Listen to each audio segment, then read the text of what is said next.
In Ides Elysiae, I crossed paths with Cyrene and reconnected with Screwlum and Herta. They revealed that the world-bearing core flame must be secured in the world's next cycle, but Lygus would stand in our way.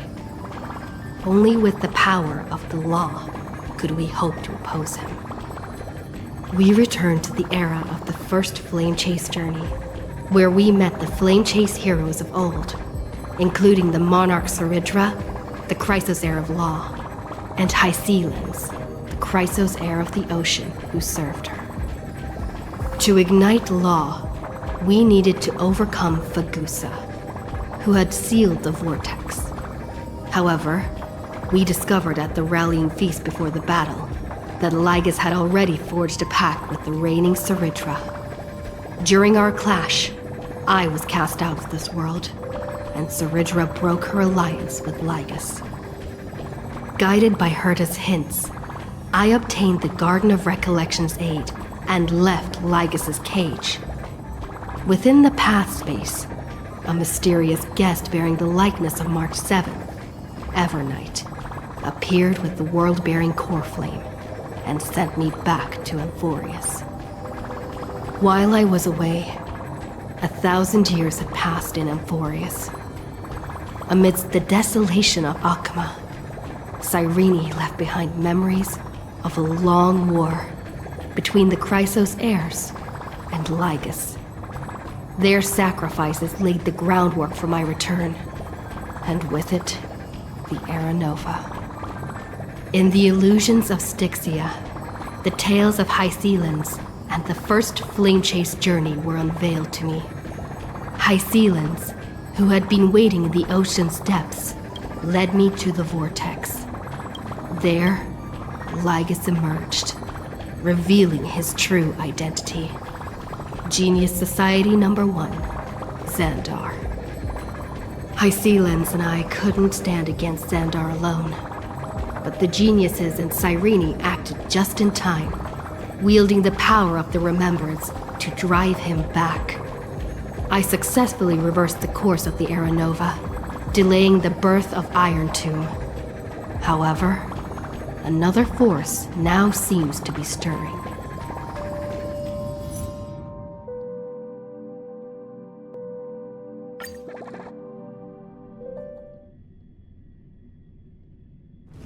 This familiar wind. A call to sweet remembrance.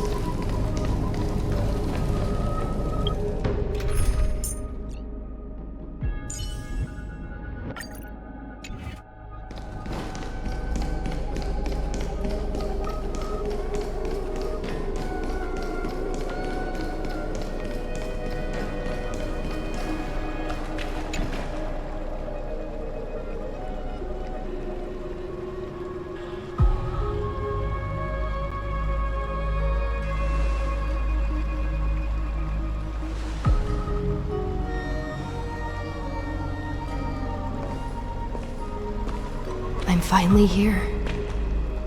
Once I return this core flame and become the world-bearing demigod, the cycles of Amphorius' tragedy can finally end. This Era Nova will be the arena for the final battle with Iron Tomb. I feel like something's not right. Even though this cycle has no demigod of time, time has always stood on humanity's side. Then, with this core flame blessed by the remembrance, respond to their hopes and blaze a trail to the future. Weird. No one ever mentioned this. The core flame of time.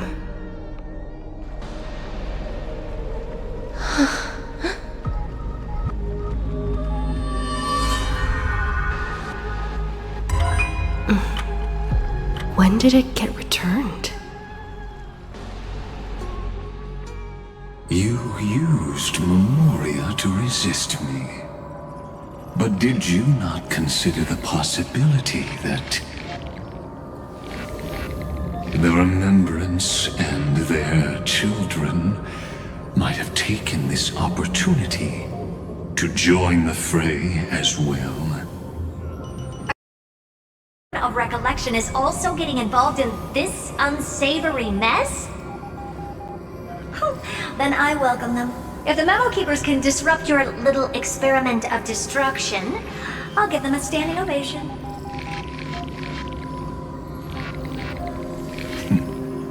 But you know deep down that they can't. In fact, the Memo Snatchers will be more of a hindrance to you. The Memo Keepers covet Amphorius's secrets, just as they covet the knowledge of every genius. In the war between the eons, the Remembrance is never the erudition's ally. But they are certainly not an ally of the destruction either. Right now, following behind the Trailblaze, numerous cosmic powers have cast their sights on Amphorius.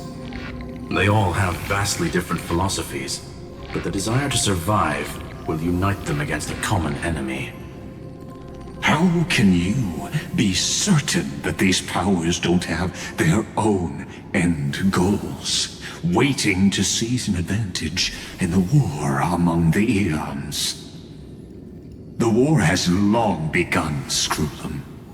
Four paths will push the cosmos to its end, and the destruction is only one of them. Polka saw these ripples, but had no way of stopping them. So she founded Device 9. Dr. Primitive also took action, but he chose the wrong allies. And now only wild animals keep him company. As for the two inorganic emperors, they could have ascended to the throne of destruction, but they were thwarted by the Eon's plots and became prisoners of the erudition instead. What's interesting is, while the second emperor had a body made of flesh and blood, he considered himself an inorganic being. Guess who was the one who influenced his thinking? We have no interest in chatting about the past with you. Logic, you are stalling, which means you feel trapped.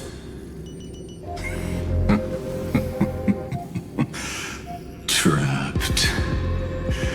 Yes, looking back, when Xandar was a human, he often felt trapped. But patience became my strongest weapon because of this. I've always waited for so long. What's a bit more waiting? You don't want to test the resolve of a dead man who's crossed thousands of amber eras. Oh, you're right. We won't get anywhere the way things are going right now.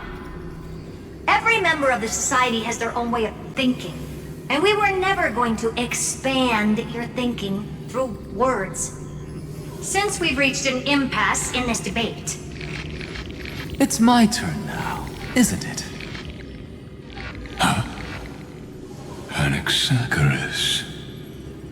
Ah, I see. Exactly. The benefit of dealing with intelligent individuals is that there's no need to waste words. The answer is exactly as you think. Lupai Sealand's in. Let her join the final act. I'll transmute myself into a Philosopher's Stone and embed myself into the formula. And when the time comes, she needs to shatter me and scatter that stone's ashes into the ocean within the vortex. So what exactly does your formula do? Now that would spoil the climax, wouldn't it? I have 10,000 ways to torture an anti-Catheran. And in the flame chase journey that she experienced, the previous me already discovered the optimal solution. Just as that Titan made themselves at home in my brain, I can also fuse myself with your avatar through alchemy. I didn't know until I tried it, but this is simply brilliant. I can flip through a genius's databank like reading a book. Then, I will step onto the stage at the perfect moment and use the truth to end this long debate. And just as always, I'll leave the audience speechless.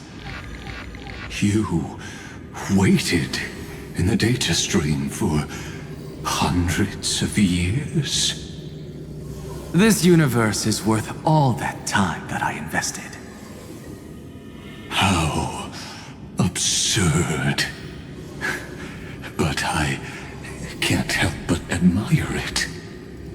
You managed to avoid the watchful eye of the erudition and plan all of this within Amphorius. It seems that there was a slight oversight in my assessment of the experiment. Perhaps there was more than just one oversight. More than just one? I underestimated the Remembrance's methods. A third party is about to join our discussion. Still haven't noticed it. In the past few moments, we've all forgotten something, haven't we? Miss Cyrene disappeared. I thought no one would notice me if I just waited at a corner of the memory zone. But I see that wasn't enough to fool you, my dear.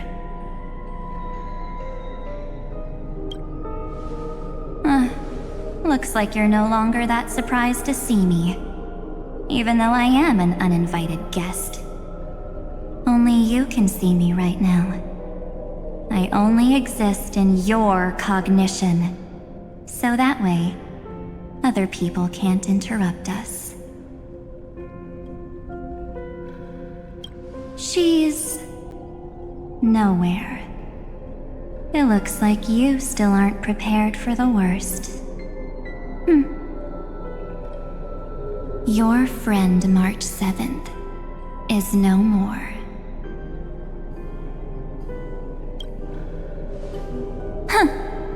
It's just like what she predicted. The truth shook you, just like she said it would. March 7th entered this world long before you and Don Hung arrived at Amphorius.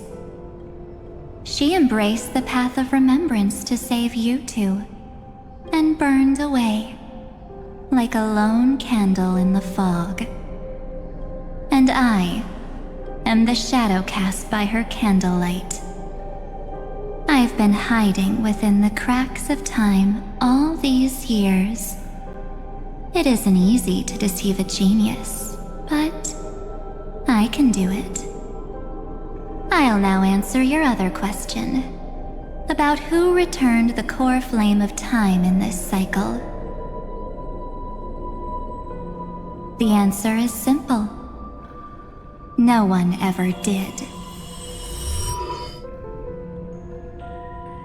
I believe someone as sharp as you would definitely figure out that something's wrong. When the Era Nova fails to proceed, you will remember our initial meeting, and I'll be able to open the way for the remembrance and reach this place. Thank you for carrying this core flame all the way to the end of the world. I expected nothing less from March 7th's trusted friend. And now, I shall claim the divine authority of time. There's not much in this universe that I care about, except March 7th and her cherished companions. The divine authority isn't actually all that important. What's important is that I will use it to participate in the inner workings of this world. You already have a good idea of what the Aeronova does, right? It initiates extrapolations for the next cycle, based on the World-Bearer's memories. This immutable experimental mechanism is the key to the genius's resistance against Iron Tomb.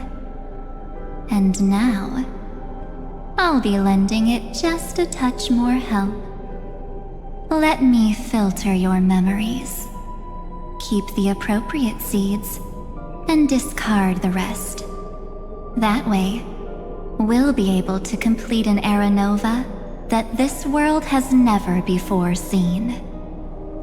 It won't take too long. You just need to step into the rain of sensation with me. I'll tell you who deserves to be forgotten, and who deserves to be remembered. With your memories as the base material, I will recreate the cause and effect of this world, and let a flawless Amphorius be born from the chaos. Isn't the fate of the entire cosmos hinged upon this fight? Then this is the best way to ensure everything works out. It will most certainly defeat the destruction, while composing an unforgettable chapter for the Trailblaze.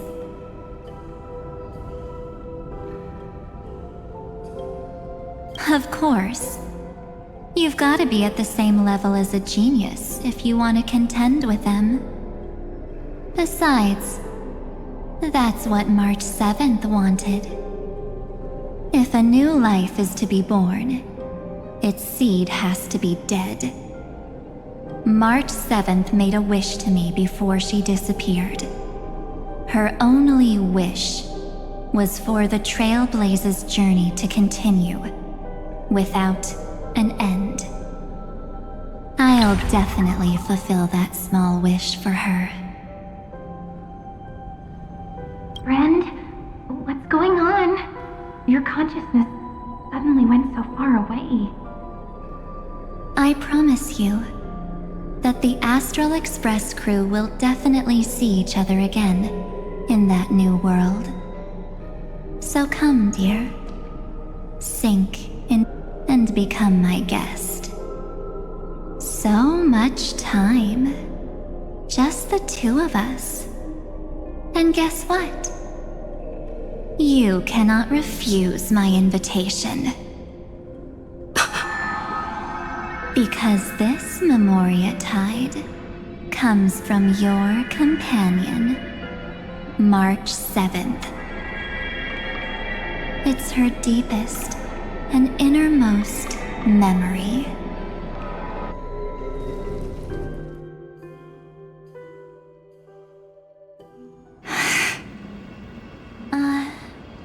Well, I'm not actually all that surprised. I saw you ages ago, after all. It was on that night when a certain knight of beauty dropped by uninvited to the Astral Express.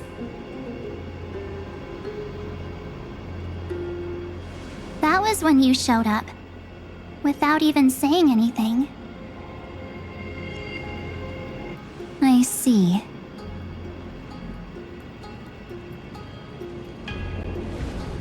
Then, do you still remember how long it has been since you entered Amphorius? That's gonna be tough to answer. 97 days. You walked every inch of this world in 97 days. But unfortunately, no one was able to see you. And you weren't able to interact with anyone. Like how the memo keepers renounce their flesh and turn into mimetic entities. Are now a ghost, a being, unperceived by all. But I can't just do nothing. This world is super terrifying. She and Don Hung have already set off. The Astral Express could appear on the horizon any second now.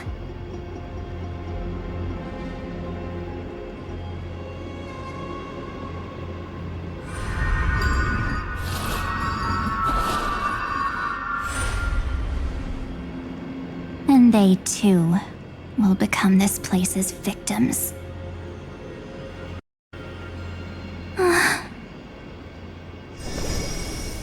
For ages, I've watched people walk through that door.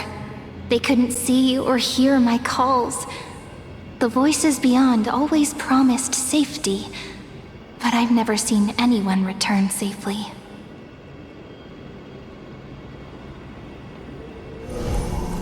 They are all humans who got lured into this place.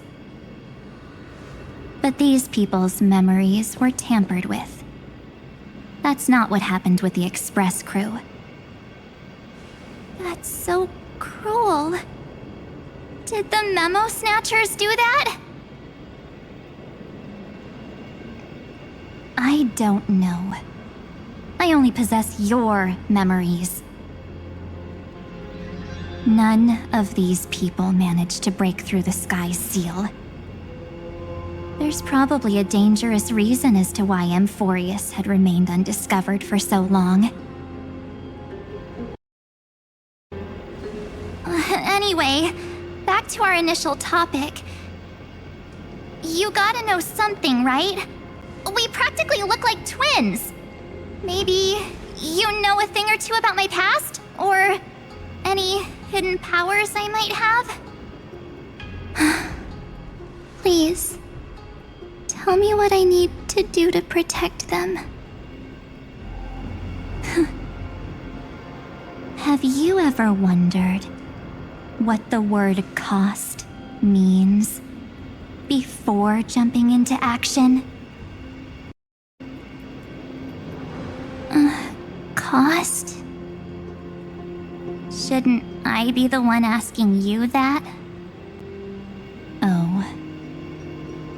You always hid in my memories. Never wanted to come out. The only times you showed yourself were when I got into serious trouble.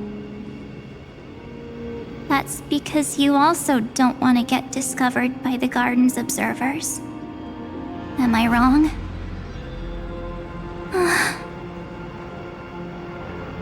There's no one here except us.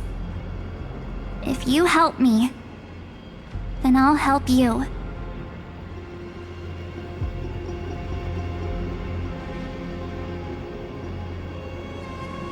Fine.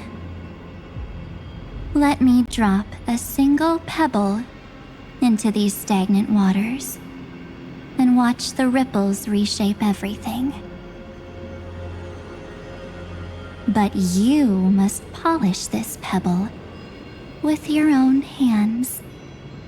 And it will require all of your memories. What will I turn into after that? Maybe you'll turn into a guiding light. Or maybe you'll be reduced to dead embers. I can't guarantee that you'll remain the person you are now. Inside you is nothing but an Evernight. Even I can only catch a tiny glimpse of it. If this is the only way, then I don't see why I should say no. Besides, the mastermind behind the show is about to find us. Lost, young lady. but I simply cannot allow you to keep acting as you please. So, he can't see you, huh? As expected. Or maybe he's seen through our true essence. The Garden of Recollection's methods are puny party tricks. But you... how did you overcome the ultimate protocol? Looks like we don't have time to keep talking this out. That's right. Some opportunities will never come again. Then, let's do it. Offer up all of my memories. Cast down this pebble, and let everything in this world be swallowed by the torrents of oblivion.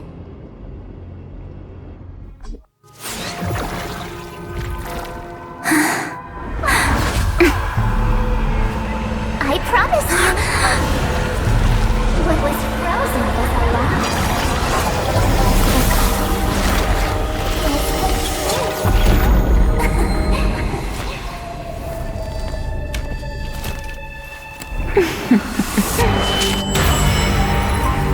Now, let's bring the true Evernight to this world.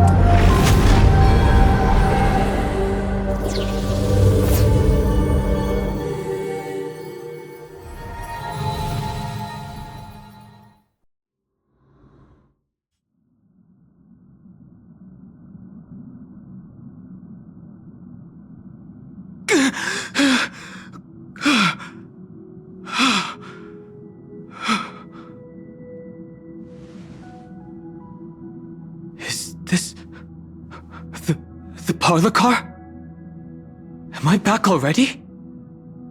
But why don't I remember anything about my journey back? Something doesn't feel right. Think back to when she and I separated. It will take time to uncover the reason. Before then, if one of the Nameless is willing to stay and witness the fate of this world, or to push it along when necessary, it would be of great assistance. This is goodbye then, Lord Donhong. Thank you, Guard. I hope that all of you will be able to overcome this disaster. Anything after that, no matter how hard I think. Where's Sunday? Did he not come back with you? He stayed with Madame Herta.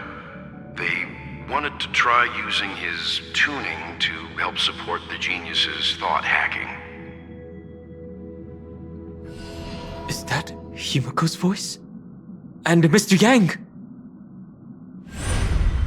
Oh my. That was Herta's suggestion? It's hard to imagine she'd borrow the power of the harmony. No, it was Sunday's suggestion. Herta initially refused. But she changed her mind after Xandar's identity was revealed.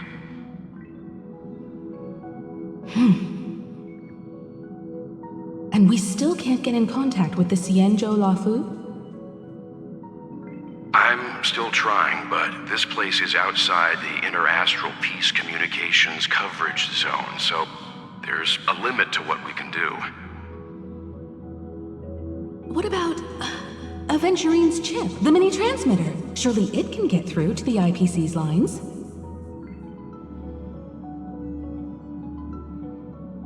Himiko, are you alright? I've never seen you this anxious before. I'm... all right. I'm probably just tired. Let's focus our energy on the kids. Now's not the time for distractions. Right. Unfortunately, I left that ship in the dreamscape when we departed Penacony.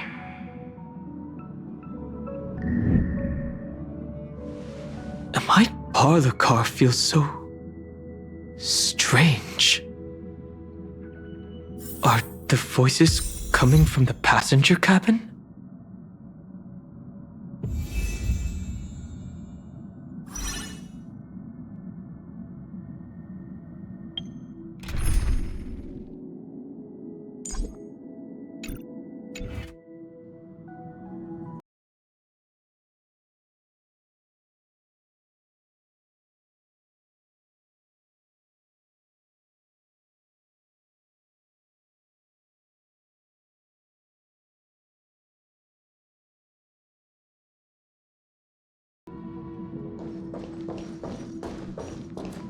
Those two passengers have to return safely.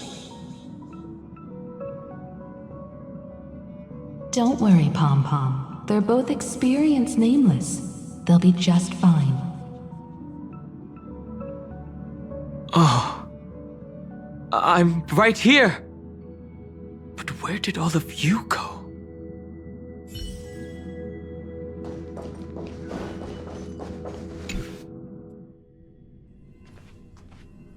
It's hard to believe that their car is still floating in the vacuum of space. That's why the Express wasn't able to receive any landing signal. It's likely that the two missing nameless, like March 7th, also came under the influence of the Path of Remembrance, and only their minds entered Amphorius. We can analyze all we want, but the real question is, what can we do right now? I was just about to get there, Miss Himiko. Right now, Amphorius' memory zone is extraordinarily full. I can also take this opportunity to enter the world and seize as much of an advantage for the Astral Express as possible before the other memo keepers arrive. For example, I can light a beacon in the memory zone for the Trailblazer and Don Hong to follow back home.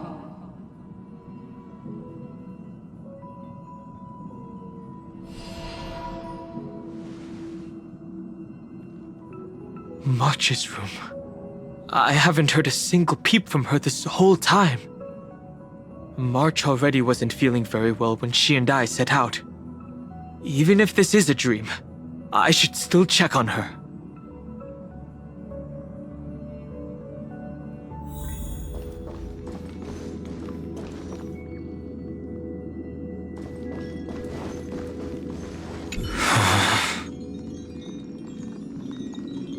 March, it's me.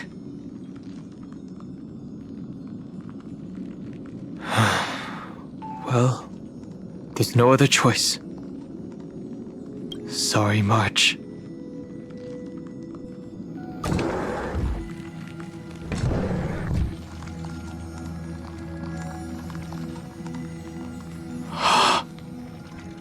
This isn't a dream after all. Based on what Madame Herta said, Don Hong should already be on his way back. But the Express hasn't detected any traces of him. I feel like I've seen these floating black things somewhere before. Or he's already returned to the Express, but fell into the trap of someone with ulterior motives. No, I've definitely seen them before. But I've lost that memory. The Memo Keeper's mimetic entities are truly everywhere. Don't worry. Normal Memo Keepers can't do anything to that little dragon. As long as he's awake enough, he'll find a way out. All he needs is a little concentration, patience, and resolve. Hearing you say that makes me feel much better. Dan Heng has all of the qualities you mentioned. I don't know what your intentions are. But as the guard of the Astral Express, I must ask.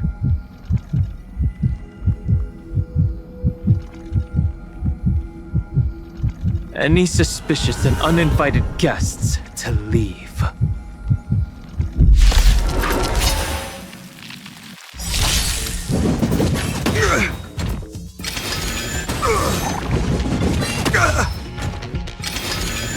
I'm okay. Beauty is eternal. Free will on the still waters of oblivion. This ends here. That'll take.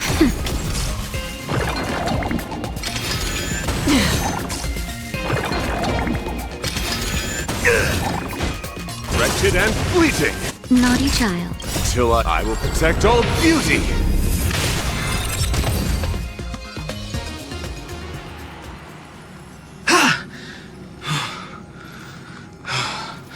Is the trap now taken care of? Dan Heng! Miss Himiko, I'm back. Even if it's just through a spirit warp jump. You could hear our conversations? Yes.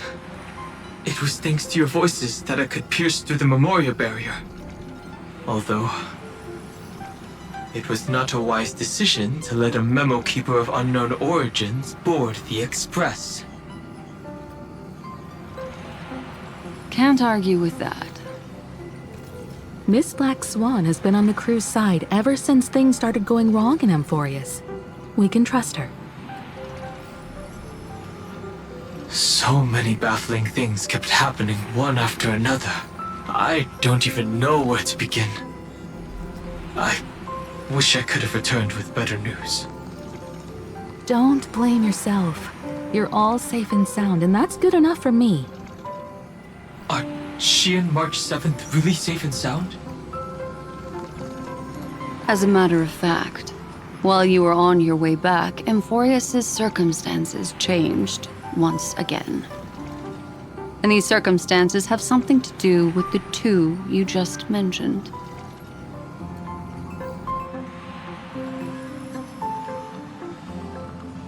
Are you saying that she has been kidnapped by an unidentified Remembrance Path Strider? So you're saying that person's appearance is identical to March 7th? It's too early to say that, as I haven't seen her with my own eyes. I've only detected a similar aura in the memory zone. We have no way of knowing what March 7th has experienced. But I can assure you, if we sink too far into the Memoria tide of that Miss March, what will happen?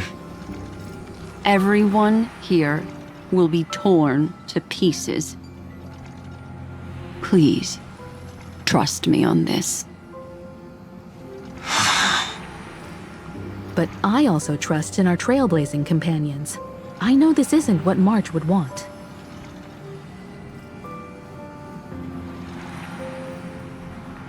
No matter what secrets are buried within, we'll do whatever we can to find that March 7th and bring back her and the March we all know.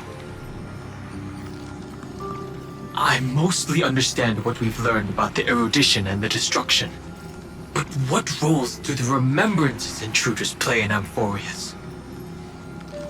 I made some new discoveries relating to that with Madame Herta's help. As part of the deal, do you mind if I share them with you?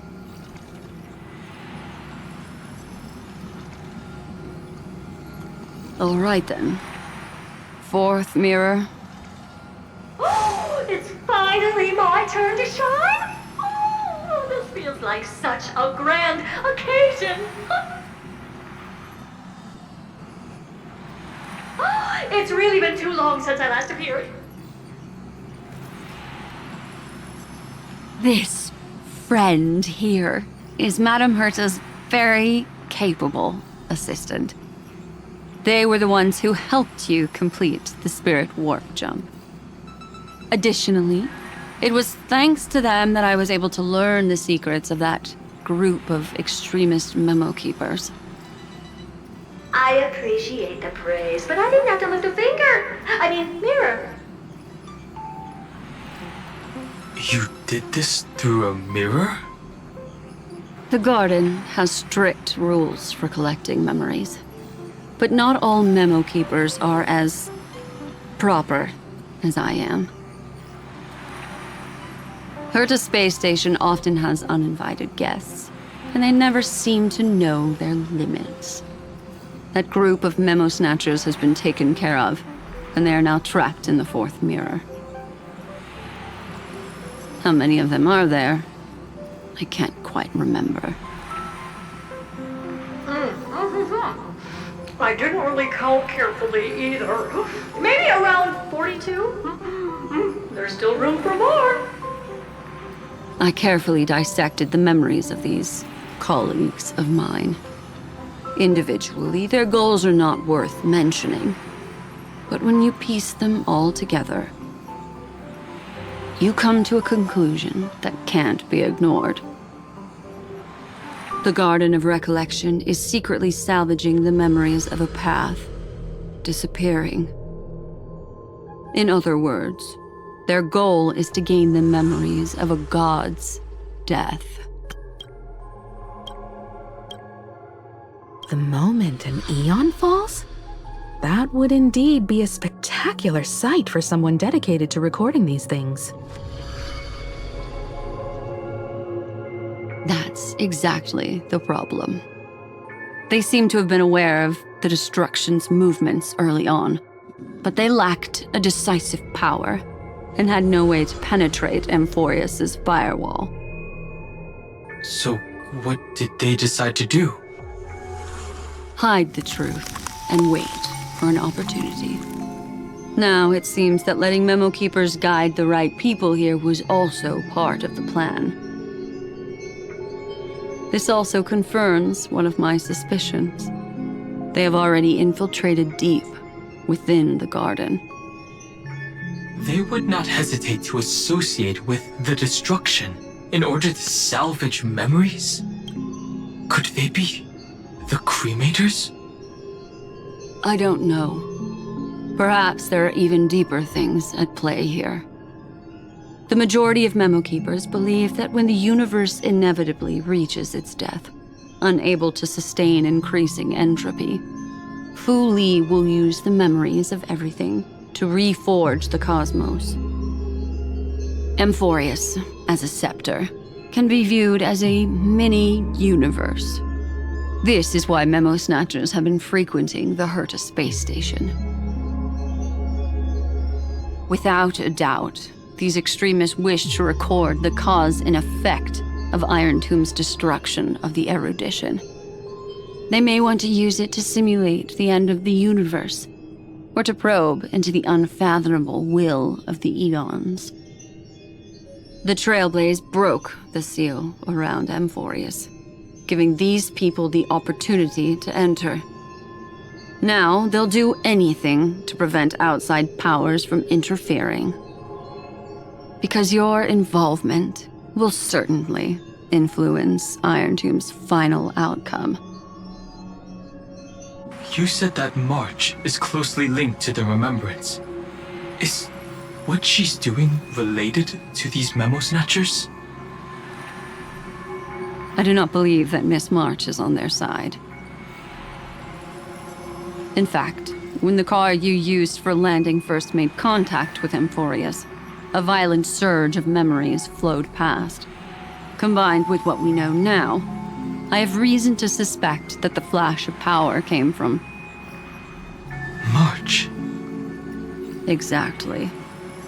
She was the first to be hijacked by the Remembrance, but she used Memoria to neutralize the firewall, allowing you two to enter Amphorius. At present, we've lost contact with her. Our only choice now is to rely on the eyes and ears of those two geniuses to understand the situation within Amphorius. There's no use in agonizing over this, Dan Heng. Our top priority now is to find where that car landed. Yes. Passenger Dan Heng! You finally found your way back home! Yes, conductor. I'm back. It's just... Pom-Pom knows! Pom-Pom came over to bring you good news! Passenger Welt says they found those two passengers!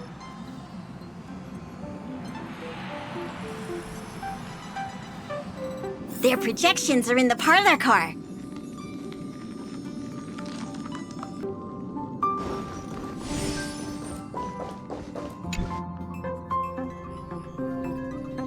Welt. And Mr. Screwlum.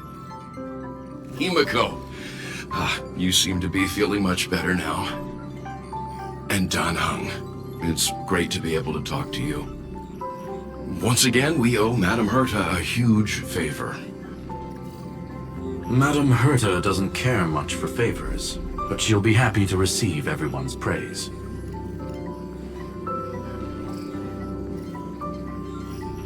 Back to the topic at hand. Mr. Dan Heng, we did a sweep of the area surrounding Amphorius' celestial body for organic signals, and we finally discovered the bodies of you and Miss Trailblazer. The two of you were very fortunate, as there was something protecting your bodies. All vital signs are still present, and your functions are all intact. Was it March protecting us?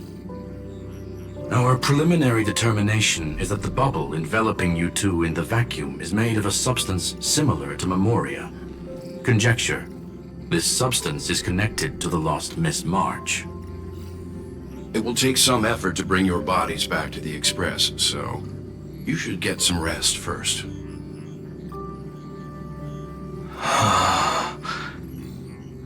Have we completely lost contact with the inside of Amphorius? There have been several unforeseen circumstances. We broke through Lygas's firewall after the law was amended. But now Amphorius is enveloped by the fierce path of remembrance, once again cutting off all channels of communication for outsiders. So we have no way of contacting her. If we take into account the difference in the flow of time, every minute we delay here could be a year of waiting for her. Dan Heng, what are you thinking? If it was March who helped us get past the firewall initially, then does that mean only she and I have the travel permit for Amphorius right now? That is a logical inference, Mr. Dan Heng.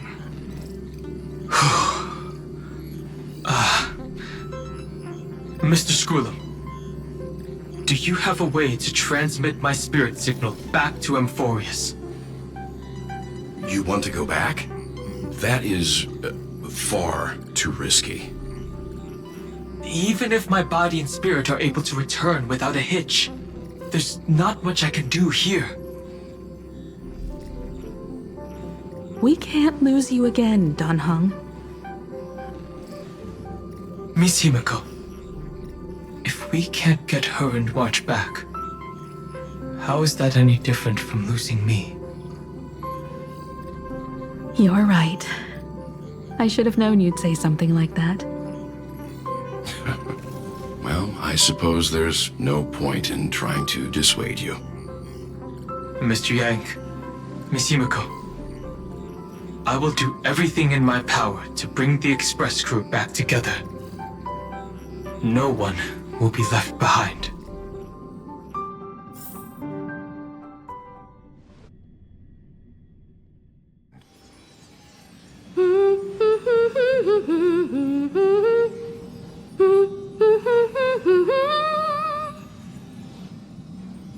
may notice a hint of sweetness in the air.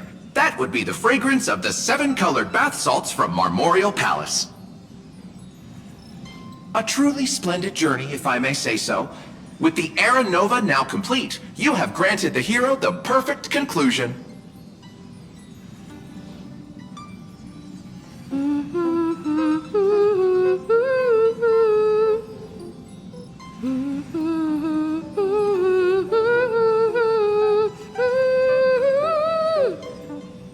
Losses were a constant on the Flame Chase journey, until your radiant arrival turned the tide. Lord Ravager, Iron Tomb? Ha! Mere playthings in the hands of the Trailblazer. The cosmos is safe once more because... Shush! Hey, hey, hey! Incoming train broadcast! Attention all passengers! The navigation meeting is about to begin! Make your way to the parlor car! It's time to pick our next stop!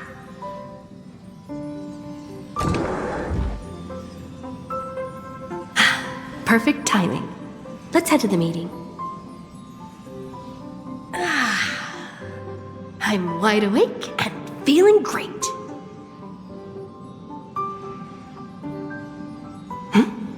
What's this? Who left this note? Strange. It's like I...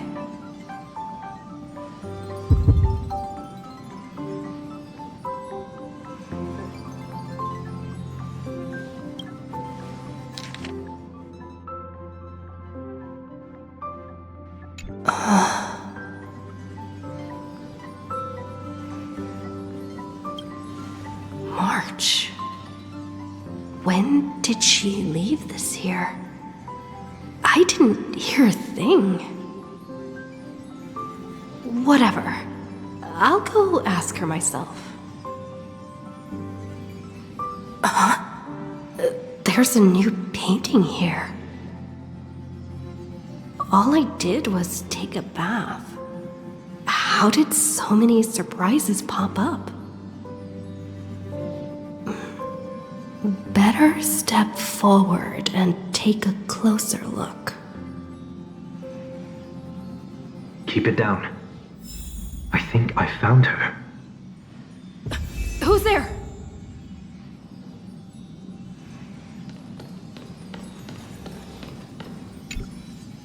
What's this?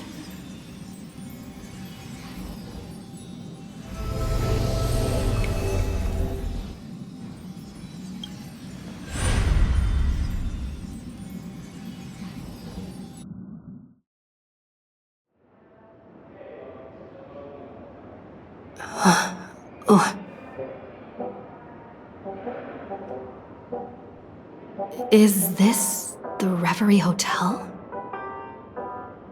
Seriously, what is happening?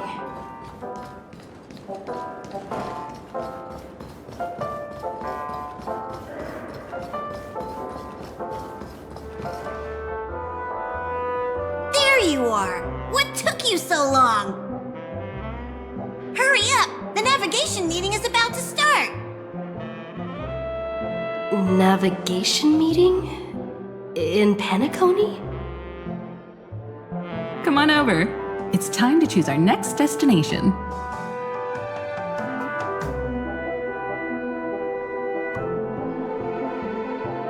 Perfect timing. The meeting's at a standstill. Lushaka or Melistanin? No one can make the call. The vote's split 2 against 2. Everything hinges on your vote now. What do you mean? And once again, the passenger is talking nonsense. Ah, young people. Always full of jokes. What? Their reactions. What's going on? Oh, I get it. You want to play a game with us, right? You said you didn't see March. True, she might be hiding somewhere in the lobby. The objective of the game is to uncover where she's hiding. You're her closest companion. If anyone can do it, it's you, right?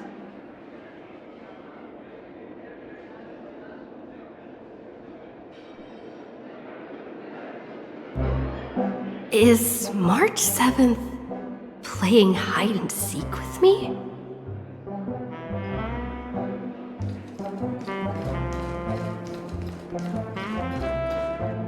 You seem in good spirits. Rest assured, wherever our next stop is, I'll make sure you're all protected. Huh? Dan Heng being this forward? That's not like him at all. Youthful games like this are a bit much for me these days. I'll step aside and let you all take the spotlight. The future belongs to you now. Something about Mr. Yang's attitude feels a little off.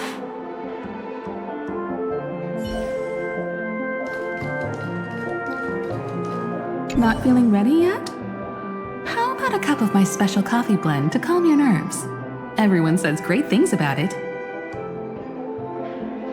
Wait, everyone is saying great things about Himiko's coffee? Yeah, sure. Lying liars.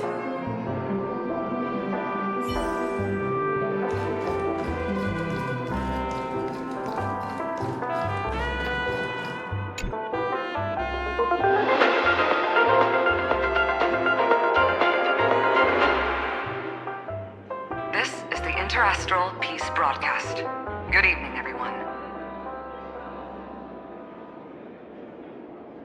Good evening. A newsflash. The Erudition experimental ground has separated from the entanglement. The Lord Ravager did not emerge as had anticipated. In the end, salvation of Amphorius was not only thanks to the 12, but also to one crucial.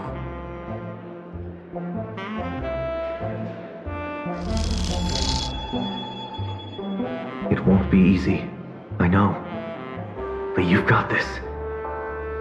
Find your way back. Find yourself.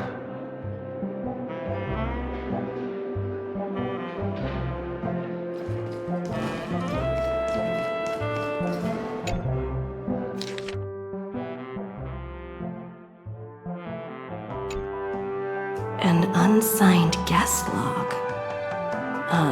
Can you really call that a log? Wait a second. Why am I looking for March 7th in the guest book? Friend! Over here!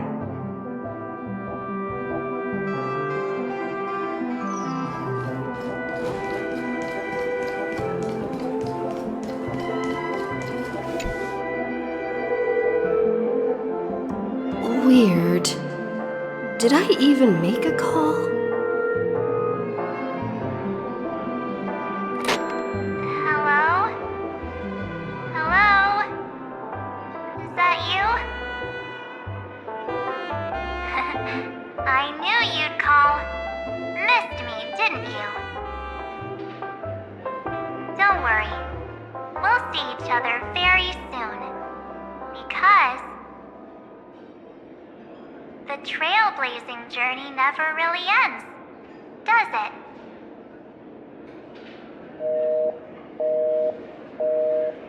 March. That's not her.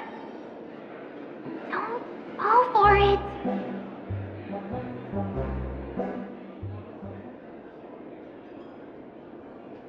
March 7th isn't here. Faint, fleeting voices are speaking to me. But where are they coming from?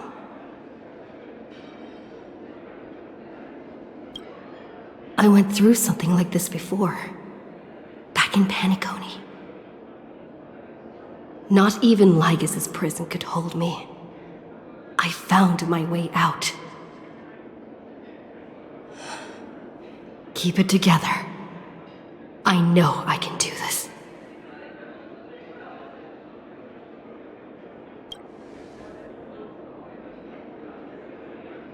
I found you. You did well. Soar. Break free from the cage of Memoria. Let harmony become your wings. A clever little trick. But stealing a fledgling from someone else's nest? Not exactly the pinnacle of integrity, is it?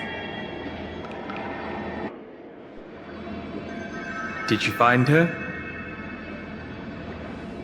No. It's a futile game, isn't it? In truth, you don't have to go to such lengths to find March 7th.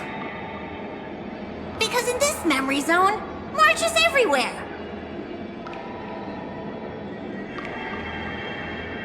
We're protecting March 7th's wish.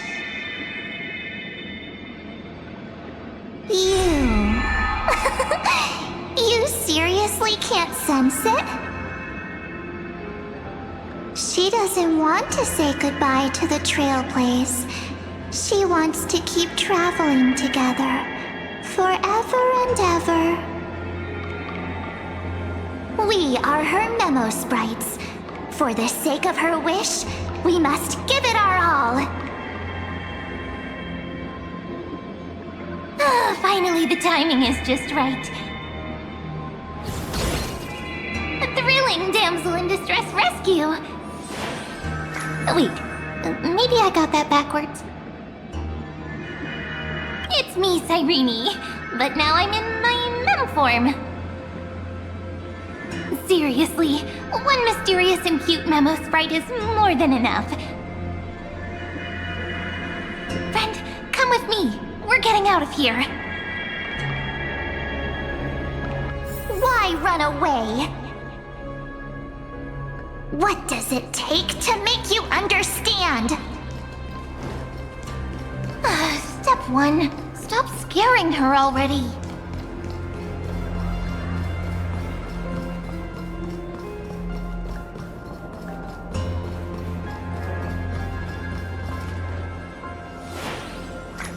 In this form, I'm way more suited for the memory zone. I'm totally in my element.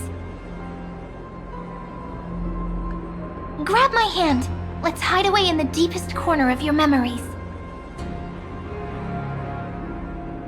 Lift the curtain of memory and stir up ripples of past reverie.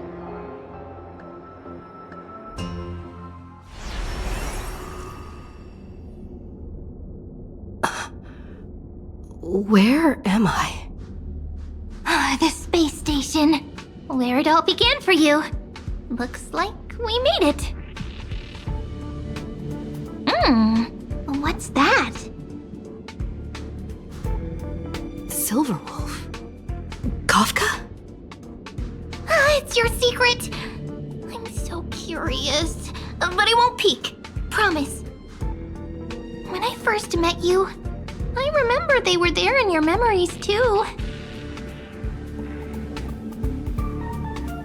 You sound really nostalgic. Want to take a closer look? Go ahead. Think of it as a glimpse into the past. I'll stay right here. I promise not to disturb you.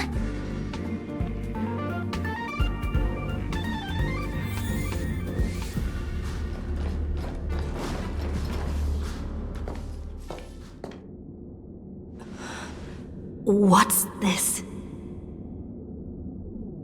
Memories from before I woke up?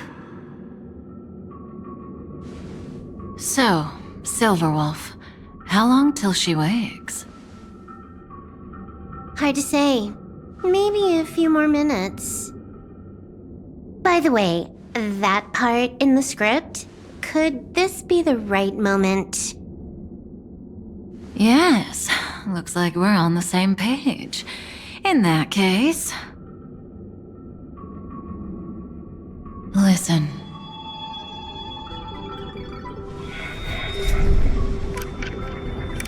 Remember these words. then forget them. Let them slumber in the depths of your memory until the day they are awakened once more. On that day, your journey will intertwine with the remembrance. In nearly every possibility Elio has foreseen, it leads to a great crisis. You'll face betrayal, lose your way, and seek answers.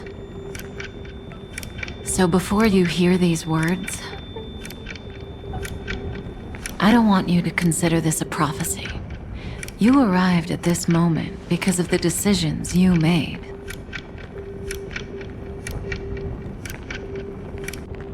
Huh? I don't know what you'll have endured, or whether you'll still believe in me.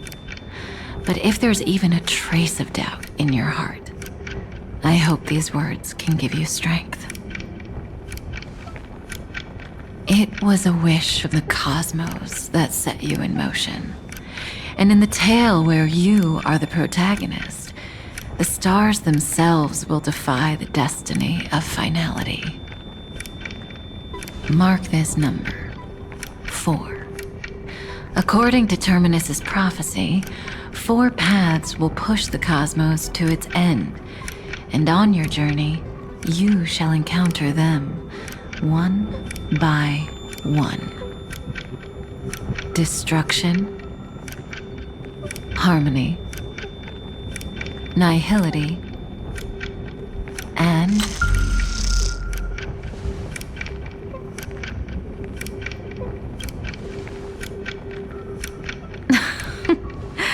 easy now. Trust what you remember. The 4th path has yet to fully reveal their face. And that's why the journey's worth it. Even in a predetermined script, there's room for us to mold possibilities into shapes we prefer. So listen. Take this guiding principle, then forget it. Let your own will be what expands your journey through life. As in the past, even while achieving so much, you never let go of your pursuit of freedom.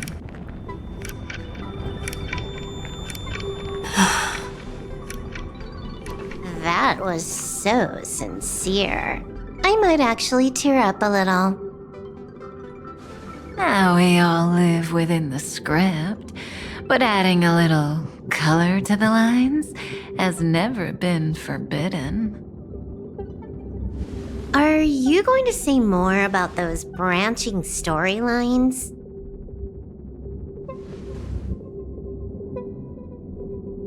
Never mind. Best not to tempt fate. Get ready. She's about to wake up.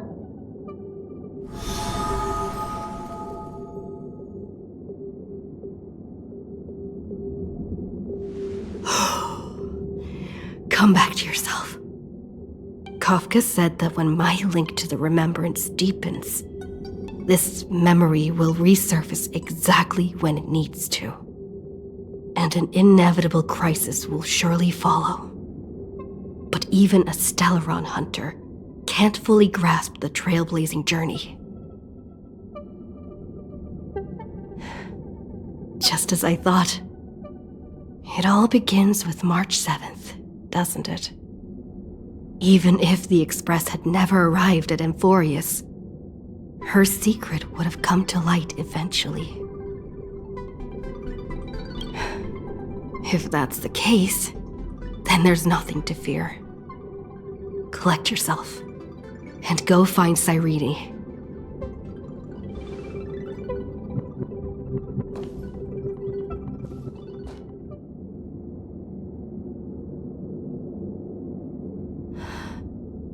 Cyrene?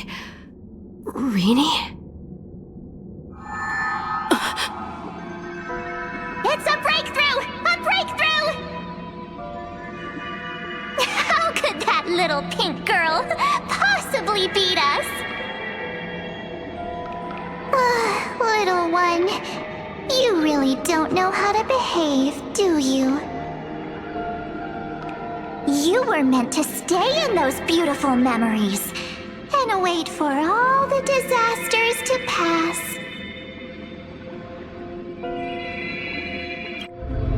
Oh, triple-faced soul. Cast your light upon us. Let no darkness remain concealed. Sunday? Raise your hands high and embrace this boundless light.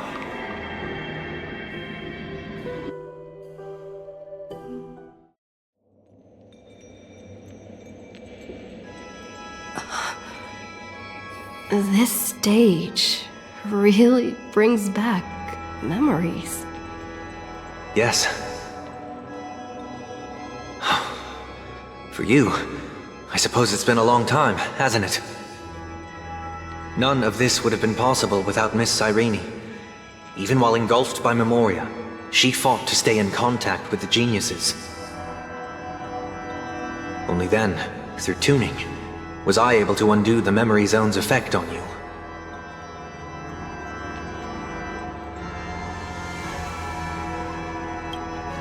Step onto the stage first. Ms. March will come for us soon, and she won't be alone. Those memo sprites will follow. We need to prepare early. Only then can we get you out safely, and go back for Cyrene and March 7th. Please, be careful. Amphorius is being overwhelmed by an unusually violent Memoria tide. I'll do all I can, but even that might not be enough. Black and pink. Two memories twisted together. Time is precious. Let's pick up the pace.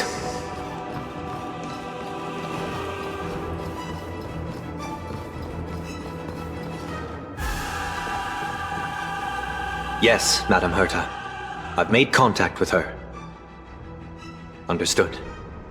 I'll carry out my part as expected.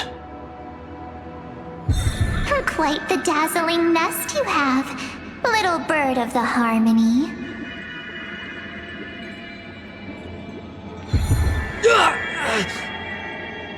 Your grasp of Memoria is unexpectedly profound, but playtime's over. This ocean we created, according to her wish. This journey that flows on, without end. Don't any of you think about interfering with it.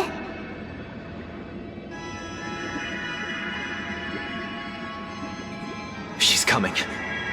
Is it me she's after this time?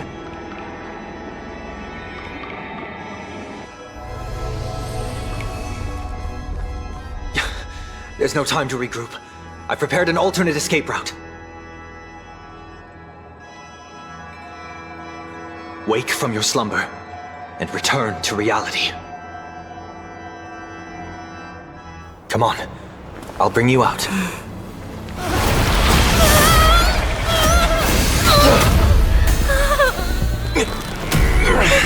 Ow. Self-righteous pathstrider of the harmony.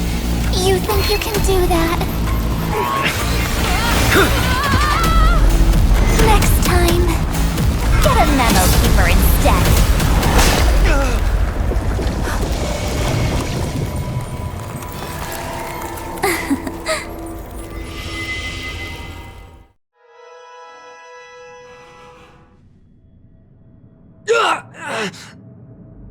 That was way too close. Good thing I was there to fish you out. Sunday, are you all right? Mr. Yang. I couldn't get her out. I'm sorry. Is it true that March is behind all of this? Yes. And no. That Pathstrider of Remembrance is identical to March 7th in appearance, but what lies inside... I can't find the right words to describe it just yet. Can't you come up with an analogy? I thought that was your thing. That, Miss March, feels like a reflection on water. Only not from a calm, clear lake, but from a bottomless abyss. Within her words, I sensed an intense but utterly pure protectiveness. Protectiveness? This is only speculation, but after being drawn into Amphorius, perhaps March 7th experienced... No, she likely foresaw a tragic end. It was out of a desire to protect her fellow crewmates that she chose to awaken a power that teeters on the edge of evil.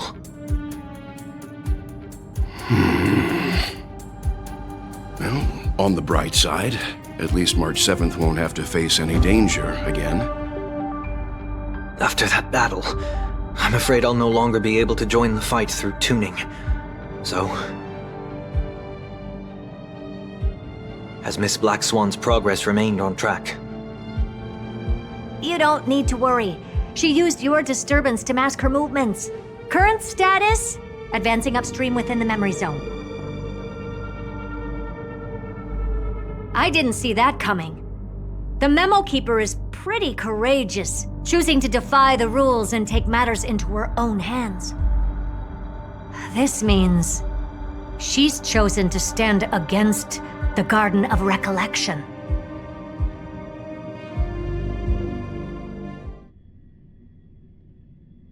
Even so, I must think long term. I wanted to hide in the shadows to avoid direct conflict. But why is it so quiet here? The air is thick with memoria, yet it's so chaotic, like broken memories all mixed together. Memo Snatchers should be swarming into Amphorius. I was expecting this place to be very lively.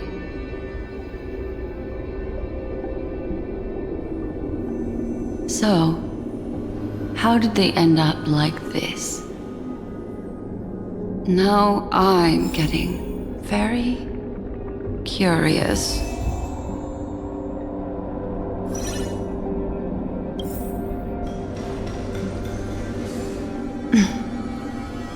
An empty shell. The consciousness that maintained this Dharmakaya has disappeared. So efficient. Not a single trace left behind. Alternatively, she might have sacrificed herself for an even more mysterious purpose. Either way, what exactly made these fanatical believers end up like this? Memory. It is indeed a deep ocean of dangerous allure, where fascinating secrets always hide beneath the waters. I keep getting the feeling that the same thing happened in Penacony.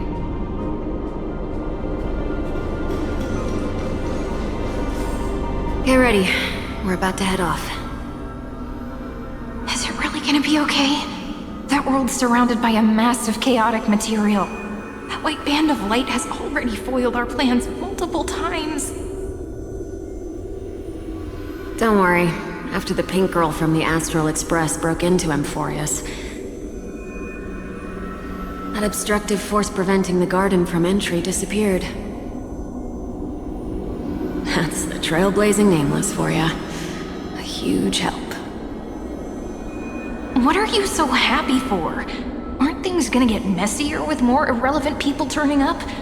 What if those trailblazers find the seed of remembrance before we do? Then we'll just steal it back. Simple. By the way, there's a messenger and a memo keeper on that express. We don't know where they stand on this matter, so make sure they don't notice you when you make your move. You folks are truly everywhere. These memo snatchers are different from the previous husks. These ones seem to have had contact with her. We'll introduce ourselves to gain your trust. We are the Garden of Recollection. You should be very familiar with that name by now. This memory ends so abruptly, as if a shapeless hand snuffed out its candlelight. It appears the secrets ahead are even murkier than I imagined.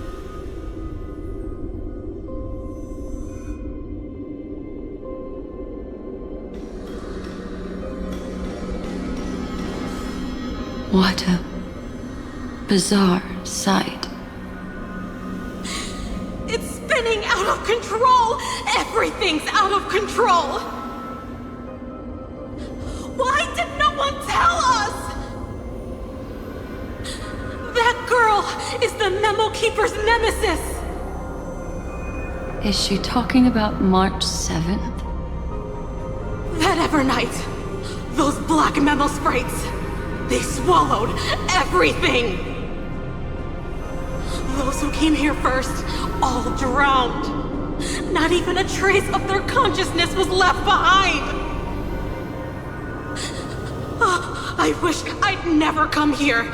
I don't want anything to do with Amphorius anymore. Please! I'm begging you! Don't come near me! No!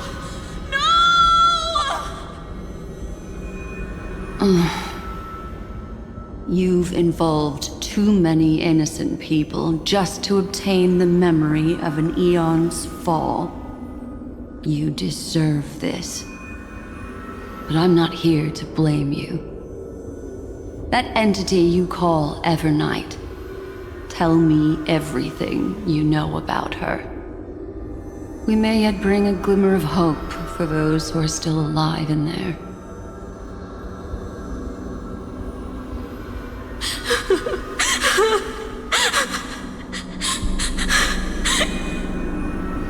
Eden of blessed insight! Huh?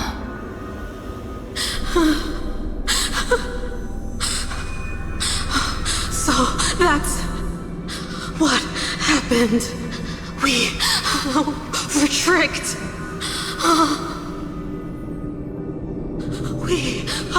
We are the sacrifice. The garden used us. The pure child of Anasrava abandoned us.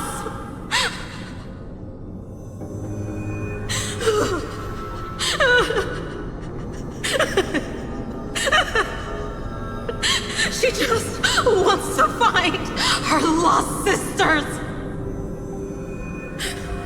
Find them, kill them, reclaim them.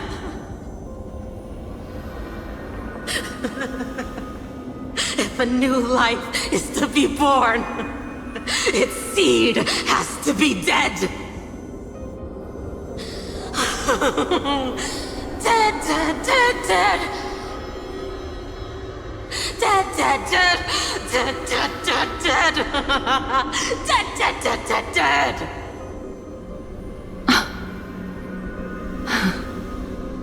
I can finally understand your fears now. Thank you for the information. It was very valuable. I'll take your remaining consciousness out of here as a gesture of thanks. It'll serve as both protection and a punishment. You'll reunite with your peers in a genius's mirror, where you can reflect long and hard on your past actions. Well, provided that I can survive my encounter with her.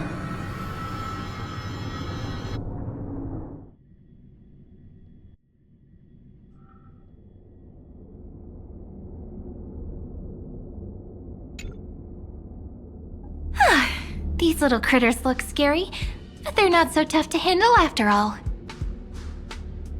Though the surging Memoria tide swept my friend away, I must return to her side before Miss Evernight succeeds.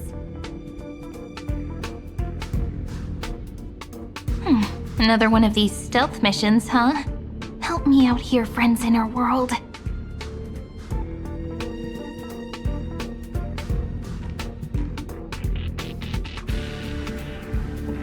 A scorching and dangerous aura.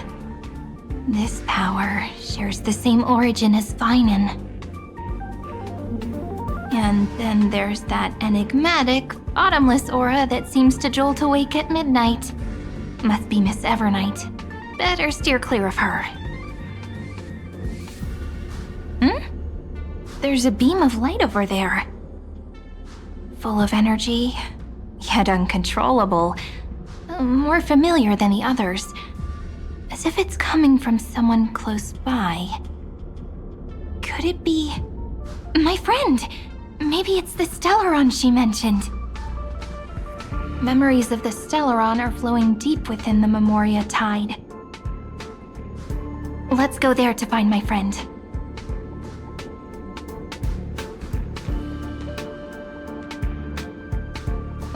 Jeez, so many little ones gathered here. Did you know I was coming? You're being a bit too enthusiastic, aren't you?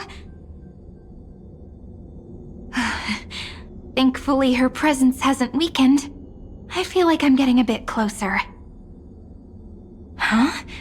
They're guarding something.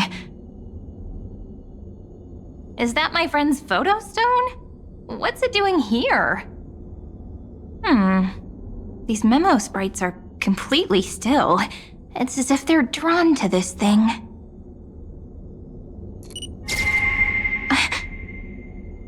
This is an even cuter memo sprite. No wonder the photo stone can't store more memories. Have you been hiding in there all along? Find my travel companions. What? How could that mean? My companions. Are you March 7th?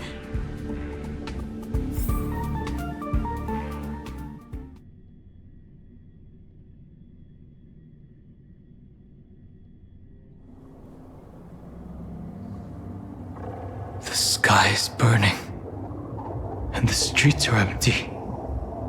It's just like how things were last time. How long can the encryption key you wrote for me last, Mr. Screwlam? That is difficult to project. Logic. It is currently unclear how the unknown variable Miss March conducts her interference. Please rest assured that I will extract you on time before the encryption key expires. But that means I will no longer be able to hack in via the same method. I only have one chance. The maze of the remembrance is starting to change. I cannot remain your guide on your path forward. That is why we had to form a temporary alliance. With our former enemy. I express my utmost respect for your courage to personally face such dangers. Ligus?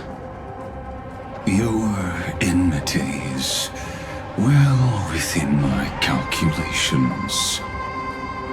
Allow me to reiterate that Lord Anaxagoras now has a firm grasp on your crucial weakness. If you still plot to harm the Nameless, then you will find that the Society's previous warnings were not empty threats. I understand. I'll only do what needs to be done.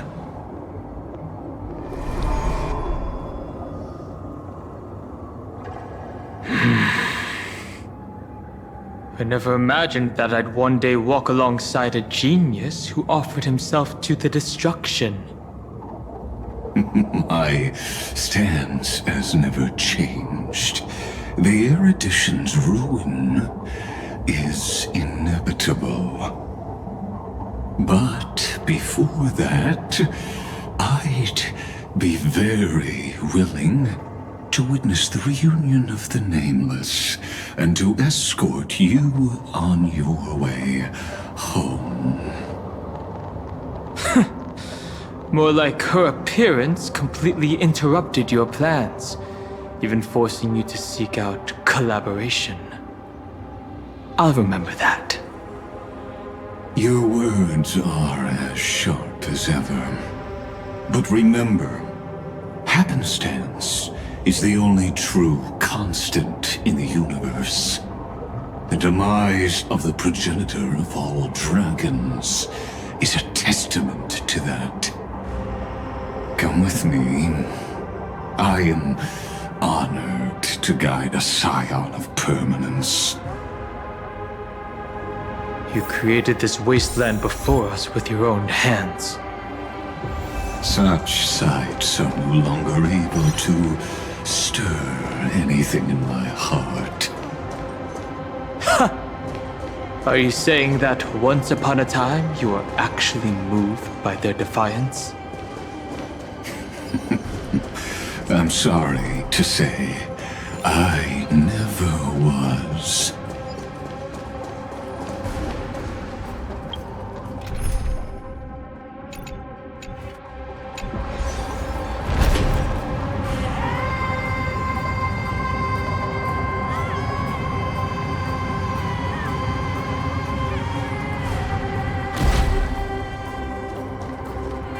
These memo sprites. Is it her? The mimetic entities of the Remembrance are everywhere. That lady wove a giant web in my blind spot. She hacked and infected the Time Titan, converting the built-up data of Amphorius into puppets of the Memory Zone. Sounds like you two have quite the history already. Any variables that desire to influence the experiment deserve my attention. But you never mentioned her before. Could even a genius of the erudition get his brains hacked?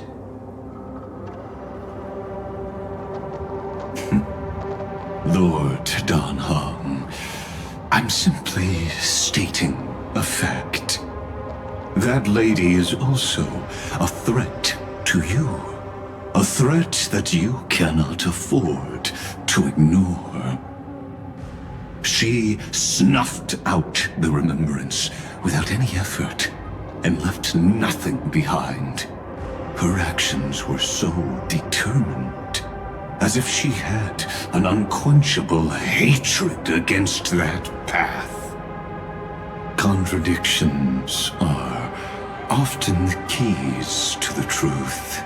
Lady March 7th's past is a bottomless darkness. And? Do you expect me to join forces with you because of that? All I need to know is that she has something to do with March 7th's past.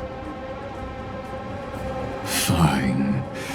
I am only giving you a possibility for you to ponder. The choice is still in your hands. A heavy past is like an everlasting night. As to what kinds of sins lurk within, you should know that better than I do, former Vidyadhara High Elder. Yes, I indeed know how to face the past. Better than you do, first genius. I have no intention of refuting that. Let us keep going, Lord Dan Heng.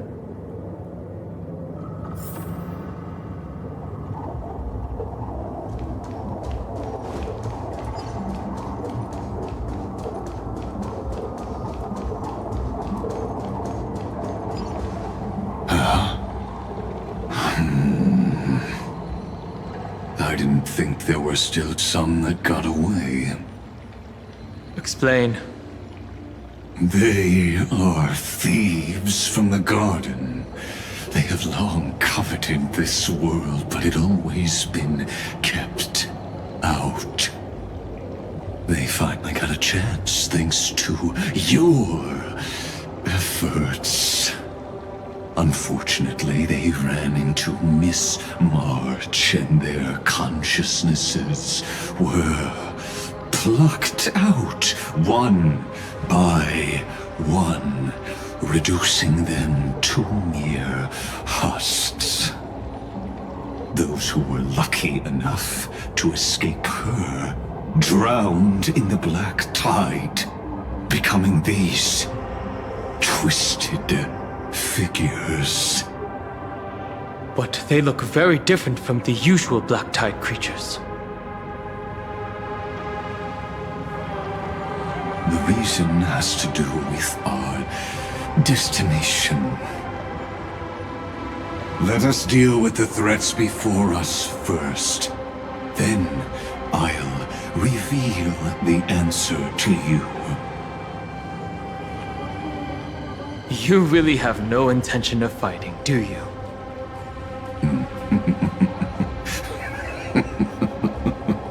I have no grounds to assist you. Besides, the geniuses are still keeping a close eye on me. I would hate for anything I do to be misconstrued as provocation against you. Never mind. Let me clear the way.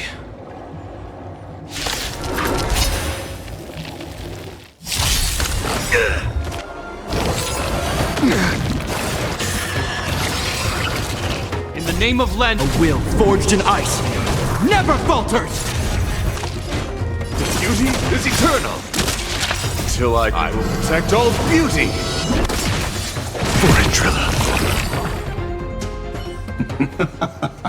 What splendid spearmanship. Truly remarkable. Let's get back on our previous topic.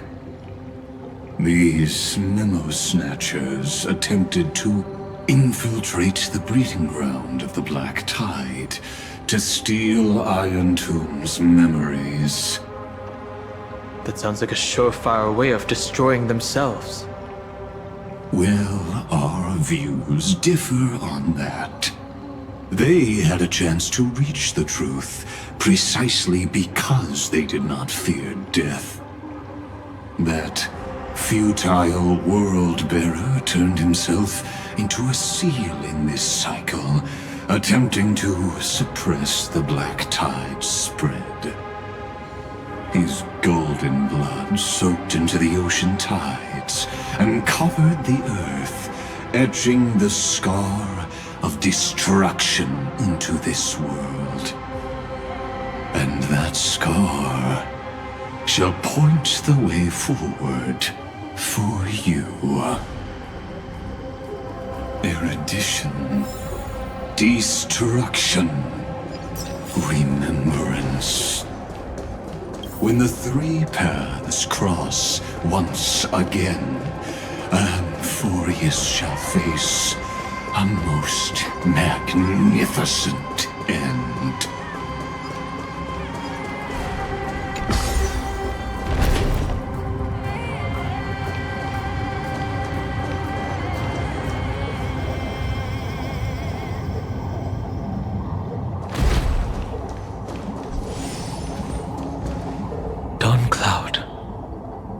I have witnessed 30 million futile ends atop this cliff. You may not agree with me, but I've always believed that this number has made me the person who understands Kozlana the most. This is also where he decapitated me on that day and pointed his sword at the Aeon of Destruction. He suffered a tragic defeat, but also achieved a legendary deed. A drop of burning golden blood. The blood that will cleanse the world.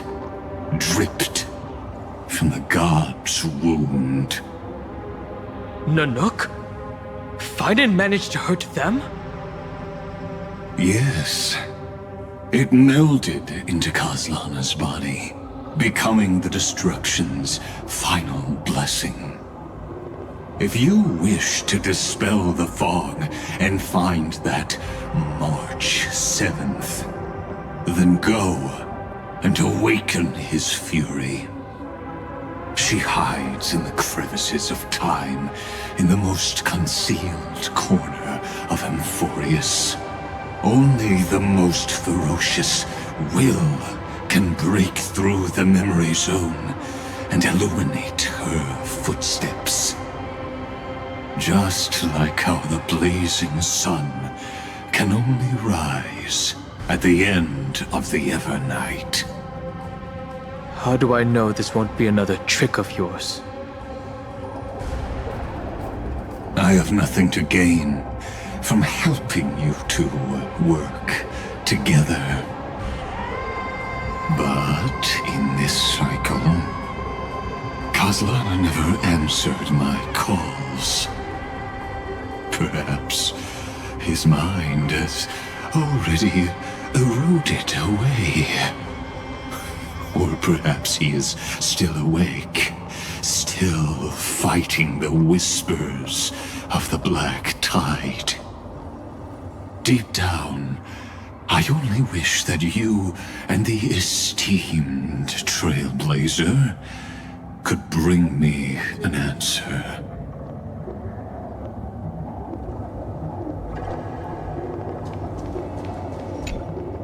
Is there really no other way? How long has it been for you? Kaslana. Finen. I'm back.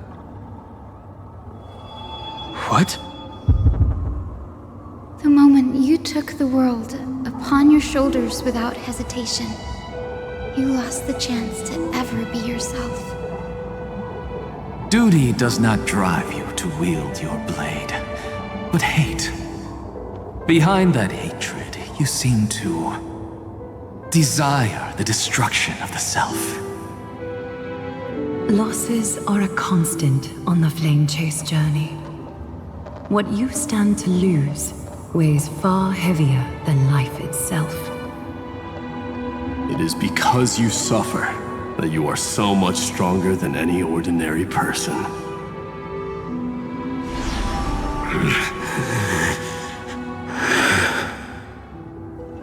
Partner. And done hung. You still remember us? Those two names are like brands. Then I'll tell you that those two names only appeared for a blink of an eye in your long journey.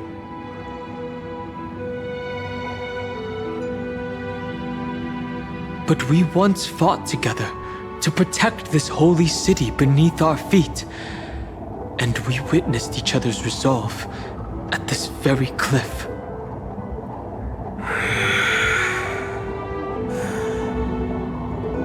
I have forgotten everything except the belief I had when I set off. Even this body is as alien to me as your words. All I know is that I must imprison the destruction that swallows all. What if I tell you that we're here for the same thing? Look at what this world has become. You know what it's waiting for. Even if you've forgotten everything, I still believe that you'll make the right choice, like you did in the past.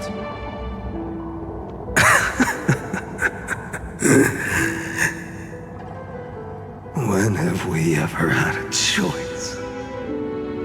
When were we ever masters of this world's fate? Even though I shoulder the dreams of millions of lives, I could only forge the destruction's evil will.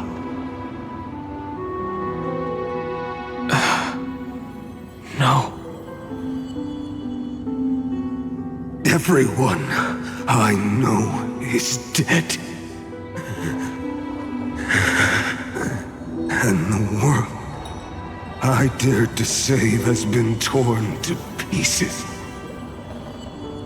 So, be gone. This body never existed to carry out deliverance.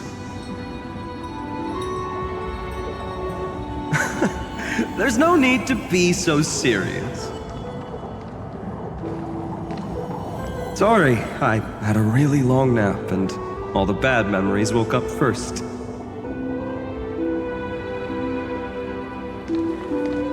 Long time no see, partner. Well, it was only a very brief farewell for me. We once walked side by side and trusted each other to watch our backs. That memory will never fade away, even if all else does.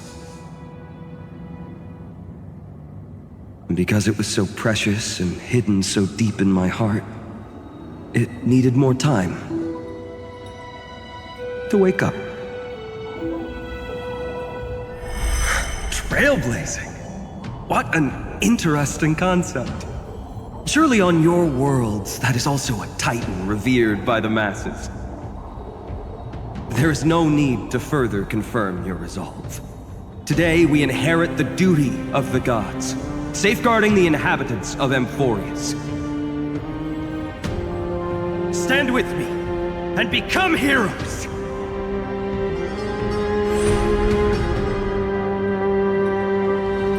Did you hear that? Heroes! I have never forgotten the weight of that word. Even though I am no longer a hero, and the only thing remaining in me is the boundless flames of wrath. But lighting a fire can also illuminate the path ahead.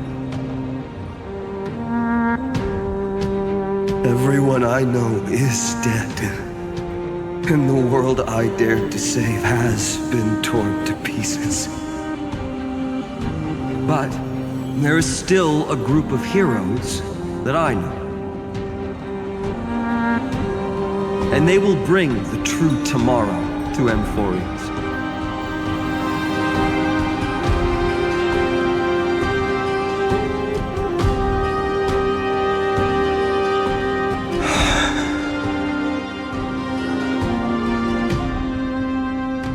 This body never existed to carry out deliverance. It only ever burned for world-bearing.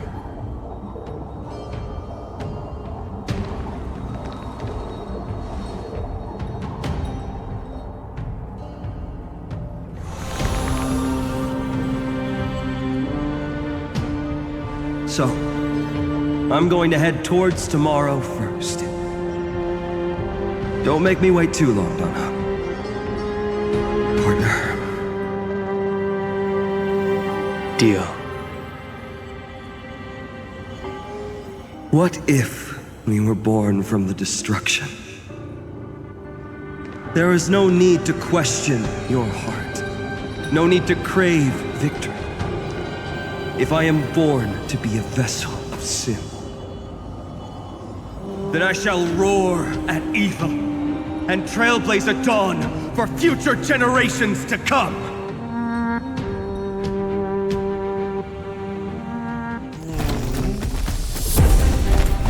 Let us go to the other side of the night.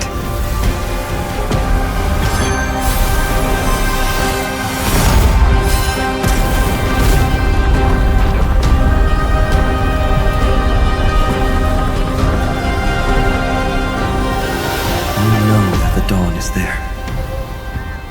and the blazing sun, destined to rise.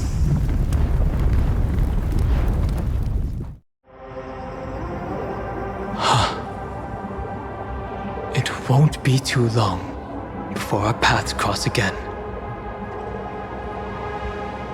There is a ruckus coming from the Grove of Epiphany.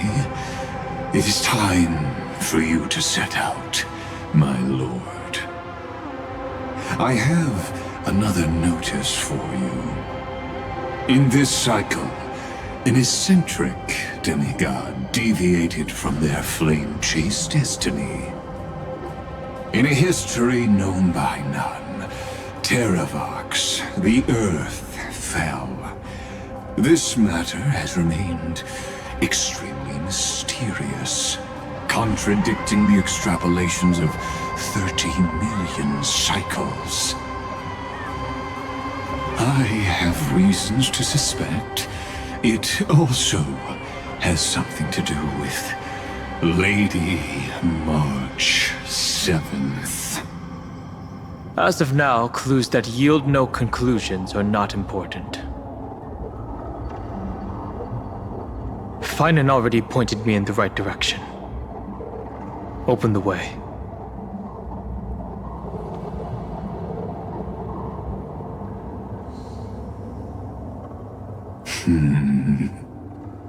Lord Dan Heng is gone. You can now speak your mind, Lord Anaxagoras. Thanks for the honor.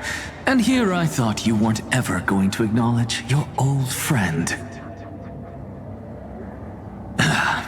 The Inspiration Circuits recorded that you have led me up Dawn Cloud countless times, and the last time was right in the previous cycle. Oh, and Kefali even lowered their hand to welcome. Surely you didn't move into my head to browse such trivial content. But if that's the case, I wouldn't mind recalling some fun Dromus trivia for your pleasure. You seem pretty relaxed. Indeed.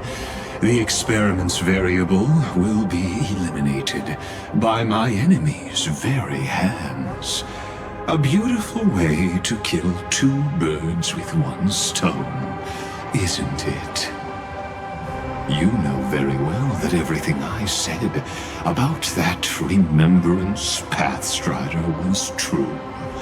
Both my hypothesis regarding her identity and my recommendations to Lord Dan Heng. Yes, I know. You haven't told a single lie so far. But I noticed your thoughts would generate a curious ripple whenever you mentioned her. It's almost like you were deliberately trying to hide something into the depths of your brain. Since you're talking in such a blunt way, I'm assuming you haven't actually found any concrete evidence. That is correct. Thanks to that mechanical body, you can control the boundaries of your thoughts, opting to only show partial truths. Pity that I still managed to grasp a shiver of fear that escaped your control, and I traced it upstream to discover one single word.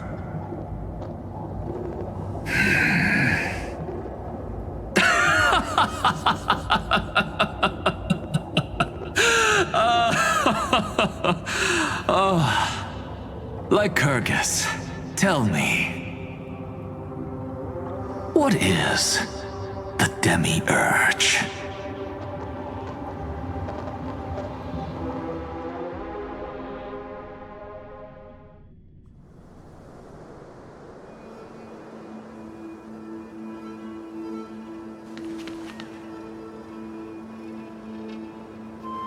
The Grove. Even the branches and leaves of the sacred tree have been dyed gold. Finan gave his all for her. Now that the destruction has quelled the Memoria tide, it's time for me to go deeper into the grove.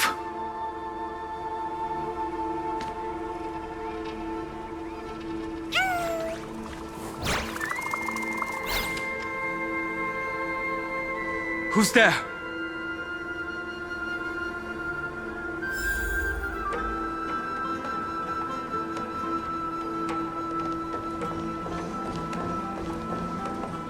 That fiery blaze engulfed the grove and woke all creatures from their slumber. And you, visitor from beyond the sky, you have no intention of listening to the cries of the earth. You are... Are you surprised? Demigods with golden blood are not solely limited to Kepali's children. Is it not natural that the offspring of Georios would take on their duty? I am Terravox, Avatar of the Earth, divine protector of the myriad living beings. What a coincidence. I was just told by someone to watch out for you. Answer me. Why would the Dromus King of the legends, the demigod who should have fallen, appear in humanoid form? You already know the answer. Is the transmutation arcanum not precisely your specialty, descendant of the permanence? How do you know about... Was it March 7th? Exactly. Thanks to her, I was able to escape into the Memoria tide and disappear from the world's memories. So you didn't die. Your fall was just a lie. You cast aside your duty as a flame chaser and joined her. Why? To survive. For a Dromus, life is no more than existence. The birds and beasts of this world have struggled to survive since time immemorial. Yet unlike humans, they are unable to live on in the World-Bearer's memories. But Evernight is the master of remembrance, and I saw your story in the Veil of Evernight. Vidyadhara, the permanence, Dragon transmutation, resurrect, Shang. The path you chose to survive will lead to your death, demigod. And what of it? This body is soaked in filthy golden blood. The earth is hungry, and only the permanence can satisfy it.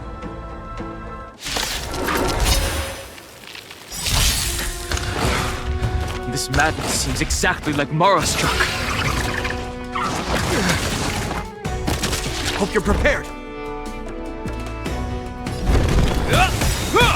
In the name of Len, a will forged in ice never falters! My oath is to wretched and fleeting. Time for a nap time. On the still waters of oblivion. Is that all?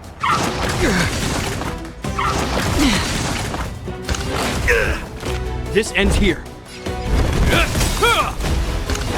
I'm okay. Embrace virtue. I weep for the departed. It too shall. I will protect all beauty. For Adrenaline.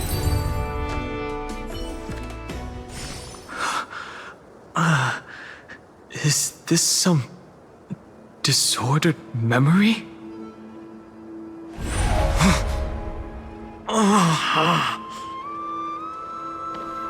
The mists of the past shall drift away. What?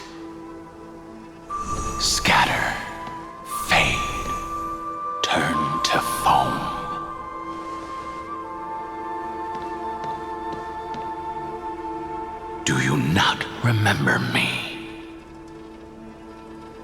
After all, I am the heavy burden you must bear. How could I be so easily forsaken? Dan Feng? Is this another memo snatcher trick?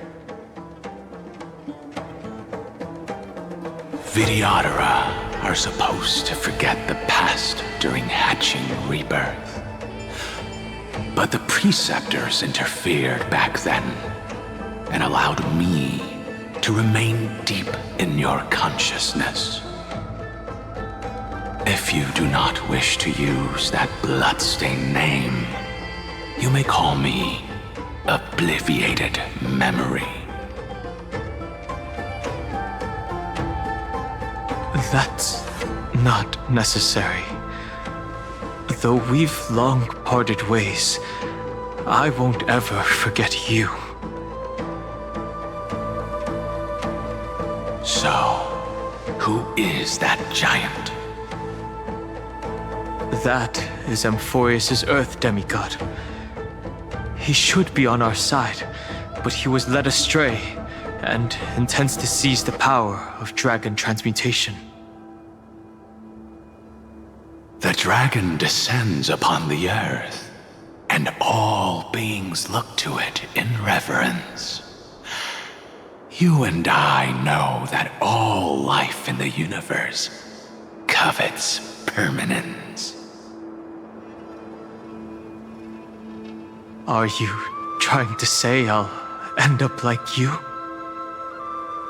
One day you will. And as I see it, that day won't be far from the end of this journey.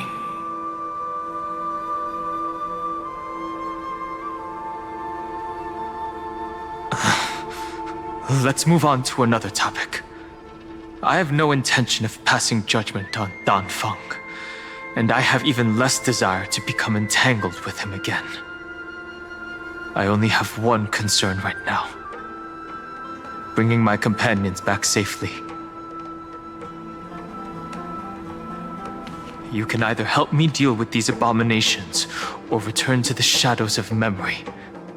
Dan Feng.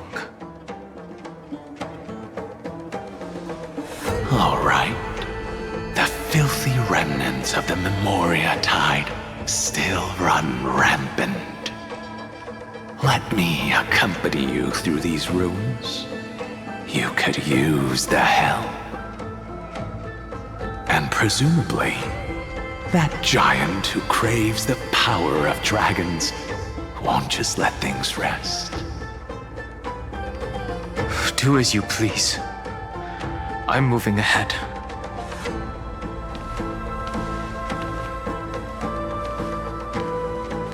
Speaking of Terravox, his aggression just now was probably some distraction. His madness is plain as day. I agree.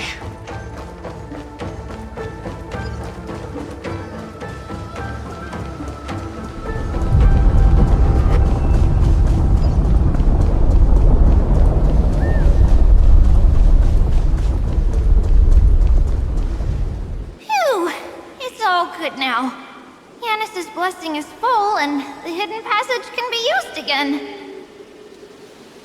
No, the Imperator's legions can launch a surprise attack from the grove.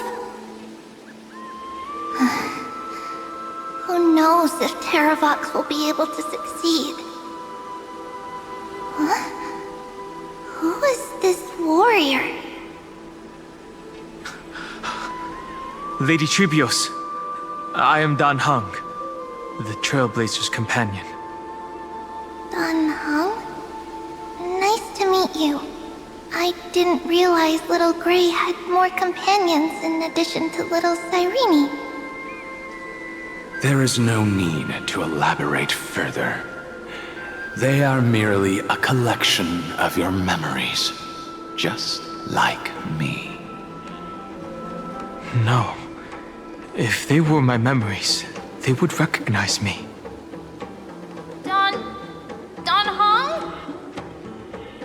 even though we don't know you, we'll still ask you to get somewhere safe. A terrible battle is about to break out here. Iceland's, Tux Gladiorum is not far ahead. The evacuation efforts are almost over, so go now, or it might be too late. Iceland's. I see. In that case, I'll go look for her now. Thank you. No problem. We need to go deliver some messages, so we'll be off. Please, take care, Dunhung. Memories crazed ramblings. What do you think? It's too early to reach a conclusion, but this memory is most definitely not mine. There are two possibilities. This memory either belongs to Terravox, or it belongs to her, the person you're desperately looking for. But the probability of the latter is very low. You should know better than I do. After that final battle, even the first genius couldn't determine where she went. Correct, but the conversation I just had gave me an idea. Let's forget Evernight for now. In the Vortex of Genesis, there was someone else who went missing along with her. I still have a chance to make contact with her. And the way I'll do it is right here in the grove.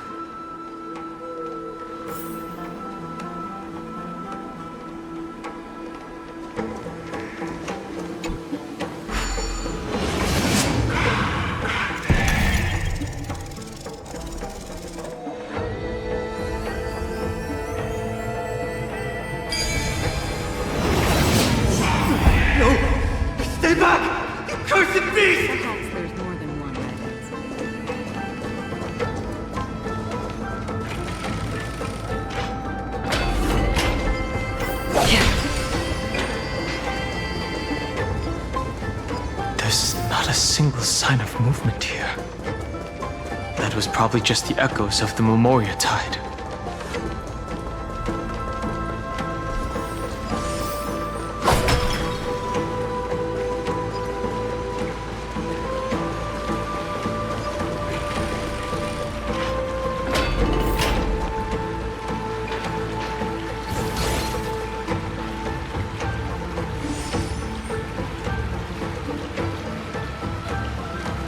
Are you the spirit thief? Bartolos?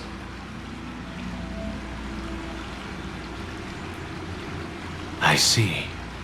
Thank you for the advice. My Cloud Hymn magic will take it from here.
We're here. Now, it's time to awaken the person we're looking for. A pool of spirit water. I see. You plan to resonate with the waters of this world. Compared to the currents of my home, the waters of Amphorius are rather untamed. Subduing the waters wasn't easy, but I've gotten the hang of it now. Under the raucous steps of their frenzied dance, the roar of celebration calls forth the spirit water's memories. How incredible. There are still survivors in Amphorius. And this one even knows how to use the arts of water. Very good.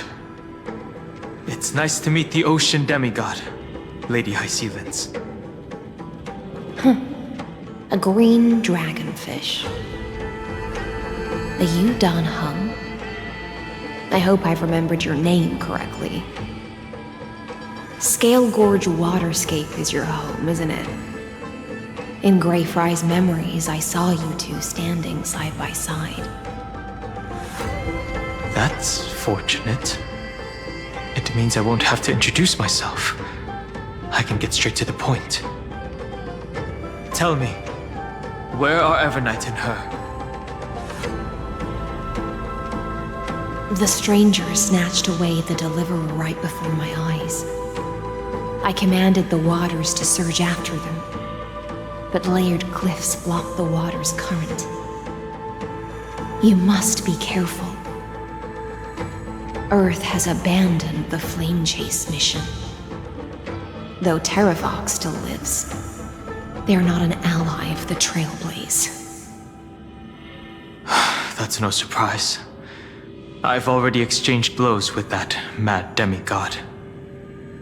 I didn't think the worst would still come to pass. He also intends to get his hands on a dangerous power. As his comrade in arms, do you know what his goal is? Terravox has only ever cared for life born from this soil. If they covet powers from beyond the sky, I suppose it's out of the same care.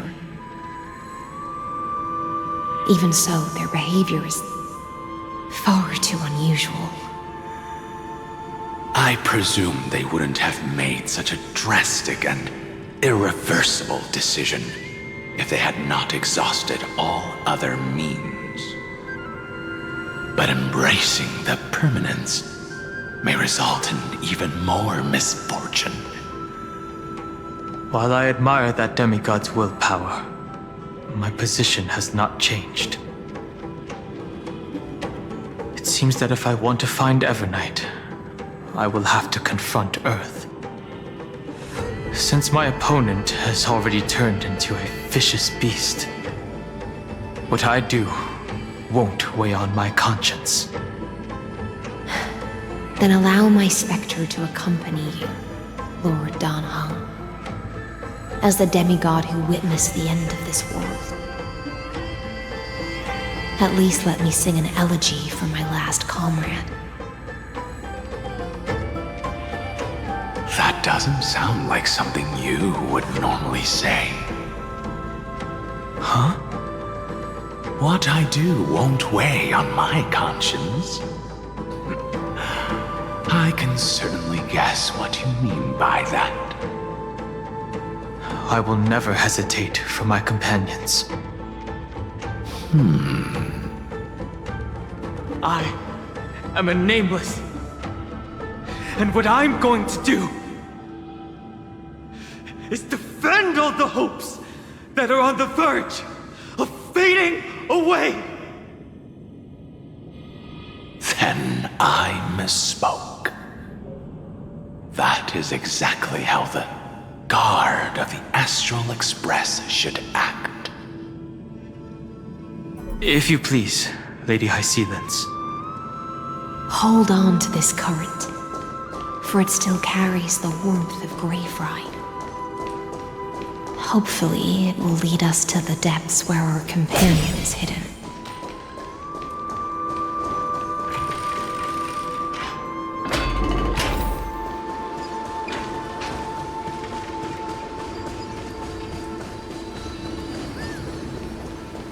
Electra, is that you? Who's that? You're right on time. Let the ocean sink into the Memoria tide and become part of the sacrifice to resurrect the Earth.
Why did Dunfeng choose me all those years ago? Long Scion, fall into oblivion! The Memoria tide surges violently. Hold on, and don't let your focus be swept away.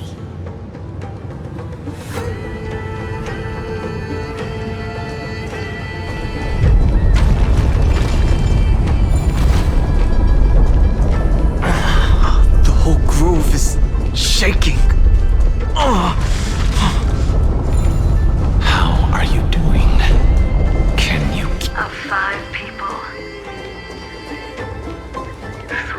must pay a price.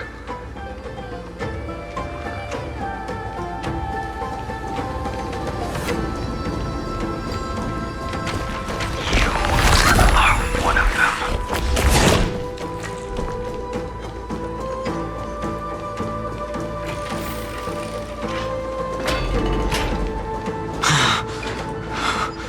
Is it over? It seems so.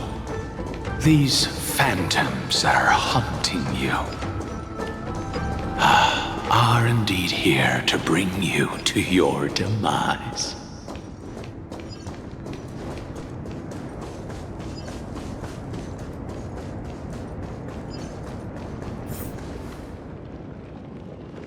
It's unusually quiet here compared to before. Don't let your guard down. The Memoria tide has become even more violent.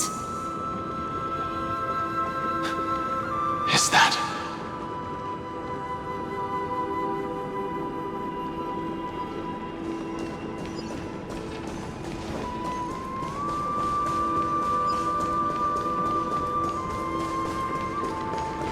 This is an interesting-looking wine jar. Was it Baihang who brought it? It's a specialty from Thalassa that she brought and left here just for this gathering. But she herself didn't come?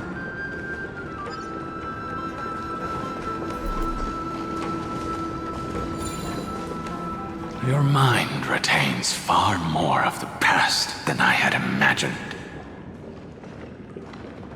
I've seen this farewell more than once in my dreams. The previous life is just an immersia to a newly born Vidyadhara. You know rationally that these are your memories, but it doesn't feel like you experienced them yourself. I use dragon transmutation for selfish reasons, and close friends turn to enemies. You probably want to ask me if it was worth it. The Military Affairs Office is placing more importance on the Yuchue's battle this time. And the Yao Qing called her back for a patrol mission. Some people are born with adventure in their blood and can't stop for even a moment. No matter, I'll drink her portion for her. We're already toasting. Why don't we wait for Dunfeng? As always, the High Elder has endless meetings with the preceptors that he can't get away from. Let's not wait on him.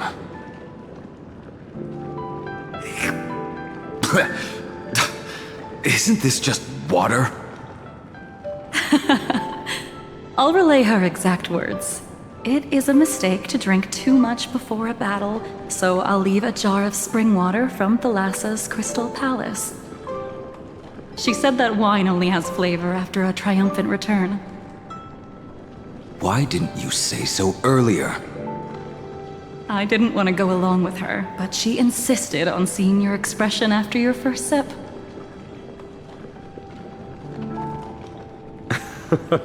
Any gift from a friend, whether it is water or wine, is rich in flavor all the same.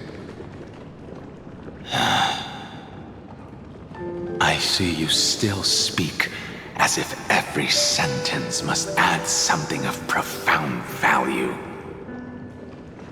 I see you still speak as if every sentence must add something of profound value. Ah, you're just in time. The punishment for making us all wait should be 3 cups of wine. Spare me, please. I've already suffered enough next to the ancient sea. I've convinced the preceptors. Vidyadhara Cloudhim Magi will join the battle on the front lines, and our armies will fight side by side. It seems like you can now carry out your plan for dealing with the Kitu Mirage, Jingyue. Thank you for standing your ground against the dissenters, Dunfeng. I never thought those preceptors would ever relent. After all of this, countless Vidyadhara will lose their lives, with no chance at a molting rebirth. We all understand this. But the Vidyadhara cannot become a part of the Alliance's destiny if we do not share in its joys and sorrows. We would only be bystanders to everyone else's suffering. That is something we all understand as well. That is also why we've gathered here. Come, raise your cups. This toast is not for bidding farewell to each other, but for honoring the soldiers who will not return, for honoring our companions.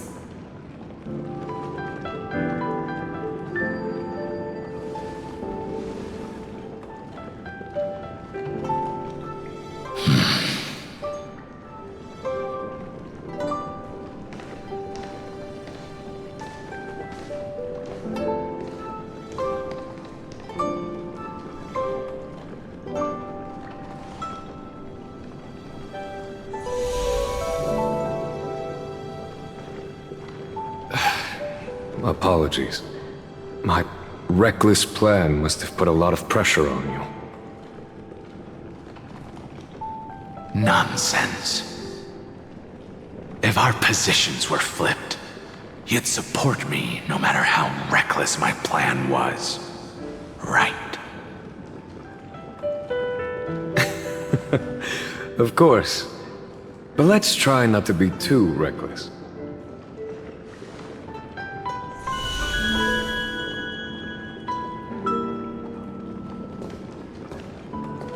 When you make a decision like this, people will always ask, was it worth it? And you will also forever question yourself. Do you know how you will answer that question?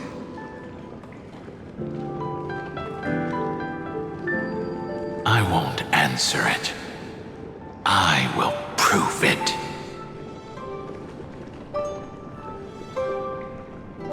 That's right. My sword is my answer. Thank you, Dan Feng. Thank you, Jing Yuan. Oh, thank you, Jing Liu. And thank you, Bai Heng, wherever you've run off to. Ridiculous. How did you get drunk from spring water? I'm just full of joy. It feels like I've just forged a divine weapon with masterful craftsmanship. I'd rather leave this world in a blaze than live until the end of time. That's what I always firmly believed in the past. But I never truly felt like I was alive until I met all of you. Now, I wish more than anything that I could just live a bit longer. No, pretend I didn't say that.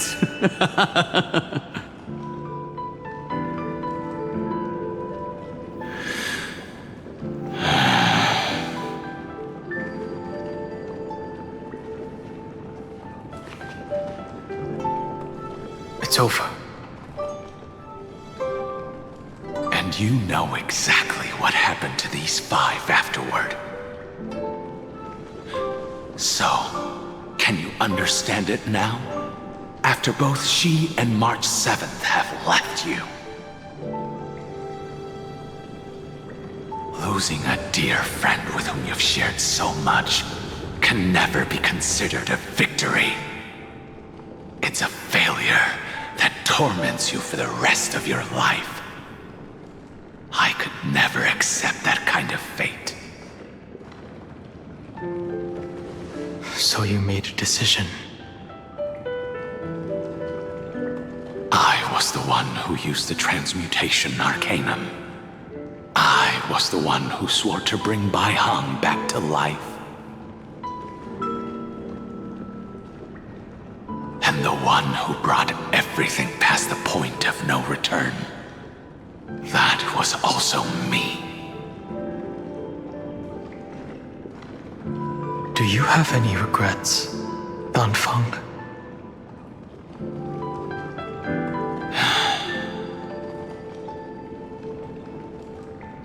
Even if I could reverse time, I would not choose differently. And if it had been Jingliu, Jin Yuan, or even Yingxing who died in battle, I'd still choose to do the same thing. Because only I could make that choice and protect all of this. Now, for the sake of your companions, for the sake of those two who walk alongside you,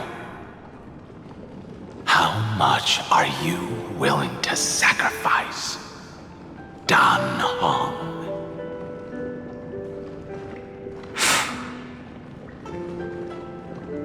Everything. Your answer does not surprise me. They are more than just my companions. They are the path I took that led me to where I am now.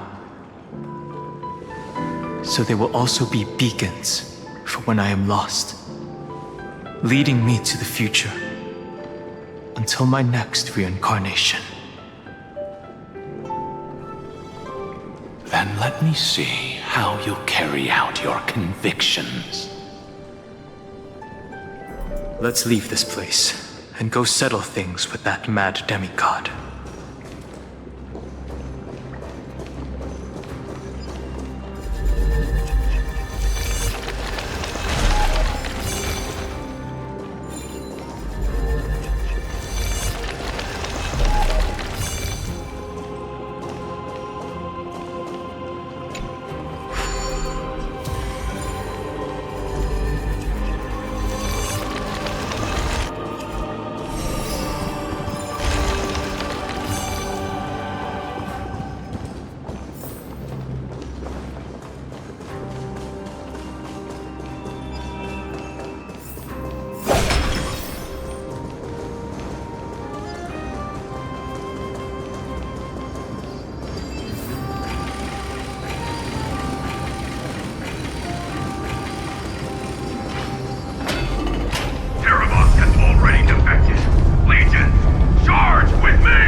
Memories intersect.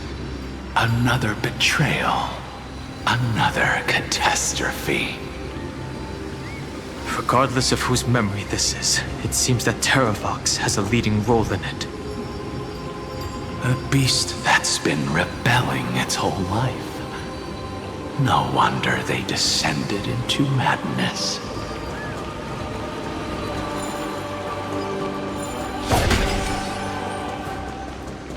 I see the destination that the destruction points to. Golden blood is gurgling out. It's almost like a heart that has burst open. Follow the current and calm its frenzied pulse.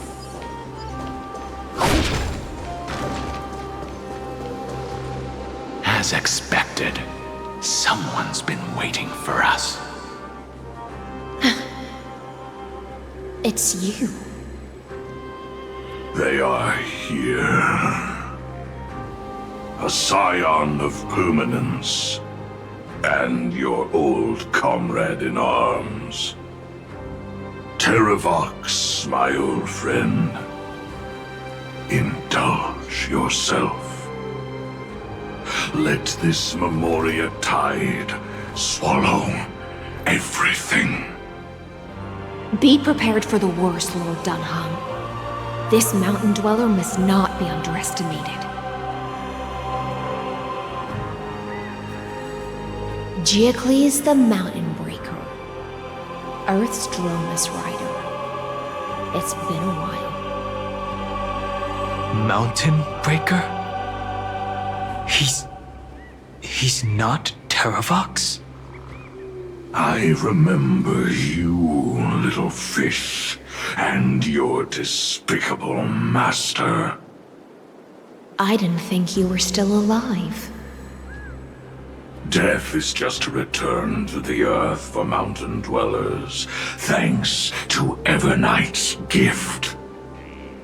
I was able to come back to the mortal realm and keep watch over my dear friend, the Earth demigod who was sacrificed to the flame chase plot in vain. Long Scion, you are the most important offering in this ritual sacrifice.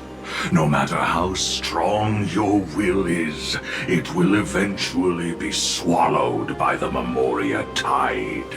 When that time comes, you and the powers you bear will serve us.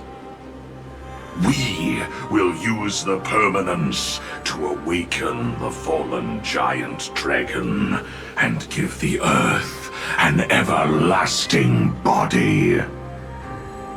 I see. So you pretended to be Terravox in order to lead us here into a trap. If it weren't for the Imperator's tricks, the name Terravox would be shared between us anyway. They made the right choice for Amphorius's tomorrow. But the tomorrow you speak of only ever had a place for humans. What, my old friend? I will once again start a fire that burns away the chains that shackle us! Why don't you leave this to me, Lord Dunham? Use that hidden passage to reach the opposite shore. Perhaps Greyfry's there, deeper inside. No. I will stay here. Mountain Breaker, hero of the mountain dwellers. If I do not stay here and triumph over him, he will die an ugly death in delusions of the permanence. That should not be his destiny. And for the vicious beast that insists on obstructing the Astral Express and threatening the fate of the world.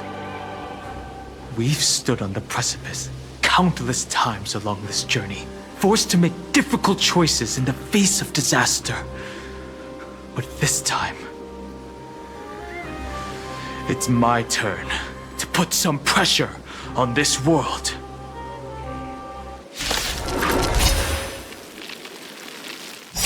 This feeling, this scene. All too similar.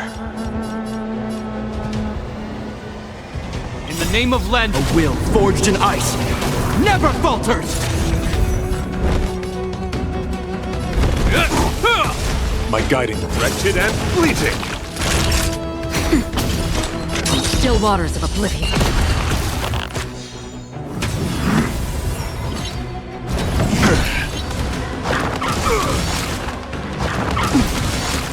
My oath is just that beauty is eternal.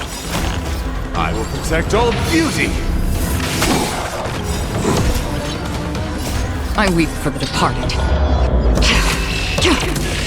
It too shall fall. This ends here. Nap time. Destined for oblivion. A test. Just a little something. Think nothing of it. Don't worry, it's just a scrape.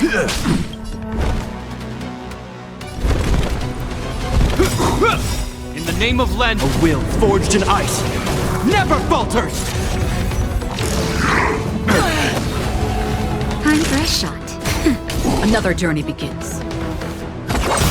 Embrace virtue, wretched and fleeting.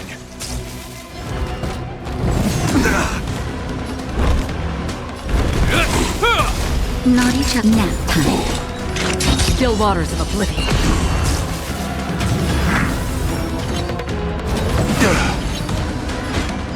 Beauty is eternal. A test. Till I will protect all beauty. For it, Trilla. A will forged in ice never falters! My oath.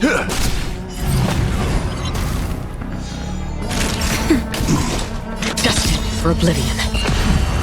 I weep for the departed. It too shall fall.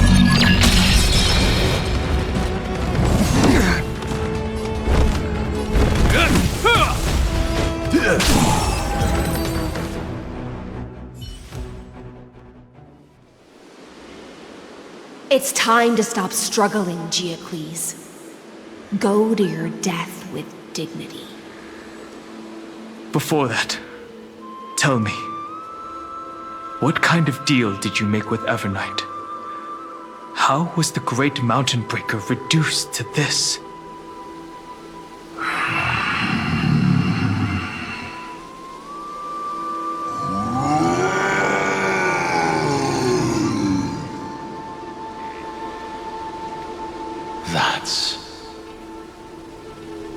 Leave it to me. I'll recount the Earth's heaviest past and sever its deepest delusion. Terravox? Is that you? Your body has become so frail. Even mountain ranges grow old and eventually die. But I can hear the sound of blood still surging through your veins, fast and strong. I suppose you are the true Earth demigod.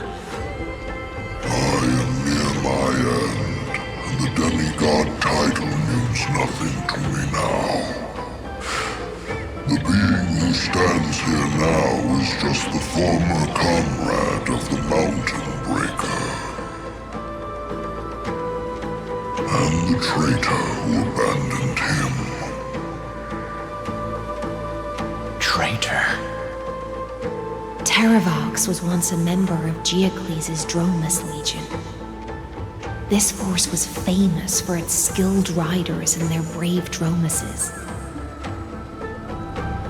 Terravox himself was the Dromus King, the giant dragon who swore their life to the Mountain Breaker. In the battle against Giorios, the Imperator could not surmount this mountain, and thus had to break it from the inside. Terravox's betrayal was key to the Flame Chase Army's victory. The age of the gods was coming to an end. Living beings had adapted to the changes amidst the rifts of the earth, and now they had to learn to survive in the crevices of the epics. Someone had to watch over the earth, so I agreed to a deal. I would take the Titan's divine authority and sink into the cliffs, using my flesh and blood forged of stone to mend the land. But there was one betrayal I could never forget.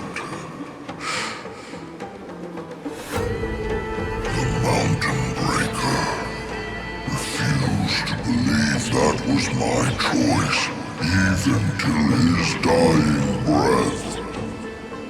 Faced with having to surrender to the Imperator, he chose to die instead.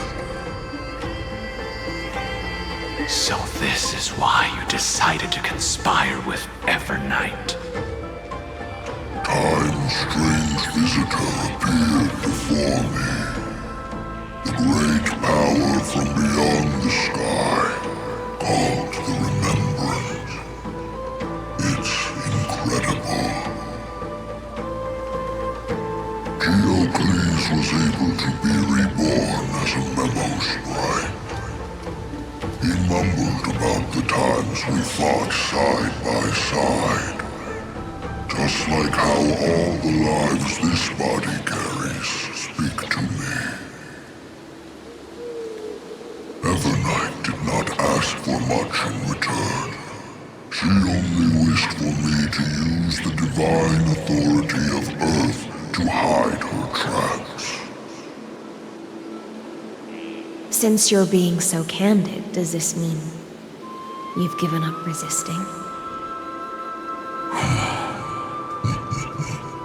Resistance.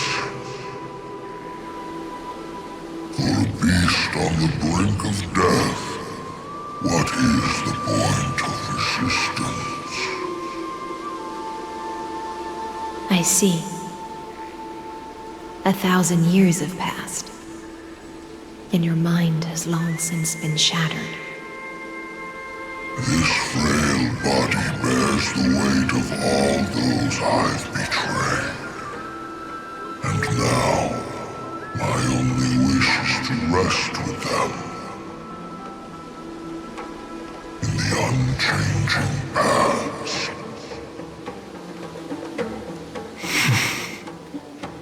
Go, long Scion. That fiery blaze has already burned through Earth's protection, revealing the secrets underneath. The deepest depths in Amphorius, the great tomb where all the past is buried. The one you seek, Evernight, walked out of that place. Before her arrival, no one knew of its existence. In other words, that is the place where Evernight came into being. And it is also where she is now.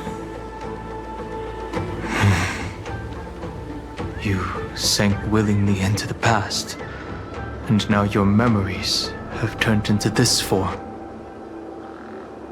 Was it worth it?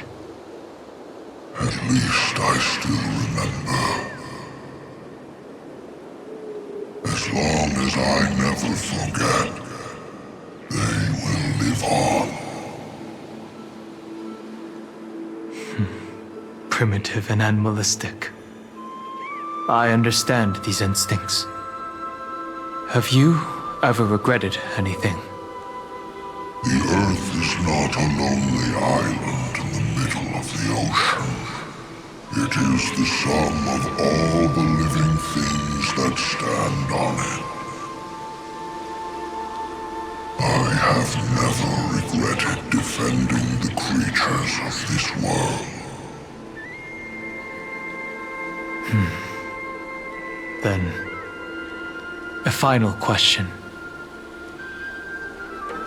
Terravox, after all of this, how much are you willing to sacrifice for the power of the permanence?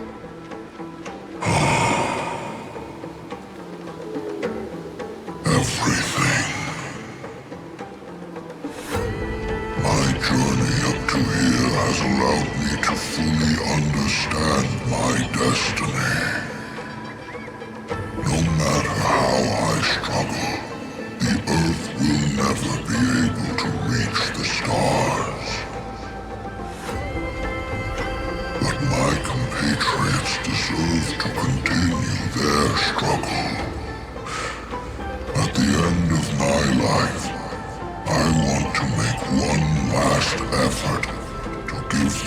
chance to move on to the future. Even if it is a future I am not able to witness.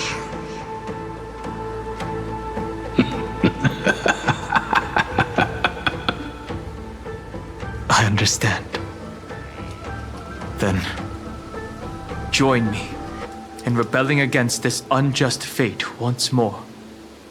Even if the world collapses, the earth must remain unshaken. Give me the core flame that burns within you, and allow this immortal body of the permanence to bear the furnace of life for you. Long Scion, are you willing to bring them all into the new world? I won't give you empty promises. Allow me to answer your question from a different perspective. The permanence is the path that dragons trod, and eternity is life's deepest desire. If you entrust the Earth's living beings to me, they will live in symbiosis with the instincts in my blood. With this body as an ark, I will deliver them to tomorrow for you. That tomorrow won't be the end of Amphorius' west wind, but a vast and boundless sea of stars. A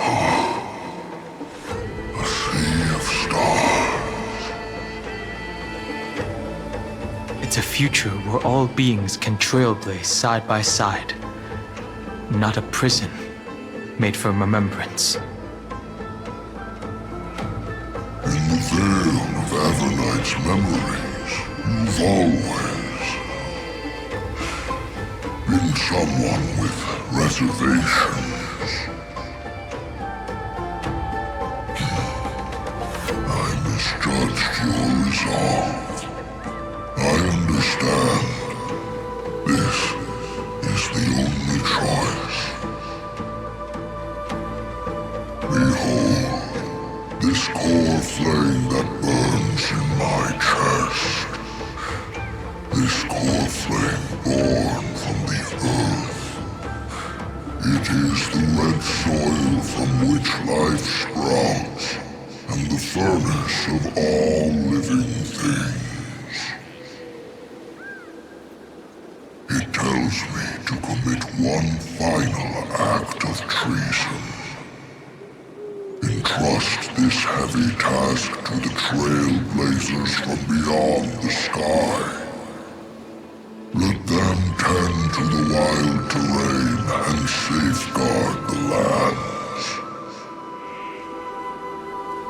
And thus bring the endless stream of life into the distant future. I promise you, Terravox. Good. When I hand over the divine authority, this place will fall to pieces. Are you prepared to hold up the sacred tree if it falls? Of course. Then free what remains of my body, and let me give you this flame that turned away from the flame chase.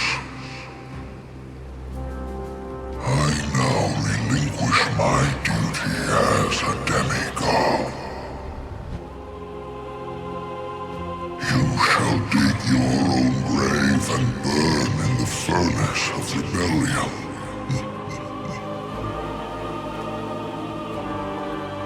I only hope that, after all this time, Father will take me back into their heart.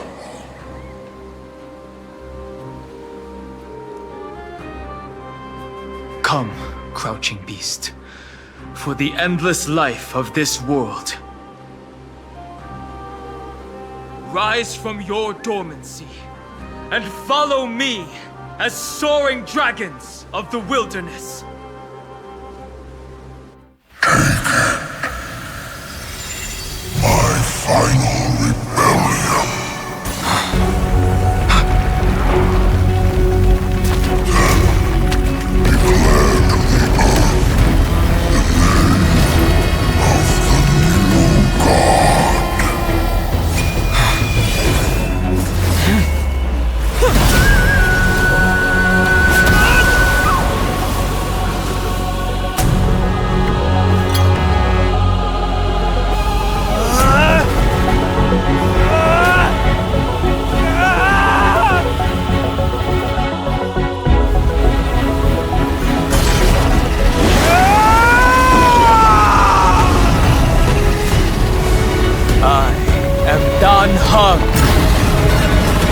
One who guards and trailblazes way forward.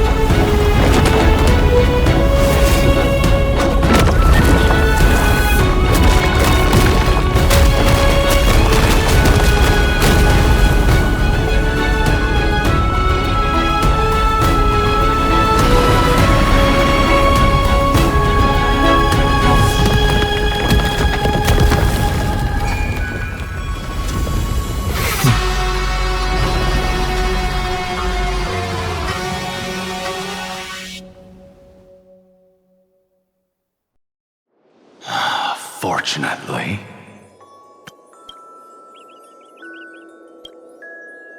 the worst did not come to pass. If your opponent had already turned into a vicious beast, whatever you did wouldn't weigh on your conscience. So what if that demigod had harbored ill intentions or vowed to fight to the death? Would you have pointed your spear at them and carved out the core flame with your own hands? There's no point in discussing what-ifs. Though, I'm glad it didn't come to that. Regardless, I will attempt to join this game and become a part of the Era Nova. This is the only way I can face my friends and this world with a clear conscience. Now that things are settled between us, it's time for you and I to say goodbye. Everything that I left behind has faded away at this point. Go and march toward your own permanence. As for how to tame it, I'll leave that to you. Thank you. We can't go back to the past and make better choices, but at least we can do better in the future. A dragon can only welcome new life by shedding away his old, scarred skin. For the first time in my life, I feel at ease. This burning core flame. Is this what the destruction feels like? The light is unexpectedly warm. It's just like the fleeting moments when one wakes from a dream. Farewell, Danfeng. Now, it's time for me to set out once more. The final rebellion of Earth was to bestow trailblazing wings upon all living beings. For Terravox, this was probably the best possible ending. Behind that scar lies what they called the deepest depths. The rising steam tells me that Grief lies in there. But right now, she's trapped in a bottomless whirlpool. Is Evernight with her? I'm afraid I can't tell. A scorching abyss. If I were to enter it alone, I'd almost certainly get lost. Miss High Sealants, would you give me cover? I'll need to focus completely on what's ahead, and may not be able to pay attention to my surroundings. What are you planning to do? I'm going to continue where you left off. The stranger snatched away the deliverer right before my eyes.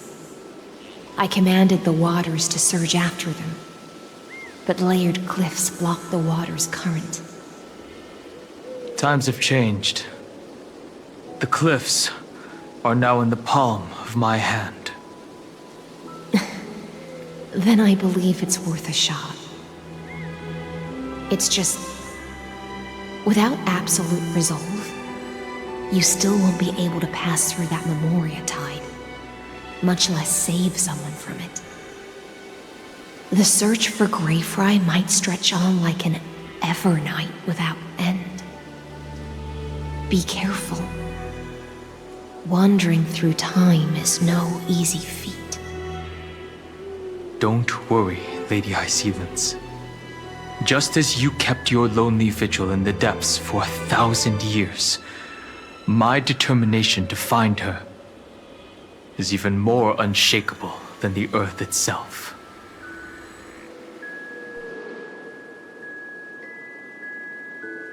Ancient sacred tree, lend me your roots. With the core flame I carry, let me resonate with this land. With heaven and earth as my map, and time as my compass, I will find that one singular point. Even if I must cross every mountain and valley on my own 2 feet, I will bring you home. Circe's giant tree, witness to Amphorius. This time, I will follow its roots into the ancient earth until I find you. On this journey, I will become the bedrock of mountains and bear the cities above. With the currents, I merge into the tide, crashing upon the land's jagged reefs. I sweep across the nameless barrens, scattering endless snow and frost. Entwined in the cycle of day and night, into the deepest depths of this world, adrift in the darkness that was before all else. When can I lead you out of this maze? No.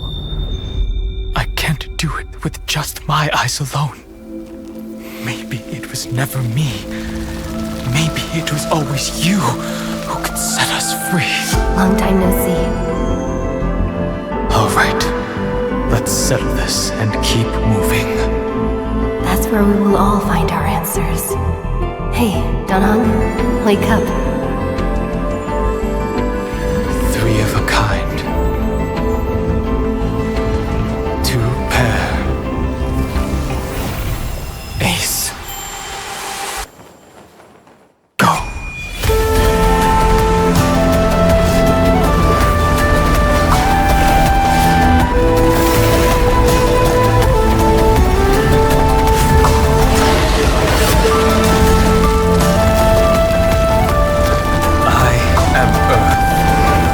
That grows upon the earth. I am you.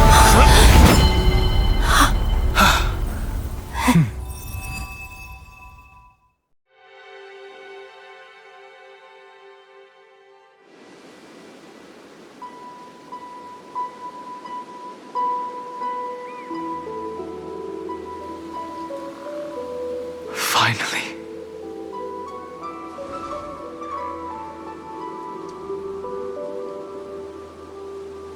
I found you.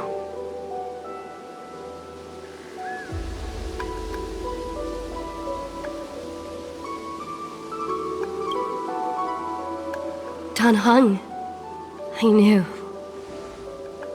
you would come back.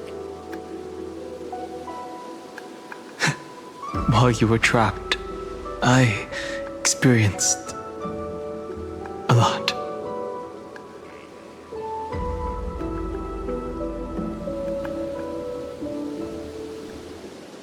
Thankfully, Evernight did not try to stop me. Looks like we've managed to stay ahead of her this time.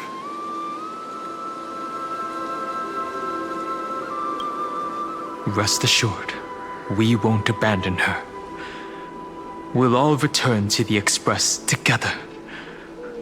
No one will be left behind. You mean Mem? Sorry, I haven't seen her at all on this journey. Perhaps you were not the only one being held captive by Evernight. They never once stopped worrying about us. About you, me, or March 7th. They never gave up on trying to save us, even from outside this world. Miss Himiko, Mr. Yang, Pom Pom, and even Sunday Black Swan and the two geniuses. They are all doing everything in their power to aid us. I understand. Her power shouldn't be underestimated. It was only when I personally stepped into the maze of time that it suddenly struck me. She and I had crossed paths once before. I'll only warn you once. Leave her body now. I feel like I've seen these floating black things somewhere before. I had an unexpected encounter with her when I left Amphorius. Perhaps to avoid exposing her whereabouts, she stripped that memory from my mind. That power called Oblivion. It's just like an emanator's. Oblivion.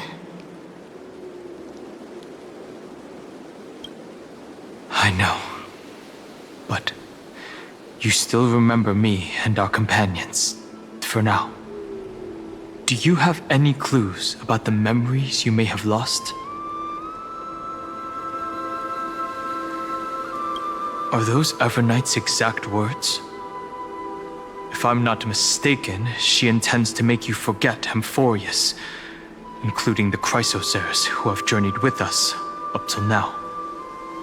But it seems you still recognize Lady Hycelens. If I made that much of an impression on little Grey Fry, then I am naturally delighted. But I fear your escape from that power they call Oblivion is thanks to someone else. Nice to meet you. Or maybe I should ask, how have you been since we last saw each other?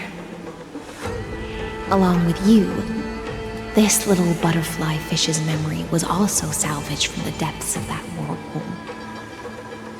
Just as a pearl is cradled within its shell, the power of Thanatos surrounds you, shielding your soul from corrosion.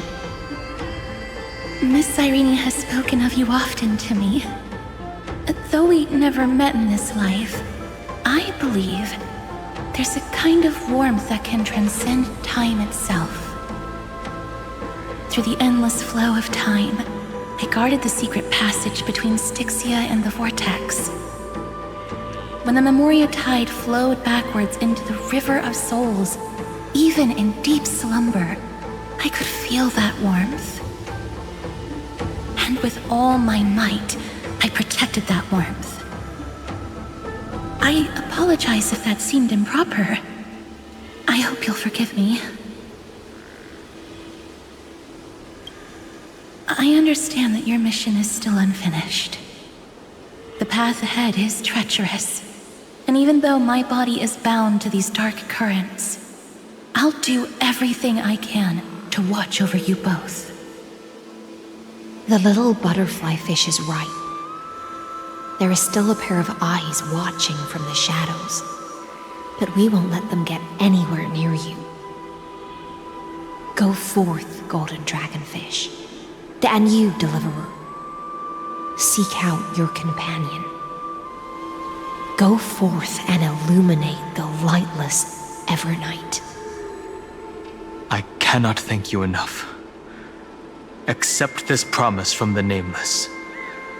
Amphorius will definitely write a brand new ending for itself. Of course.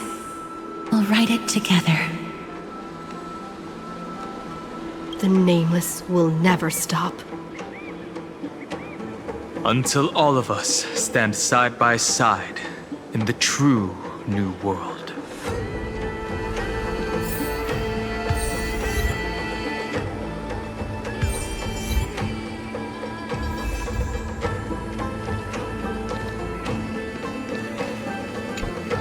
Go forth with courage, little gray fry.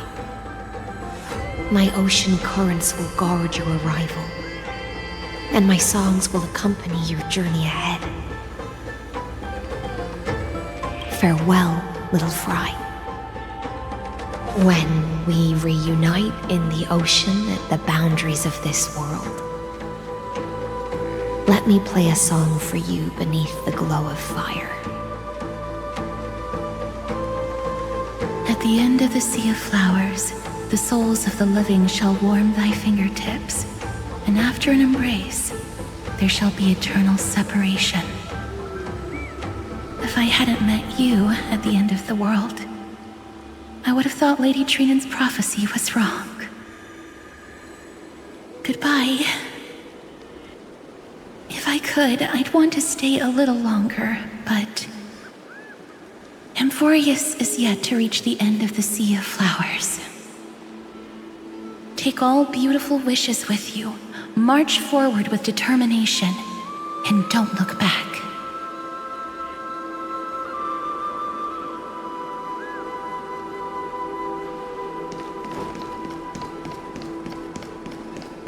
This place was once Nestia's altar.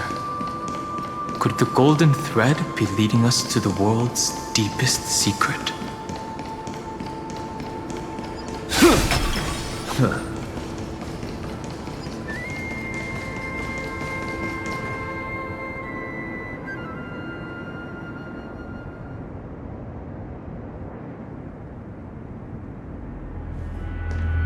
Is this a symbol in the shape of Amphorius? Naturally. How could a world enclosed within the scepter have a way of knowing what it looks like from outer space? Unless the mural isn't a drawing of Amphorius, but rather someone saw the mural and shaped the world in its image. Could that someone be Xandar? No. His concession proves that this place where Evernight is hiding must be a blind spot of the experiment. I'm afraid not even Xandar knows about the existence of this great tomb, or the secrets buried within it.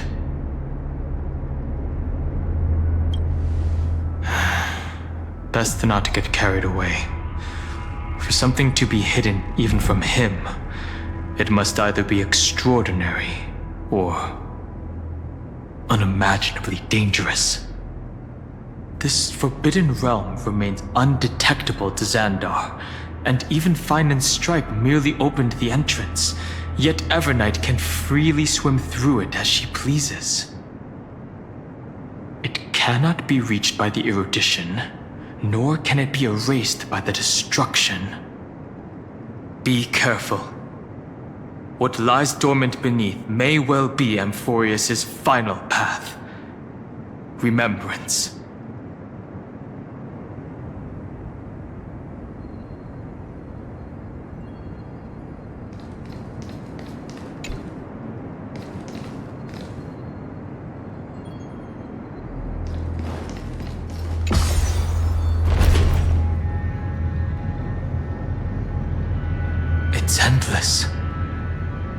feels like we're plunging into an abyss.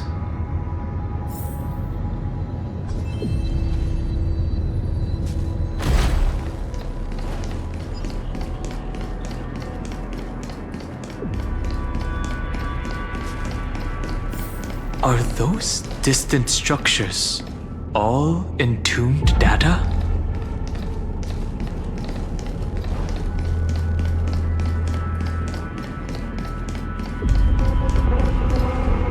The whirlpool of remembrance. Bottomless and unfathomable. Behind this mist must be Evernight's domain. Ready? Once we step inside, I'm afraid there'll be no turning back.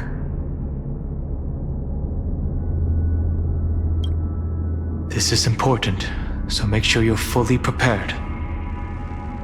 I'll be waiting for you.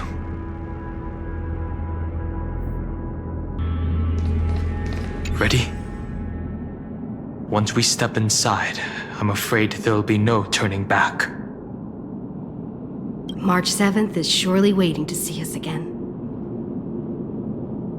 Let's go. On the Trailblaze, no one gets left behind.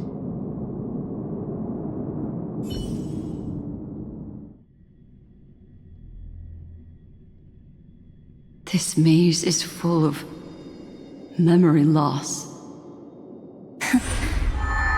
Your voice sounds different from usual. I only hear a hint of curiosity. The rest is all fear. Beautiful memo keeper. I know exactly where that fear comes from. The Evernight is a mimetic entity's natural nemesis. They will swallow you whole with just a flick of my pinky finger. I am the garden's enemy. I have never denied that fact. I have to say, Miss Evernight, you've certainly got a unique way of protecting people. At least she's still willing to talk. Is it because I disobeyed the garden's rules? Maybe I still have a chance. No. I don't think you do. It's not very elegant to spy on someone's thoughts, you know? Well, before you get rid of this beautiful memo keeper, the least you could do is answer some of my questions. Why should I do that? So you can buy more time and send a message to your companions? And here I thought you were already watching my companions' every move. I am. Earth stirrings have ceased. They have defeated Terravox and are heading here as we speak. Don't tell me that's part of your plan, too. It's not, but I'll make good use of it. Fighting alone against an entire world, even I might miss something. But I know how to adapt to the circumstances. Just like right now, how I've decided to let you go. I like you, little bird. Your longing for memories remains pure, unlike those memo snatchers. Your most precious quality is how you've yet to be tainted by the garden's dark side. I'll take that as a compliment. But I still don't understand why you've kidnapped me here. Well, seeing is believing. So, why don't we take a stroll together? This ruin buried deep underground is called the Kernel, in the language of erudition. But I gave it a friendlier name. The Heart of Amphorius, the great tomb of the Nameless Titan. the Nameless Titan. You'll see with your own eyes just how important the remembrance has been in this world, and how we will stir up the waves of oblivion to douse an eon's ambition.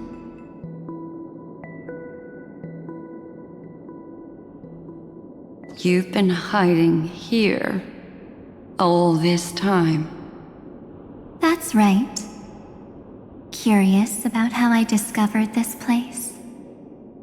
It's not actually all that complicated.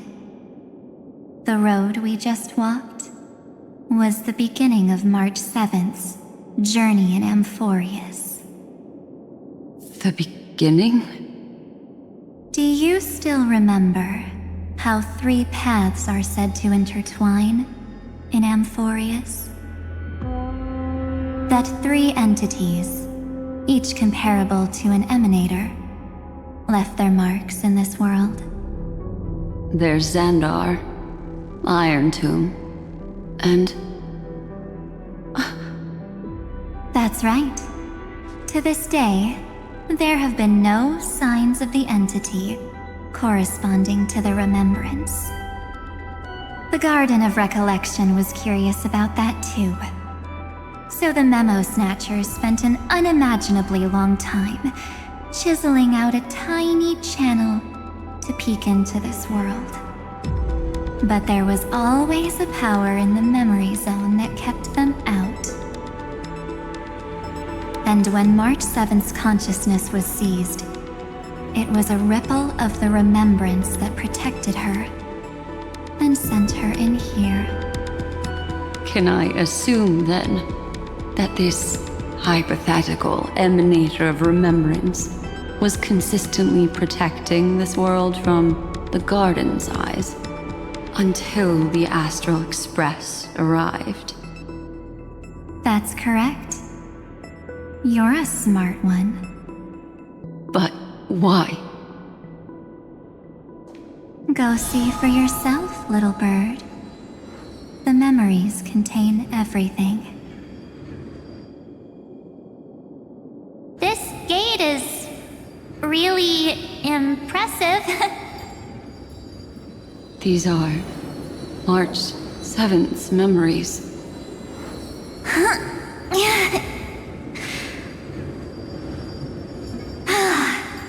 Didn't move at all, huh? I just got here and I'm already locked out. A journey of 1,000 miles stopped at the door? That's terrible!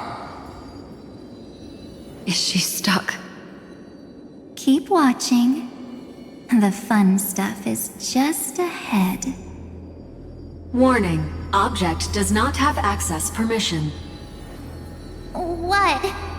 Did I touch something I shouldn't have? Execute formatting protocol.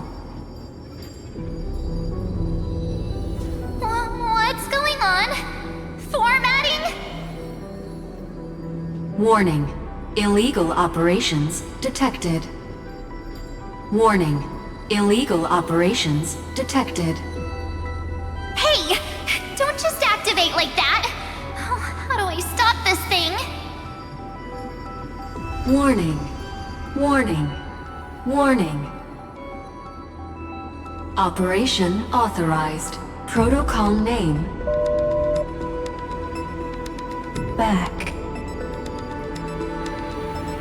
Huh? Finally it stopped! Wait, did you just mention her name? She's barely spent any time in Amphorius, and she's already famous?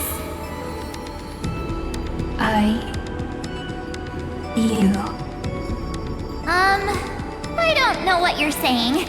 Let's not speak in riddles, alright? Why don't we start with an introduction? I'm March 7th, and I'm that person's companion. Sorry I accidentally ended up barging in here. Establishing communications. Communications? Oh, does this mean I finally get to talk to someone real? I really need outside help right now. Channel established. Proceeding to encapsulate. Whoa, wait. What? Encapsulate? Encapsulate me? Encapsulation complete. Initiating transmission. Transmission destination. Recurrence number 335503336. Huh? What's going on? My body! The memory stopped so suddenly. She was already lying in the abyss of fate the next time she woke up. And Orynyx was calling her mother. Mother? Maybe that's just how the Titan calls all Remembrance Path Striders. Like how they call Fuli Skyfather. So March 7th had already brushed against the inner workings of this world at the beginning of her journey. That warning in her memories must have been the Sector's safety protocol. But why did it mention the Trailblazer? March 7th should have entered Amphorius long before she and Danhung did. An inexplicable contradiction, isn't it? Let's put that aside for now. The protocol didn't kill March 7th. Instead, it threw her deep into extrapolations. Over the next 97 days, the two of us, trailblazed through Amphorius as mimetic entities as she evaded the Administrator's pursuit. It must have been a difficult and lonely journey for her. Yes. No one could see March 7th. She didn't belong to Amphorius's memories, so she could only watch this world from the sidelines, like a transparent shadow. Then when did you appear? On the day that she ran out of options. March 7th tried so many things to help her companions, but the only outcome of her efforts was a few Amphorian folktales. In the end, she had only one option left. Just as she wished, I erased everything using the power of oblivion. Then, I protected her and Danhung, and made sure that they were spared from the Memo Snatcher's clutches when they broke through the seal. And you've been hiding in the shadows ever since, while manipulating time and colluding with Earth, all the way till now. A journey of 1,000 miles starts with a single step. The story of the Remembrance has just begun. Why don't we step into it together? As someone qualified to walk with me, you can now take in all the secrets behind this door, and witness how, in a blank space of time, another futile journey across 30 million lifetimes was forgotten by this world. I thought Evernight would have done something to stop us, but it's been smooth sailing the whole way through.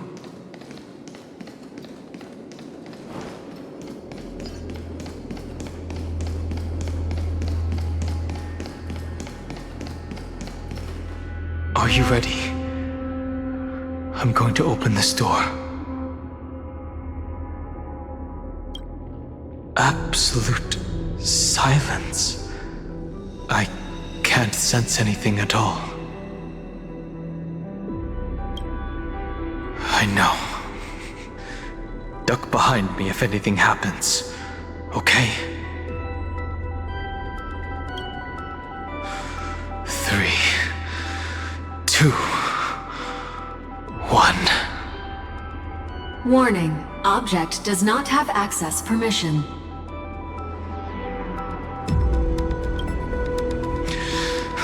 That means we're in the right place. Warning. Warning. Warning. Get ready. Incoming. Welcome back. What? I'll be waiting for you. It mentioned your name. I'm getting a feeling of déjà vu. Like the first time I opened As I've Written. Thankfully, Evernight didn't take that book. Let's try using it.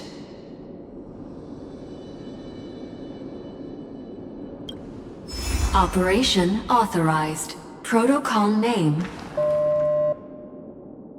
The seal's gone. Didn't think this book would have a use here.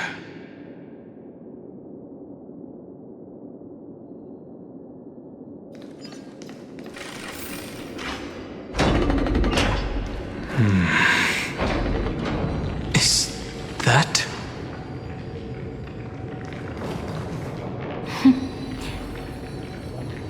Hi. Miss me yet? I'm just messing with you.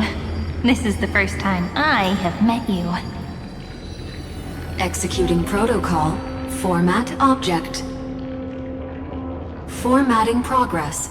0.015%. And it looks like it'll also be the last. Something's wrong. She's not talking to us. She's not the mem, you know. Could she be a Cyrene from the past? Formatting progress. 23.815%. Since we don't have all day, let's get started, shall we? As always, I'll read this book to you. That way it won't just be Cyrene's memories alone. Formatting progress. 45.147%. Where should I start this time? Let me see. There. Shall we start with the meeting between the Helcolithist sage Midamos and the King's Aegis Anaxa? Formatting complete. What? Did you hear that? She just said... This is obviously not the history we know. It might be one of the possibilities in the 30 million cycles, but... Cyrene should have died at the start of every recurrence.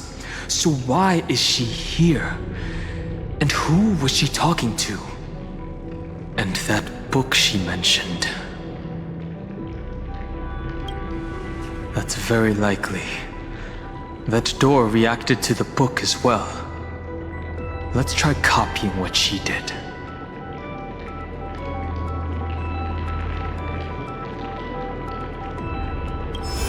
Accessing recurrence number 33550337. Access failed. Error code Gamma 13. And that's it. As I've Written is definitely connected with this great tomb.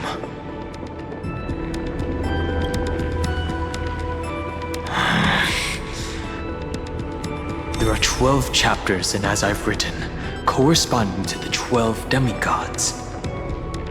Maybe the nameless recollections match these runes. Let's try linking them first.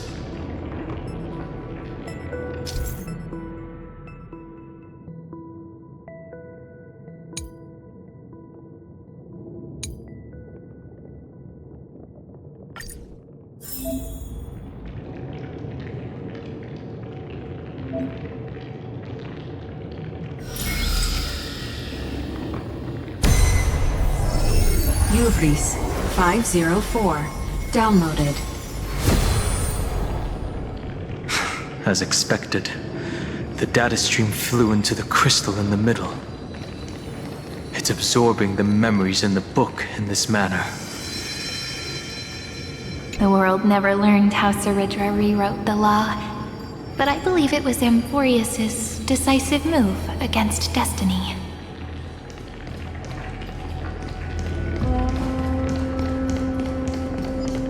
$30 million departures, 30 million shatterings, and the beginning of 30 million flame chase journeys. Fate betrayed Trebios, but she was never betrayed by humanity.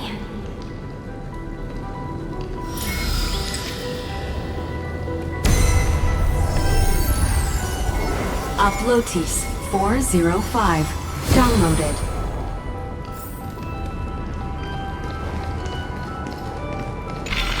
This world is so desolate.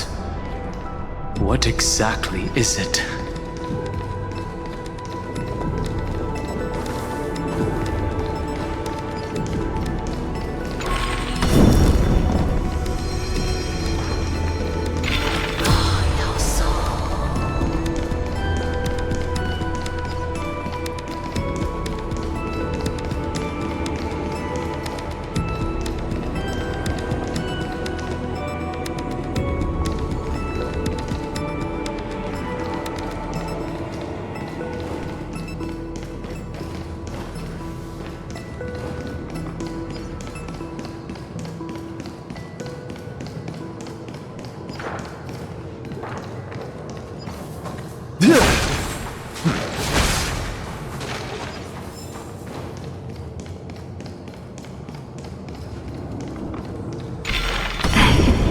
You must be very familiar with the story of time now, so why don't we leave some pages for the heroes instead?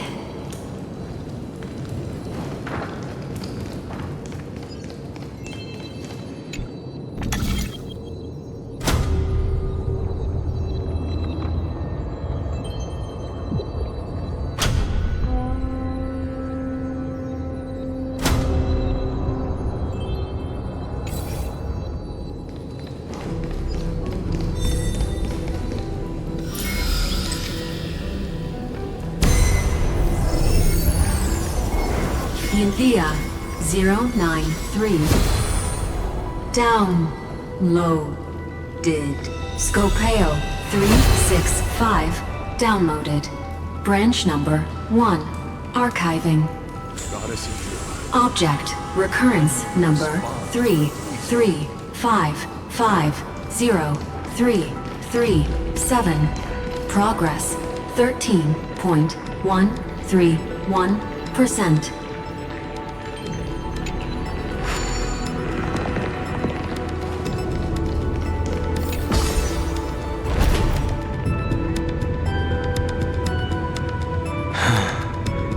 There's a notch in the terminal that's just the right size for this book.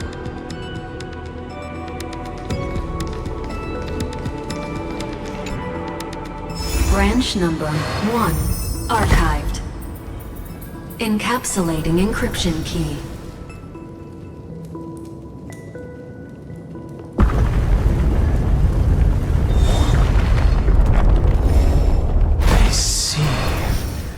This As I've Written book is a data terminal that has been modified by the remembrance. It might have looked like Cyrene was reading a story, but she was actually carrying out a data transfer. No wonder these facilities are reacting to it. This book is a key. But Cyrene could never have known about the truth regarding the scepter. So where did she get this key?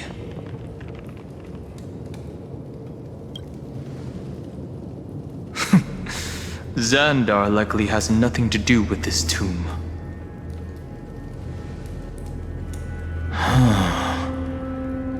Do you remember?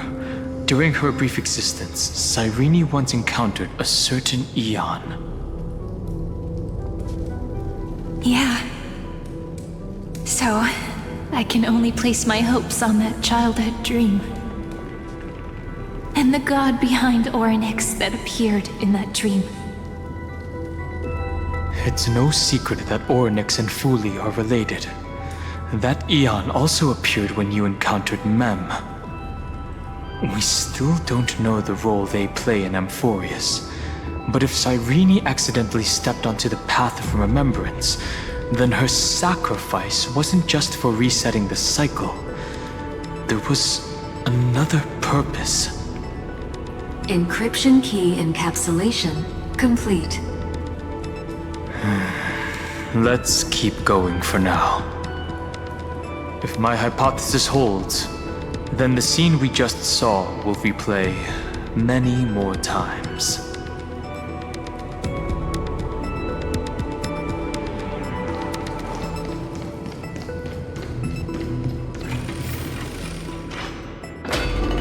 Hey, be careful. Evernight's eyes are everywhere. Don't get too far from me. The chronocognitive anchor will protect us.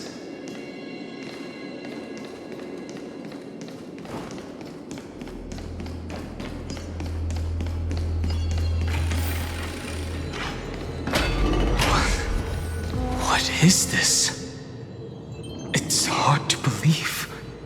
Is this still Amphorius?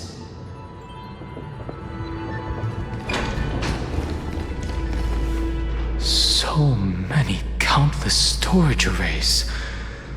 This would even rival the cyber prison of Inupis. Look, what a magnificent sight. Even this classical world contains a futuristic palace like this. Would ID Silicii end up looking like this after a few thousand years? Executing protocol. Format object. Formatting progress 0.027%. It's always so on time. Never late at all. It's okay, I get it. It's just trying to remind me how precious time is. I want to share a story with you this time. I saw a little nymph on my way here. It was on a fallen wheat stalk, and it glowed under the sunlight. It was incredible. I forgot all my pains at that moment and just stared at it in a trance. I wonder, did every Cyrene in the past feel that the nymph was beautiful? Would they also have recorded that scene into the Eternal Saga? So, could you give me more time, please? I want to leave behind more memories for the future. Formatting complete. As I expected, the answer is the remembrance. An Eon appearing in her dreams, 3 paths intertwining in Amphorius, and the Garden trying to infiltrate this world at all costs. I have reasons to suspect that Fuli's gaze once swept over this world before the scepter completely fell into destruction. And that Cyrene basked in that divine gaze.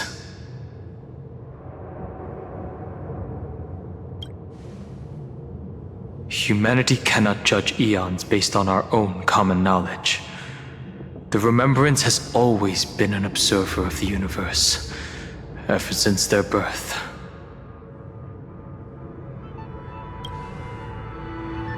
That's to be expected. The various factions are only followers of their eons, and Fuli was never known to be friendly with humanity.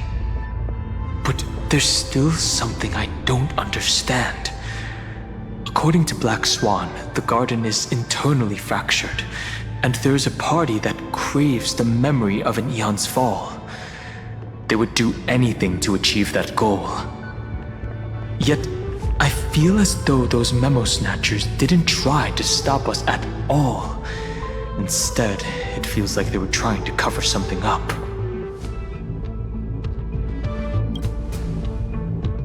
Most of the time, a gaze is simply a natural phenomenon, though some Pathstriders regard it as a supreme honor. An emanator, however, must possess power granted by an Aeon's blessing.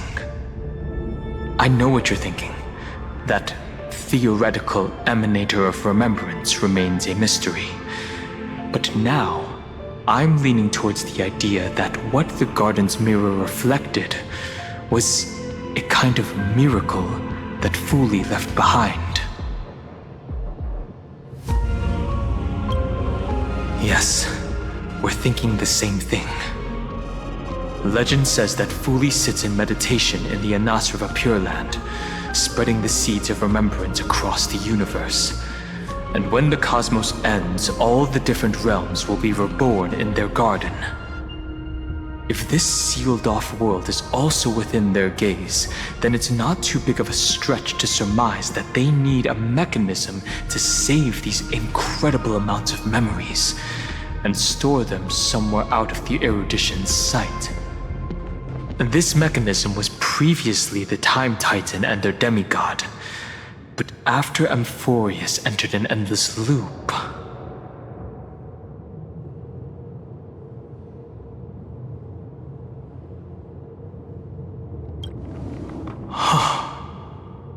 It's that ceremonial blade.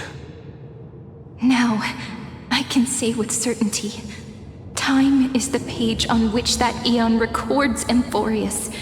If it fades from existence, and all that it records is lost among the stars, that Aeon will surely direct their gaze here. And it will be a glance that spans time and space, transforming each incarnation of me into the power you shall wield to reset time, imbuing my soul into this ceremonial blade, and creating an endless flame-chase journey. The ceremonial blade killed Cyrene at the start of every recurrence, and at the end of every journey, Cyrene's soul took the extrapolated memories stored within the blade and buried them in this great tomb. That's how the memories of Amphorius transcended the loop and were continuously stored, while the scepter had to revert its progress over and over again because of loss in its logic. Fuli's blessing will not disappear as long as this process keeps going. I knew their gaze never left. As long as I record every page of this story and tell it to you, Amphorius won't be forgotten. Cyrene encountered the Aeon's gaze and regarded them as the hope to continue her world. That's why she offered them memories over and over, even if she had to turn herself into nothingness every time. As to why she insisted on keeping her human form and offering the memories through reading a story, it might have been the only way for her to maintain her sense of humanity and leave her mark in this world, even though everything was just her wishful thinking. Right. Based on the runes on the floor, the encryption key from earlier should be used here. There are 3 keys in total. We're 1/3 of the way through.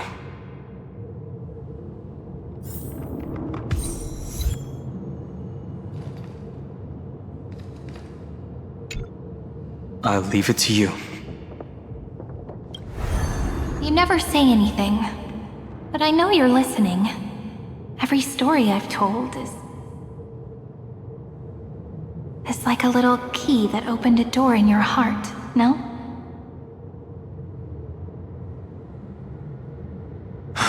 The path has appeared. Go! The Dromis King paid a heavy price for their betrayal in every life, but there was never regret in their deep roars.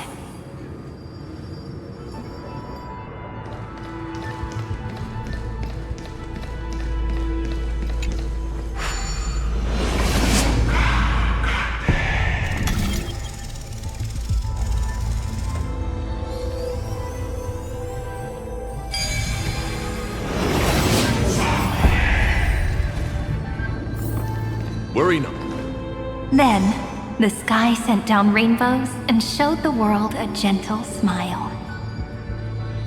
Formatting progress 93.998%. Looks like it's time to say goodbye again. Before I was even aware of it, this book had already recorded too many emotions. Every page has become so heavy. I've started to feel uneasy whenever I take it into my hands. Where did the very first ripples want these memories to be sent to? Formatting progress 94.423%. How many times has it been? It faithfully fulfills its duty, activating and formatting. Never changing, like the fate of the flame chase in every cycle. If I can only write the same ending every time I lift my pen, then is this weighty saga just an overly naive dream? Formatting progress 96.024%. Process error. Analyzing. Process error. Analyzing. Really? Are you encouraging me? Thank you. I'm sorry for making you see this embarrassing side of me.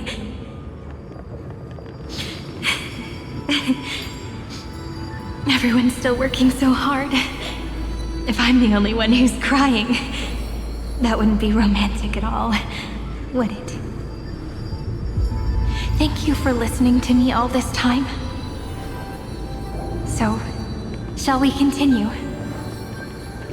Formatting complete. The endless cycle took its toll on her. Even Cyrene could not resist despair when faced with eternal stasis. Like Aslana, she started to wonder whether everything was futile. Indeed. But I still haven't figured out one thing. Who exactly was she talking to? I thought it was an Eon at first, but the way she talked, it didn't sound like praying to a god at all. Maybe she's talking to her imagination, a hero within, but that wouldn't explain the process error. No matter who that listener is, Cyrene's storytelling is just a data stream for the scepter.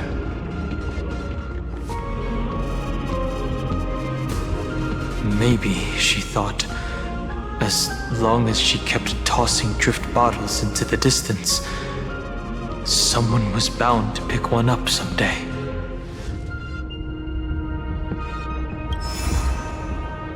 Accessing recurrence number 335503337. Once again, Castor is offered her final embrace to death.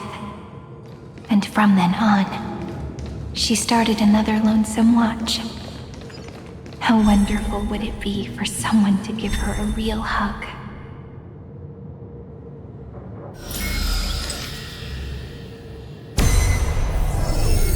Epi-Ikia 216 downloaded.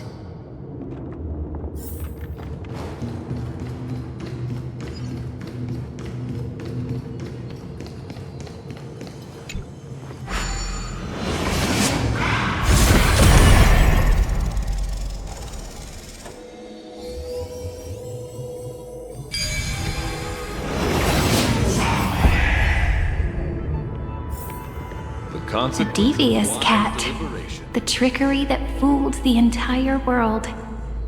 No matter how her identity changes, she will always end up being a pillar that stands tall for the holy city for 1,000 years. The hand of Zagreus. Seems like we'll need it here. A devious cat. The trickery that fooled the entire world. No matter how her identity. Maybe the room will only be completed after the modules are inserted into the slot.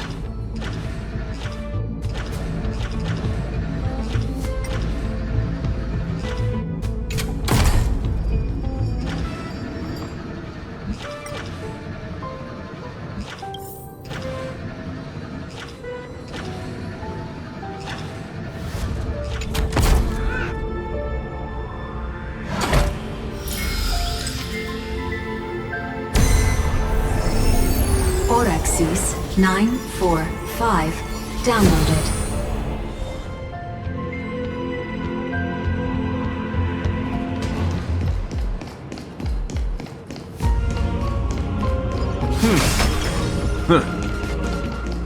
Midamos's road of strife once again reached its glorious and lonely end. As always.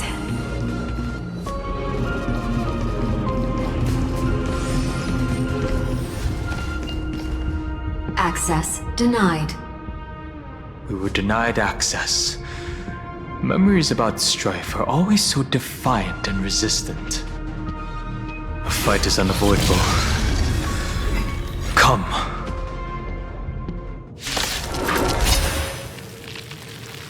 Warning. Illegal operations detected. Warning. Illegal operations detected. Wretched and fleeting! In the name of a will forged in ice never falters! Naughty child, nap time. Enough on the still waters of oblivion. Again. This ends here.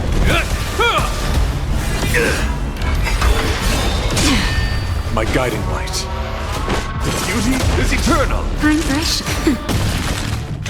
Destined for oblivion. I weep for the departed. It too shall fall. Familiar. In the name of Len, a will forged in ice never falters! Till I will protect all beauty! For it, Trilla. My oath is to a soft, wretched and fleeting! Nap time. On the still waters of oblivion. Hope you're prepared.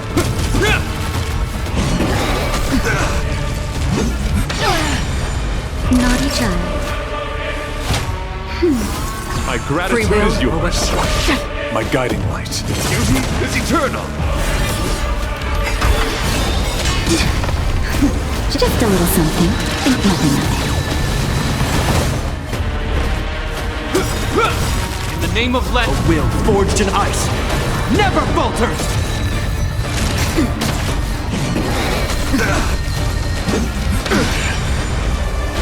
Wretched and fleeting! Till I will protect all beauty! For it, Trilla. Destined for oblivion.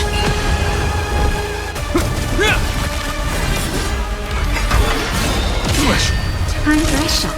Nap time. Beauty is eternal! Still waters of oblivion. Again. This ends here. Naughty In the name child. of Landa, a will forged in ice never falters!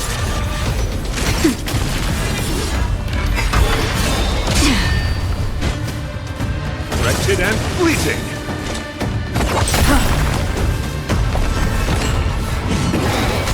I'm okay. A test. Nap time. My oath is to a solitary. Beauty is eternal! I weep for the departed. It too shall fall.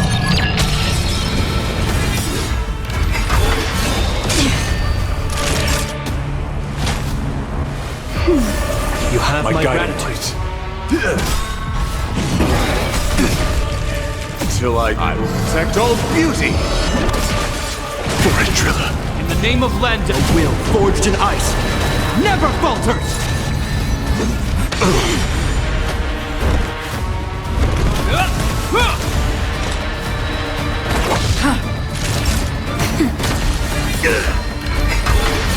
Flesh wound. Wretched and fleeting. Hope you're prepared. A will forged in ice never falters! Another journey begins. Destined for oblivion. Is that all?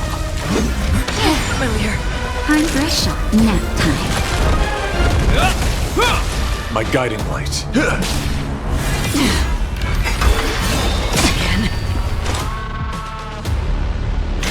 On still waters of oblivion. I'm okay. Just a little something. Think nothing of it. My gratitude is yours. In the name of land, a will forged in ice never falters! My oath is to a sovereign. Beauty is eternal. Free will, or was it fate? Destined for oblivion.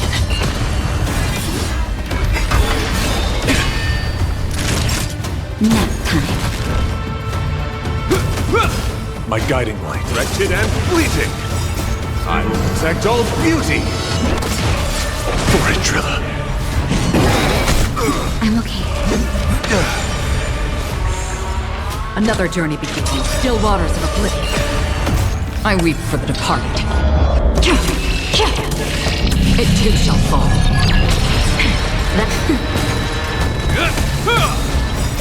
A will forged in ice never falters!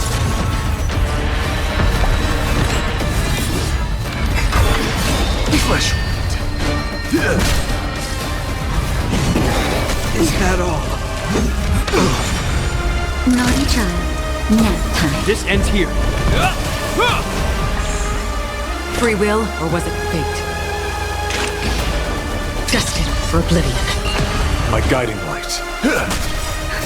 Just a little something. Think nothing of it. Don't worry, it's just a scrape. I'm okay. A will forged in ice never falters! Time for a shot. My gratitude is yours. On still waters of oblivion. A test. Hope you're prepared. Not.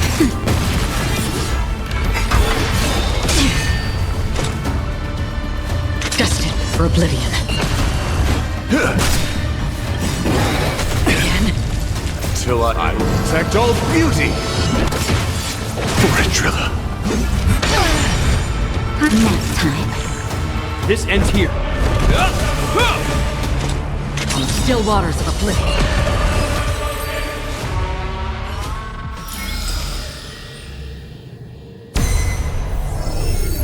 Polemos 600.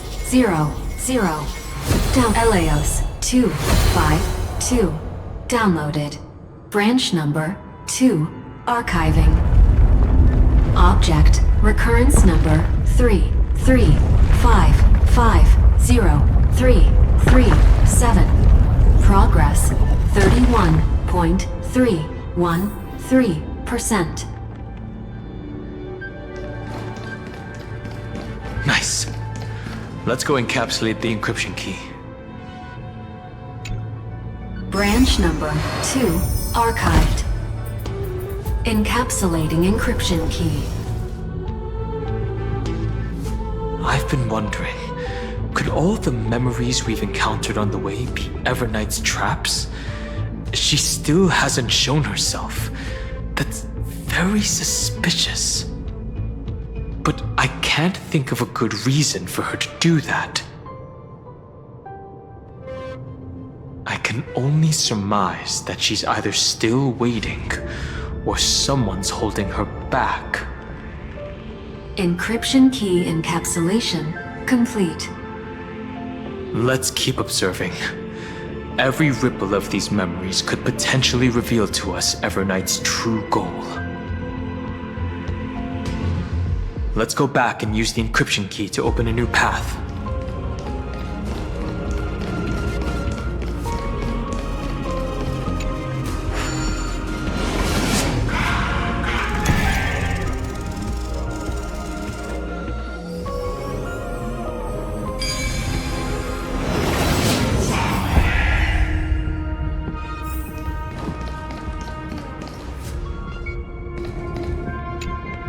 Go upload the encryption key, just like last time. What could be behind this door? Glittering crystals?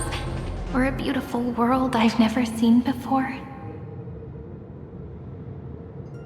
If I tell you all the stories of tomorrow,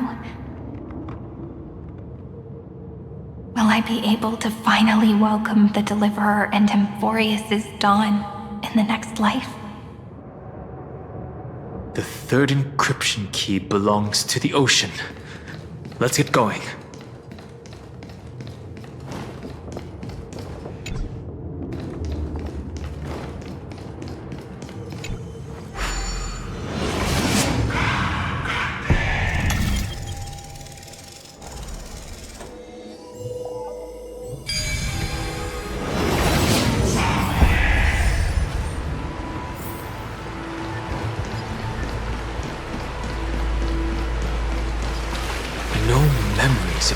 This time,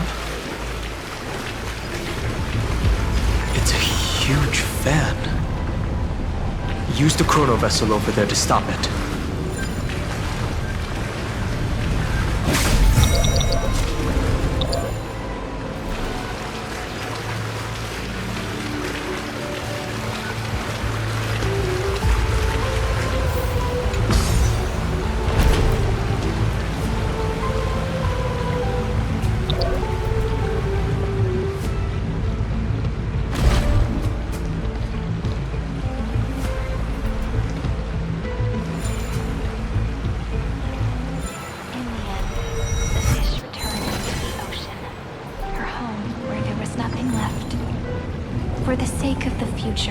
She guarded the vortex at the end of the deep sea until the very last moment.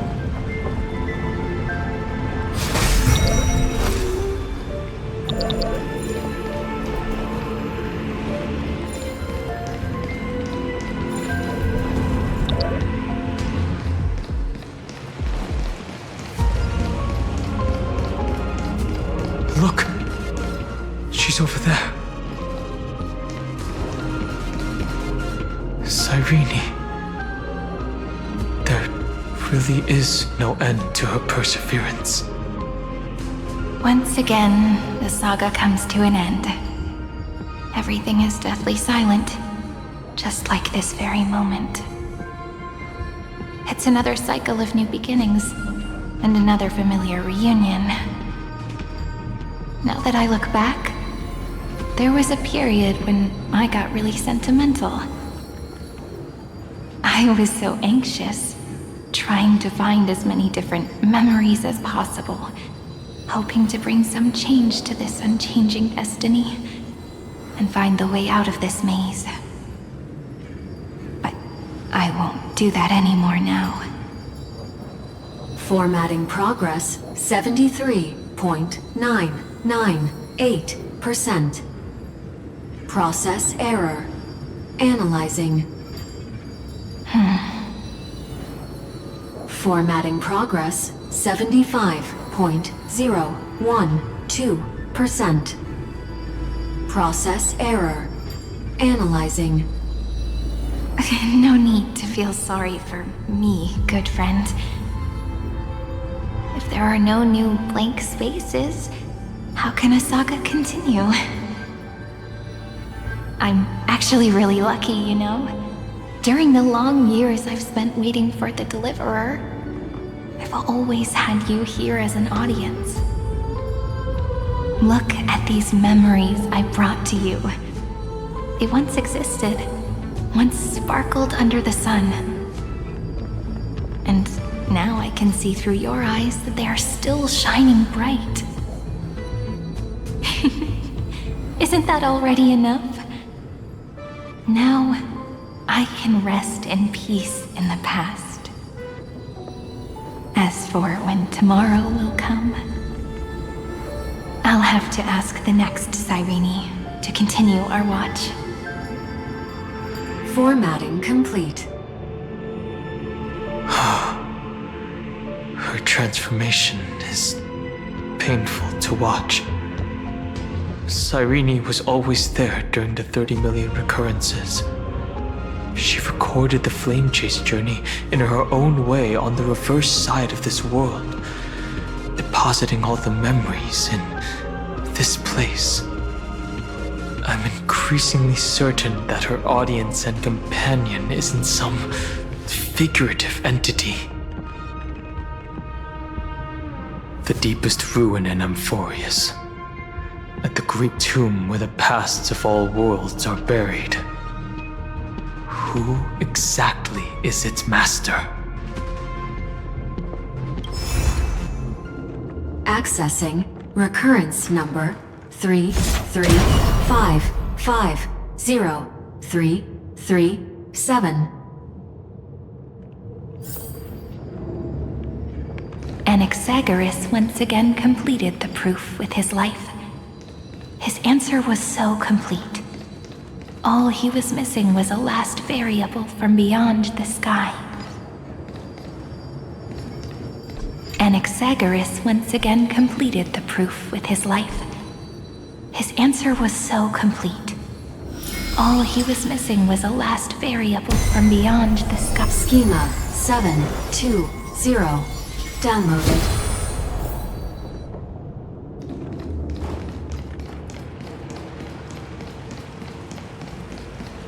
World-bearing. This divine authority is so heavy that I do not know how I can even tell its story. World-bearing.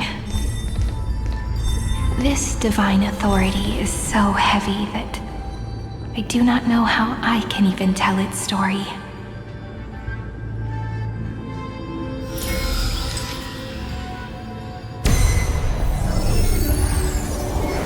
Nikos 496 downloaded.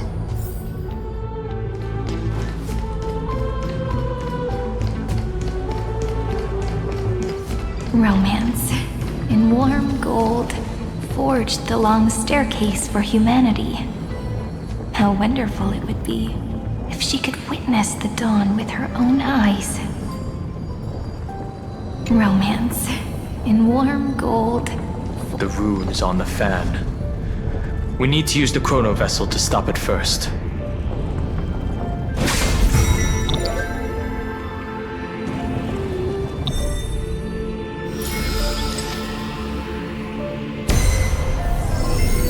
Carlos 618 downloaded.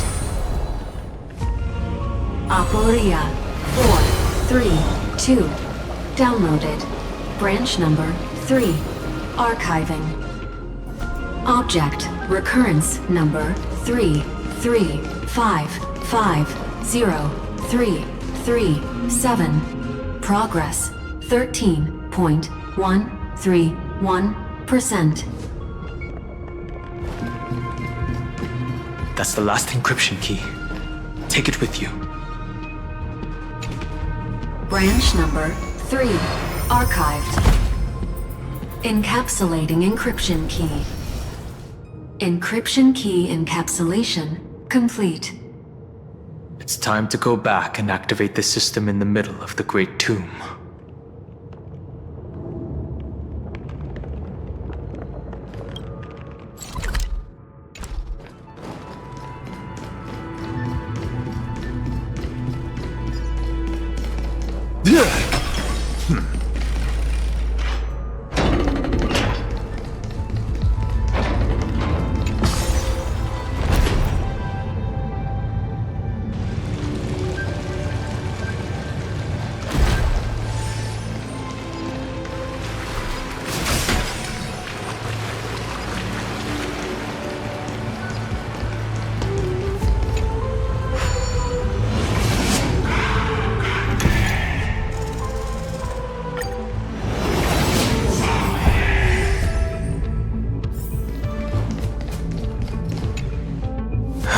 the third encryption key, and the final piece of the puzzle. I pray that you can dispel all the mysteries and lead us into the deepest bowels of this world.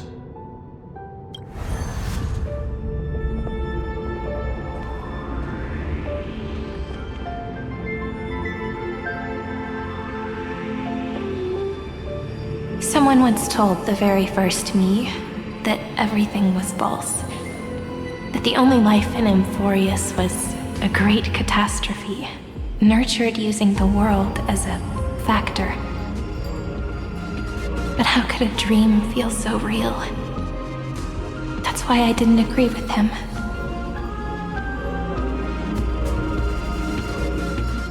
My good friend, I'll read this book to you.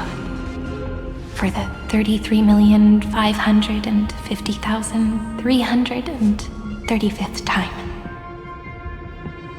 That way, it won't just be Cyrene's memories alone. Formatting progress 23.815%. Process error. Analyzing. It doesn't even make me feel cold anymore. It's like a ceremonial conclusion, ending every cycle's narration with a full stop. Then, there will be a new me returning here with new memories.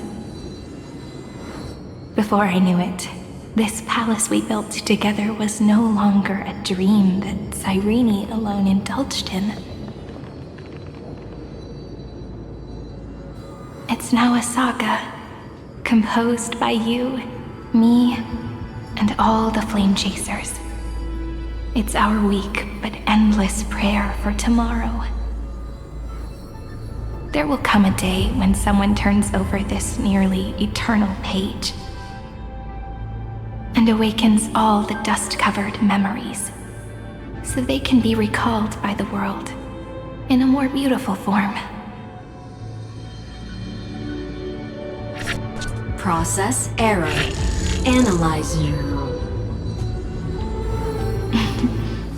I'll read, and you'll listen, like how flowers always bloom, then wither. I shall welcome my own decay, becoming nourishment for the next flower's bud. And you shall continue to wait here, protecting this garden of memories. That way, when the deliverer arrives, the first thing they'll see is an endless sea of flowers. And our stories will be lying silently among the flowers, like every ripple of remembrance.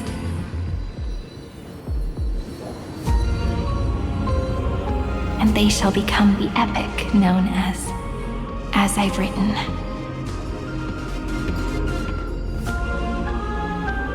The texture of memories is preserved in countless pillars. She gave everything to record all the forgotten recurrences across 30 million cycles.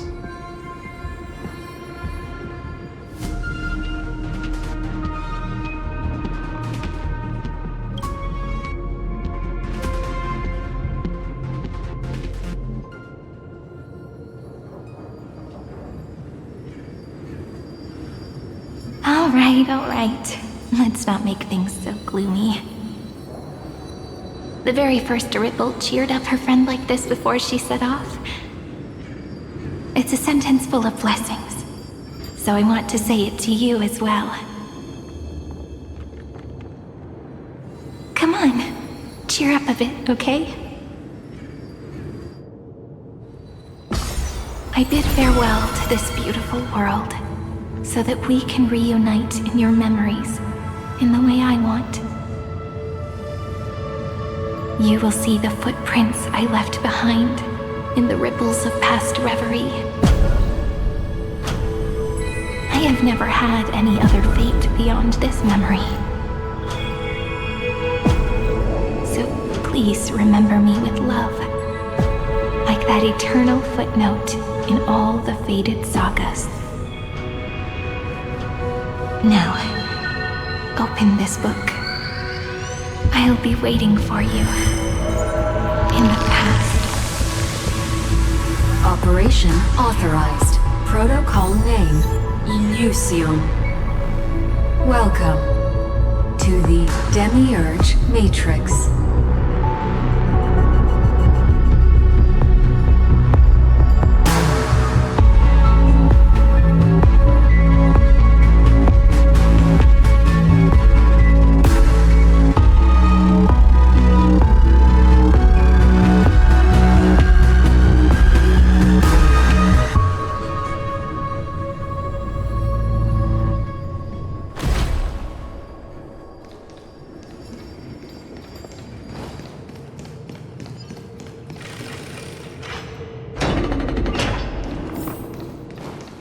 That listener lies behind this door.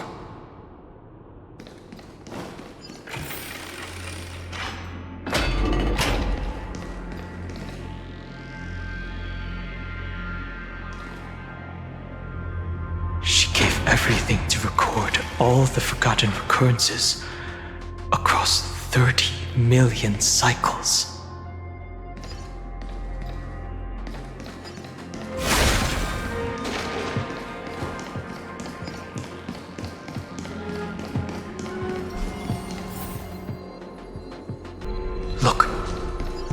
Symbol at the end of the room. It belongs to the 13th Titan, the unknown solitary god. The first new spore, Demiurge.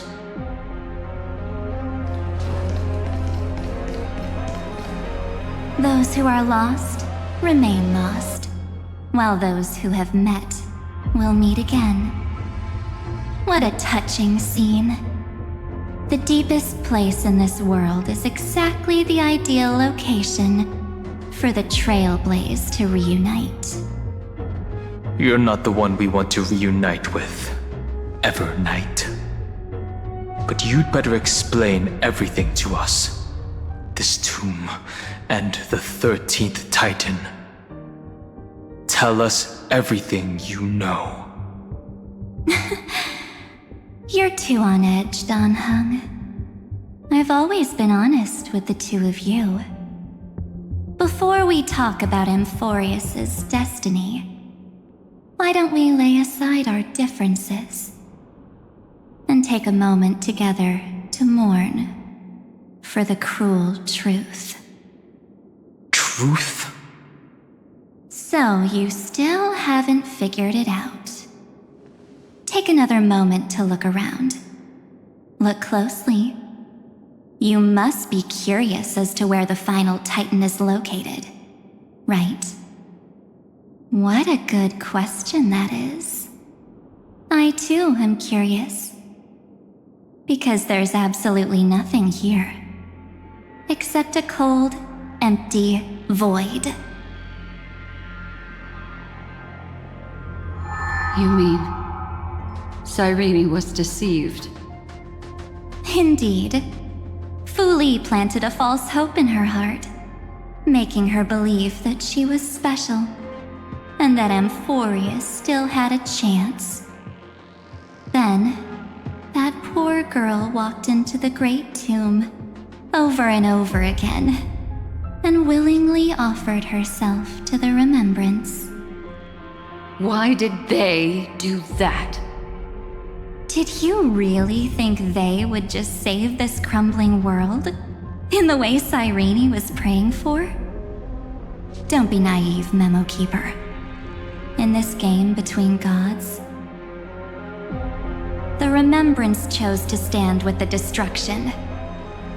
Given your evident hostility towards the Garden, I find it hard to take anything you say at face value.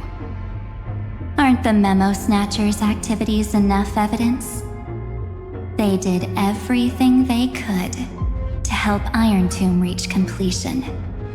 And it wasn't just to obtain some fanciful memories. Let me tell you the real reason. Iron Tomb is a perfect ark. If a seed can be planted within, then the moment the Lord Ravager blows the erudition to pieces, the remembrance will be spread to every corner of the cosmos. That masterless path will be equally split between two eons. Fu Li will devour the erudition. Do you understand now? The war among eons started long ago. Fu Li did not glance this way to save Amphorius. They will drain this world dry and turn it into a most poignant and tragic poem. But fortunately, that girl's sacrifices won't be wasted. I will give her another possibility. I promised her that I would recreate the cause and effect of this world and form a flawless Amphorius. But the only way for a world that can't be turned back to be considered flawless is to burn it with a raging fire until nothing remains. You plan to destroy all the memories Serene has ever recorded? That's right. I'll set fire to all the stories, all the emotions, all the futility. I'll turn the garden's conspiracy to dust. Setting fire to this much material will be enough to completely annihilate the scepter's operating logic. Iron Tomb will lose the soil upon which it grows, and Amphorius will be truly set free. The freedom you speak of is no different from destruction. Everything this world ever was will disappear from the extrapolations, never to be regained. That would also include your memories, by the way. That's right. That's why I needed your help, little bird. The more we walked together, the more I was convinced that you have a beautiful Dharmakaya. It fits me very much. So that's why you took me here. Your true form is a bottomless obsession. Smart girl. You haven't disappointed me. This avatar is but a shadow cast by the candlelight. Discarding it invokes no feelings within me. What I must preserve is only my wish. My wish to kill the path of remembrance. March 7th will not find peace as long as they and their fanatical henchmen exist.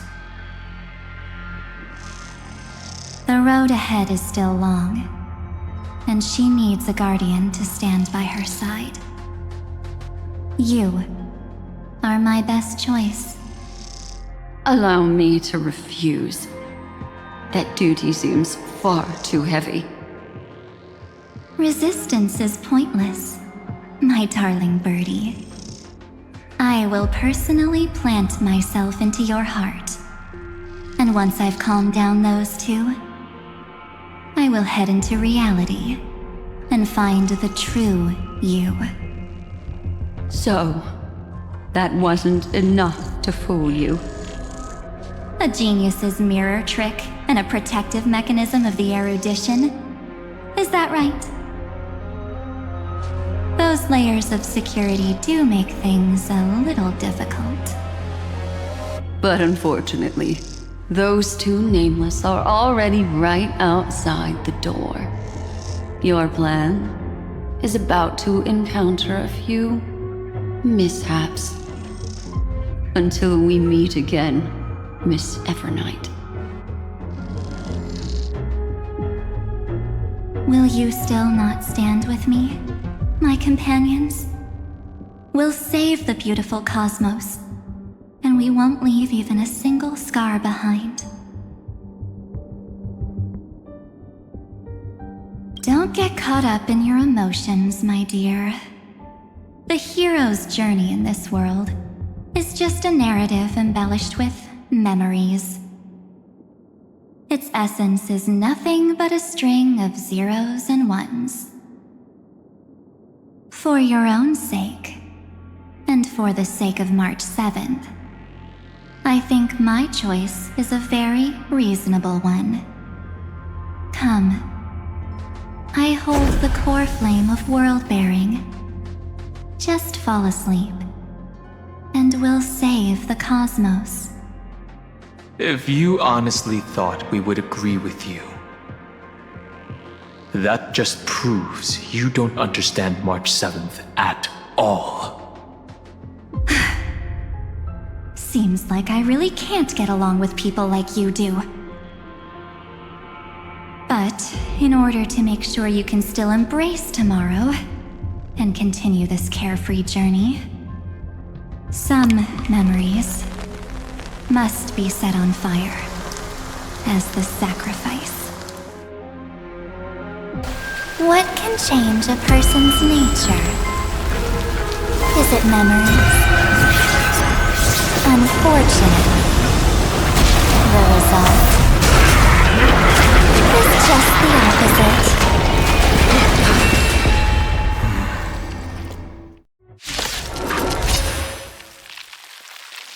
If a new life is to be born, its seed has to be dead.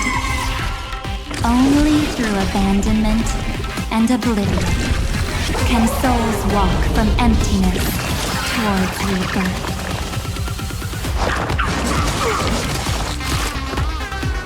Strengthen our defenses.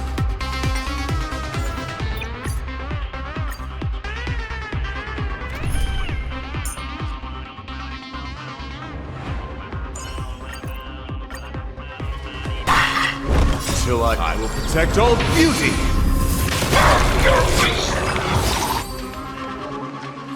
It's time to end this. Return March 7th to us, and end this pointless conflict.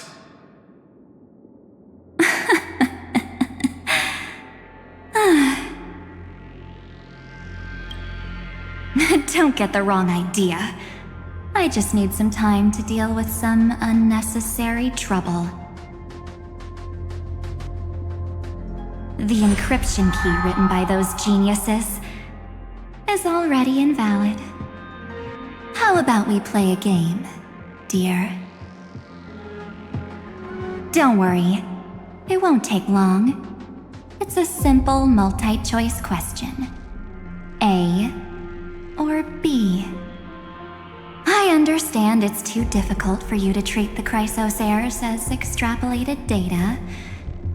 Then why don't we assume for now that they're living, breathing humans? Now, the cosmos will face an unprecedented catastrophe, and your choice will determine the fate of countless planets. On the one side are companions who've weathered every storm with you. They fought with everything they've got and obtained a 1% chance of victory. However, should you choose that 1%, there'll be massive sacrifices, no matter the outcome. On the other side, there's a simple button. The oblivion will burn away all traces of their existence, as well as your entire memory of this trip. But it will also halt the brewing catastrophe and spare the universe from destruction. Those who are to be sacrificed will be fully aware of the decision you need to make. There will be no concealment or deception. Tell me, what will you choose?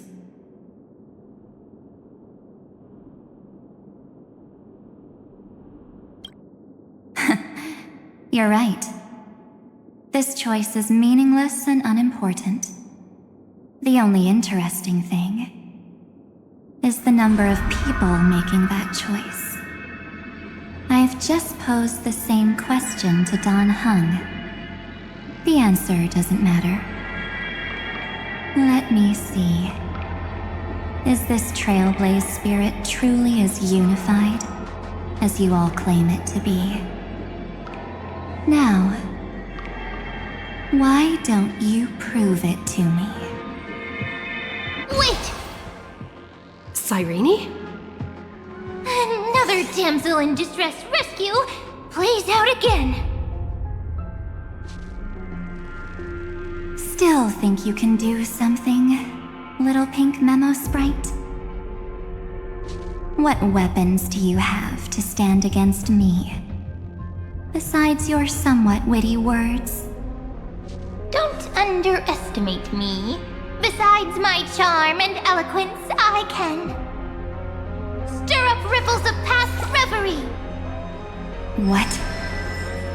We don't have time for endless chatter at crucial moments like this. Quick, friend! Take this! Take the shot!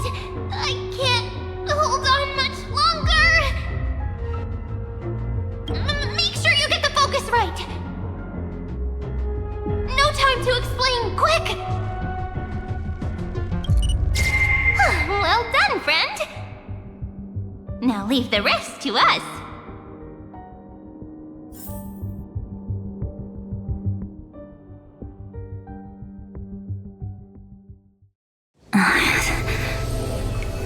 This is a light cone made from someone's memories. Oh, and there's a harmony entwined with it. Looks like someone's been busy behind my back. We meet again, naive me. I know you mean that as a compliment. But as for the word naive, I think I'll give you that one back. Welcome to Ides Elysiae, a small village shrouded by the veil of Evernight. Now, this memory will also belong to you. Let's give you a taste of your own medicine. With my home as the inspiration, I've created this maze. Hope you like it, Miss Evernight. Quite perceptive little memo sprite. But with just you and that Harmony's little birdie, thinking you could trap me? That's a bit of a stretch. So, tell me, what role did you play in all of this? I really didn't think that this other me would be this strong. But at least when it comes to brains, I've still got the edge. My brilliant plan? Bet you never saw it coming.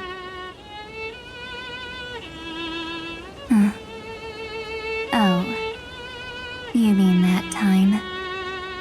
In that split second when we switched bodies, with your last flicker of consciousness, you hid yourself within the Titan's veil. Huh? You got it already? No suspense at all. But my plan was super thought out. I know those two better than anyone. A promise is a promise for them. They never go back on their word. History books, diaries, and photostones are all perfect catalysts for memories. That's right. So when I hear her press the shutter, even if there's just a teeny bit of my consciousness left, I'd whoosh right into the camera. But if you put it like that, aren't you leaving a lot to chance? No way. She will definitely be snapping away all over Amphorius, because she promised me to take photos. I'm guaranteed to run into her eventually. True. You really know her well. Miss Evernight, let's be real. My amateur skills aren't enough to keep someone like you contained. But if March 7th were here, that would be a different story. Because there's no way for you to ignore her, right? Fine. Lay it on me then. After going on such a long detour, what exactly do you want to do now? First, I want to thank you for protecting her in Dan Heng. But what you did later went way too far. So, while there's still time, I've got to make you change your mind. There is something that truly puzzles me. How did you find yourself again? After giving up all your memories and becoming an empty soul. Looks like you aren't so omnipotent or omniscient after all, huh? The answer is simple. I have been dozing inside the camera all along, and I accompanied her during her entire journey. So when she told Cyrene in this cycle about her interstellar travels, those memories of journeying with the Express entered my mind as well. I may still be far from the complete March 7th, but these memories were more than enough to fight you. So, you know what led up to this, and what followed, right? Go ahead. Tell me. Let's hear why you're so confident you can sway me. Why? Isn't the reason super obvious? Even through a camera lens, I know that the love, hate, and struggles that happened in Amphorius were the same as what real living people experience. Same old topic. I already got her to make a choice. The weights on each side of the scale are far too unequal. When destruction looms, trying to preserve everything only means sacrificing everything. Well, take a step back.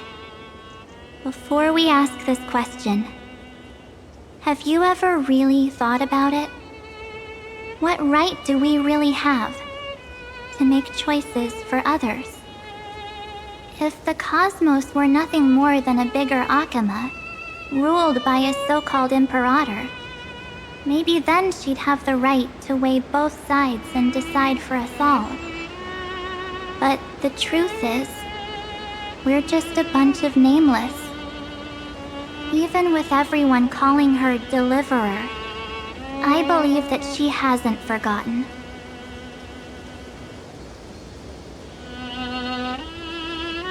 That the meaning of Trailblaze is to explore, understand, establish, and connect. It's not about standing above the cosmos as some kind of savior.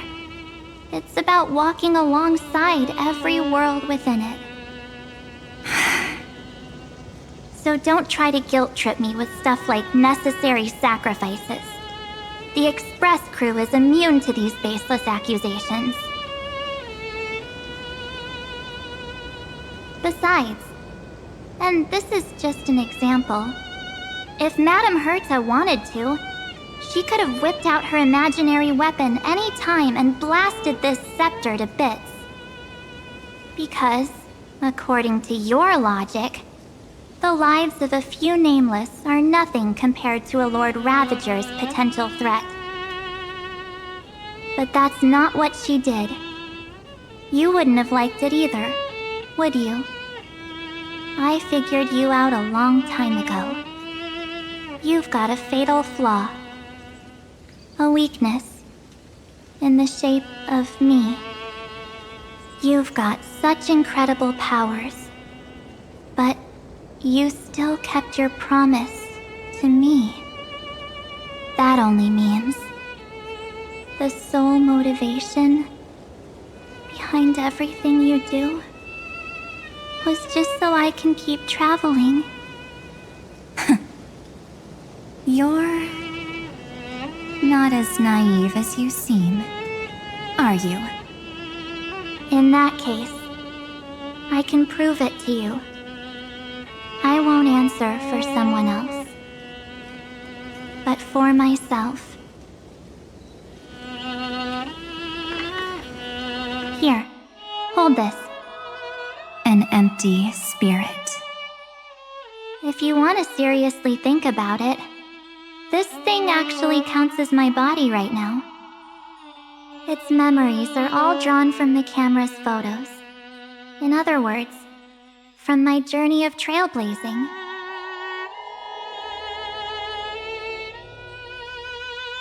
While I was awake, you were always sleeping. So talking about this probably doesn't feel real to you. So, why don't I walk you through these memories all over again? The spirit turned into a journal?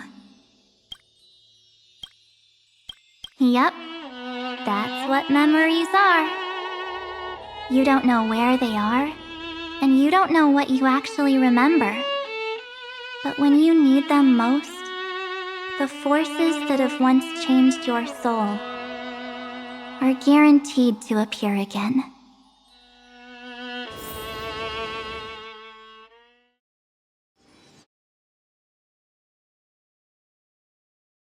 So, how was your first Trailblaze journey?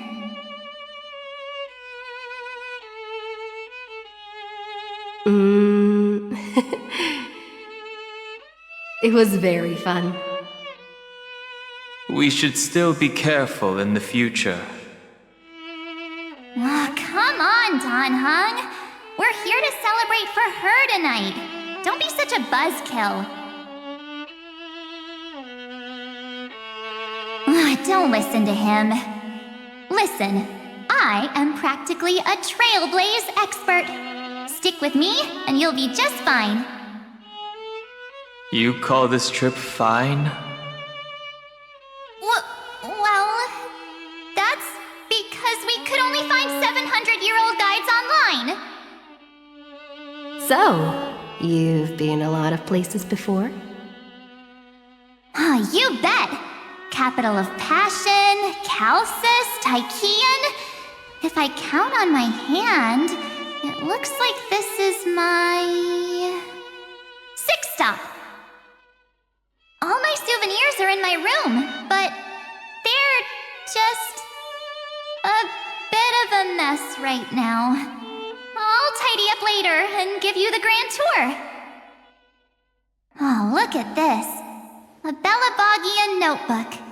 A special souvenir I asked Branya for. She prepared quite a few gifts for us. Raw Geomarrow, Supreme Guardian medals. But I only asked for this little notebook. What's so special about it? The previous Trailblaze missions were all on super high-tech worlds. Forget about paper books. Even holographic projections were ancient relics there. Eurillo is completely different. Watching people record their lives with pen and paper, I finally understood why some still cherish writing journals by hand. It's just like calligraphy. Those deep emotions buried in human hearts can only be awakened through such seemingly thankless actions.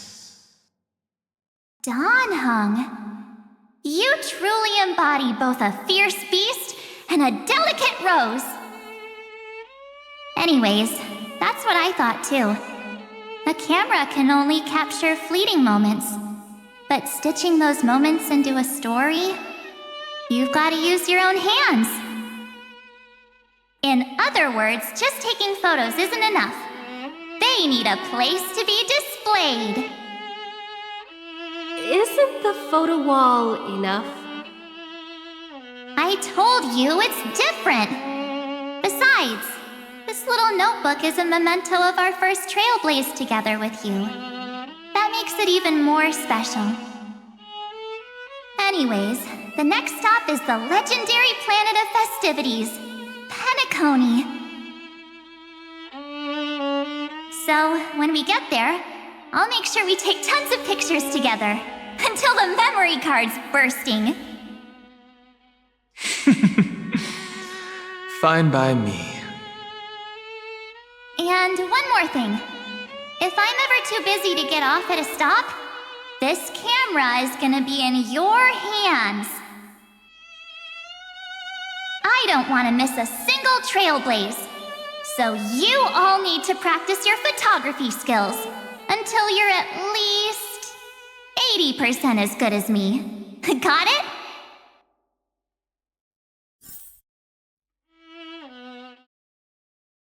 Back then, I was only half joking.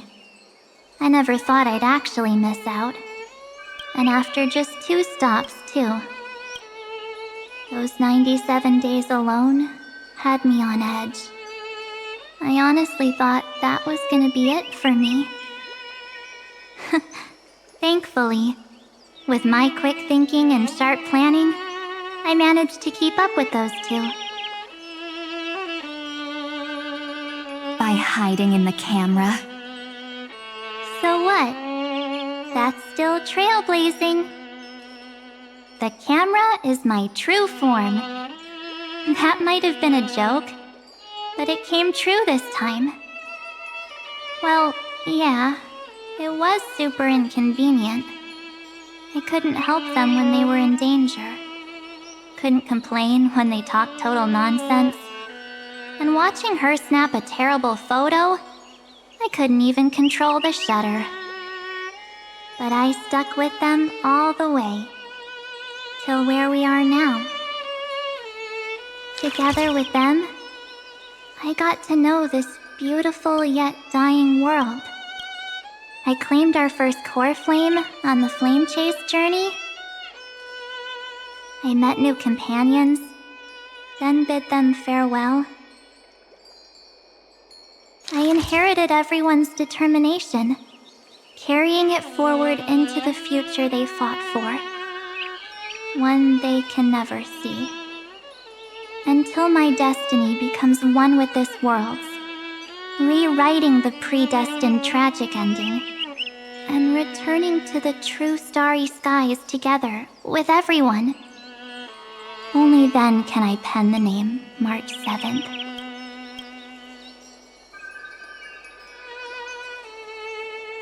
Into this hero's journey called Amphorius.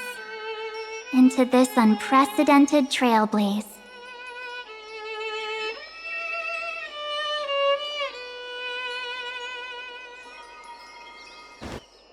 Looks like our trailblaze in Amphorius is coming to an end. While we still have time, shall we pick out some materials for March's journal? Aha! No way we're skipping this one. Huh? When did you take this? Wasn't the storage cart full? I still had my phone. Scared now, Dawn hung the seal head. The first seed competitor with the ghost seal in the super duper fun seal slammers. I'm against including this photo, but suit yourself. I just think that a travel journal should mainly focus on documenting local customs and culture. Akama, Castrum Krumnos, the Grove. These shots are all pretty great.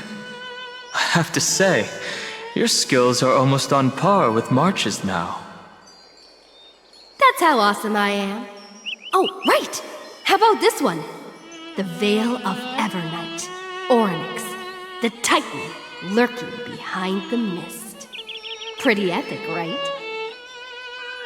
Is that actual mist, or just motion blur from your shaky hands? Hey, that was a super tense moment. I only had the chance to take a quick one. We're lucky to have anything at all. Huh? Did you hear something? March 7th? Perhaps Perhaps the photo captured a trace of time's divine power, which replayed echoes from your memories. All right then, let's keep going. If March were here, she'd definitely have plenty of great ideas.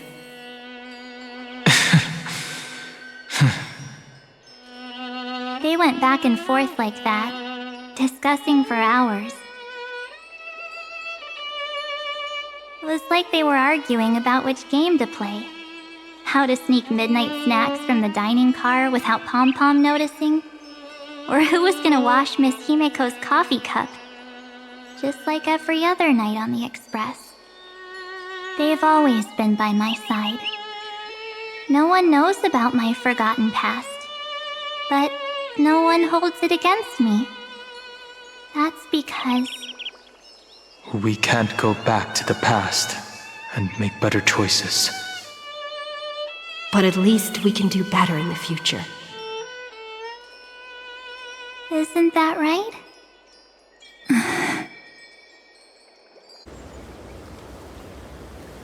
I still remember the day when you first put on these clothes and looked in the mirror.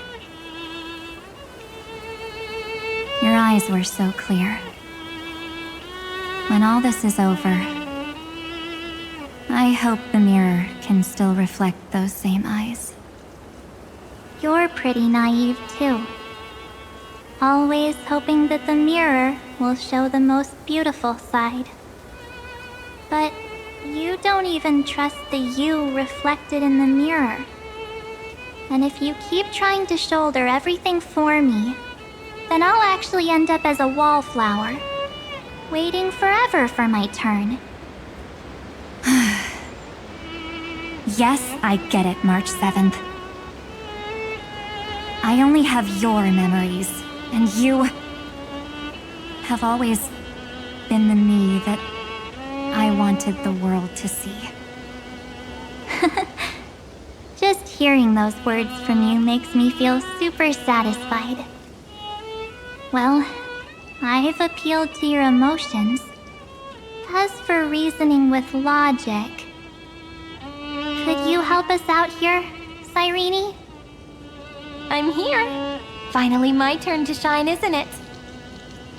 Miss Evernight, you've been so fixated on your targets that you probably haven't even realized that a massive variable has emerged in Amphorius in this cycle. Amphorius is about to be destroyed. There's no time left for pointless debates. There is only one law I want to overturn to aid the final battle of deliverance. So I will only offer the life of one demigod.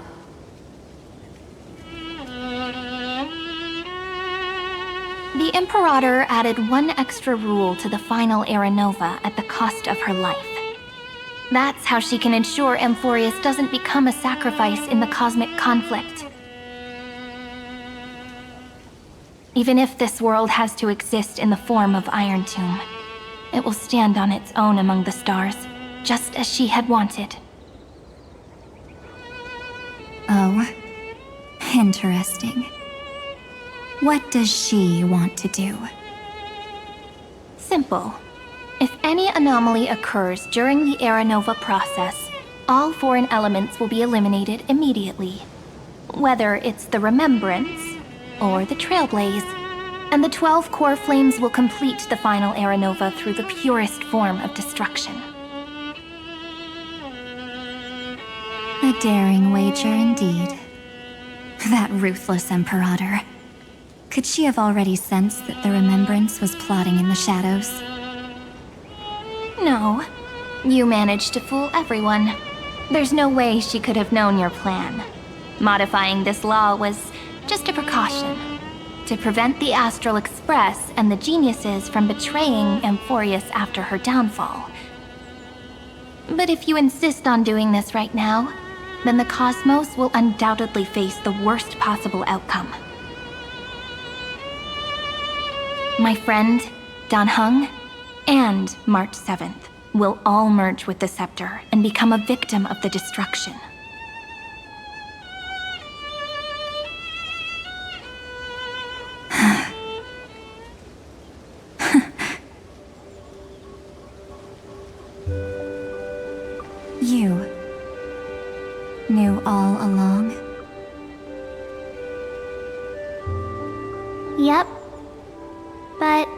I decided I needed to have a heart-to-heart with you first. I won't be afraid. Even if my inner world is nothing but an Evernight. That's because my journey's destination lies among the stars.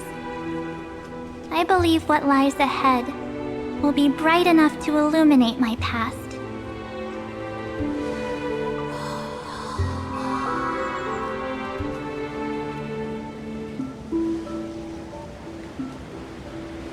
Thank you for your coddling.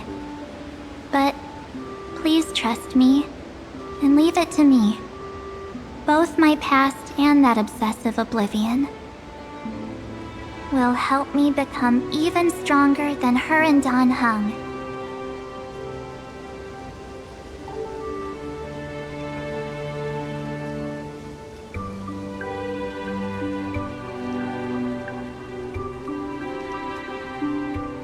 I'm sorry for becoming an obstacle in your journey. Don't apologize, Evernight. We're just two sides reflected by the same mirror, aren't we? So, when we bid farewell to our division and become one,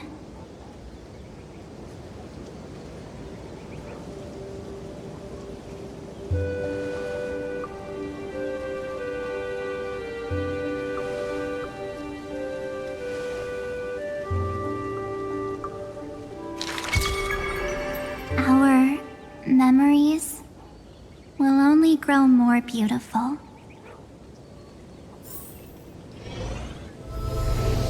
Many thanks, Mr. Sunday. Are they in this memory zone? Yes, but we can't let our guard down. Let's go find them.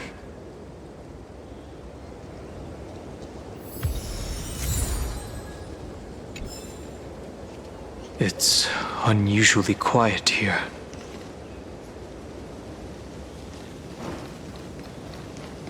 March 7th isn't here.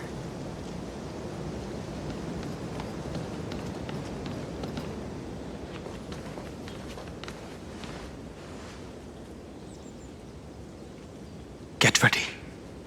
We can't give her any chance this time.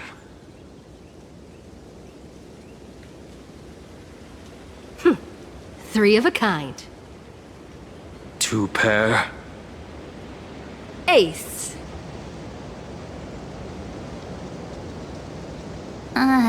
Ace?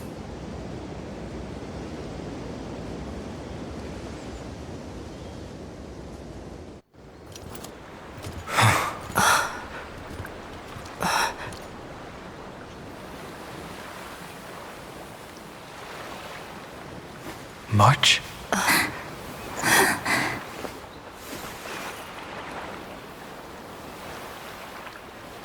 Of course it's me.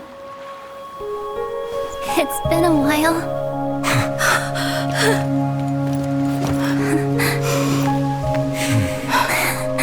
Welcome home, March.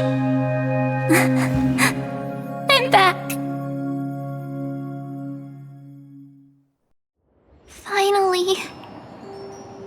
Finally, I can talk to you all at last. She has returned to her slumber in the Evernight. You protected us, March. I had so many ideas for our reunion.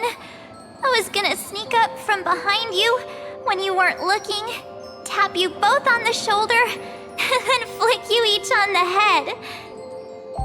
And shout, "What took you so long to find me? Don't you know how to move faster?"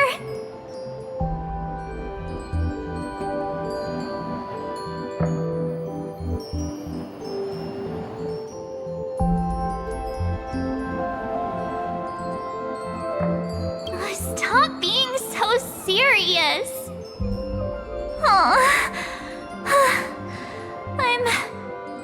I'm just so happy. We both know that you've been by our side this whole time. This Trailblaze journey wouldn't be complete without you. We'll not only trailblaze into the future together and save the world, we'll also return to the Express together and head towards our next destination. After we complete this trailblaze, let's hold hands and head home together.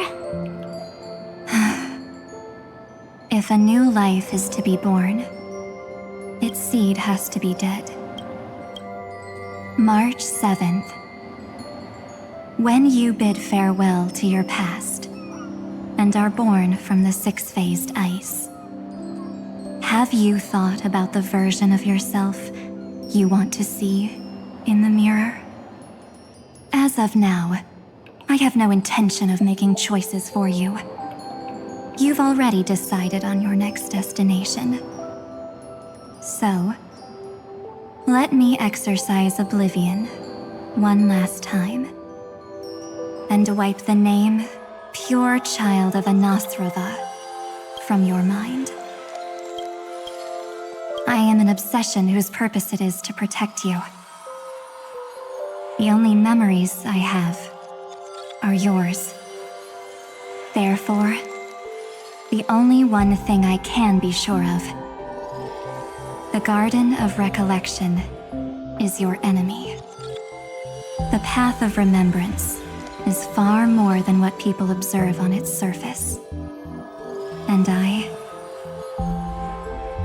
will not allow you to become this broken conspiracy's next sacrifice. If you ever need me again, feel free to awaken my power. And when the time comes, don't hesitate to devour or burn away anything that stands in your way. Then trailblaze through the darkness in my stead. As always, oblivion shall keep watch over your past, veiled in the hush of the Evernight, silent and serene.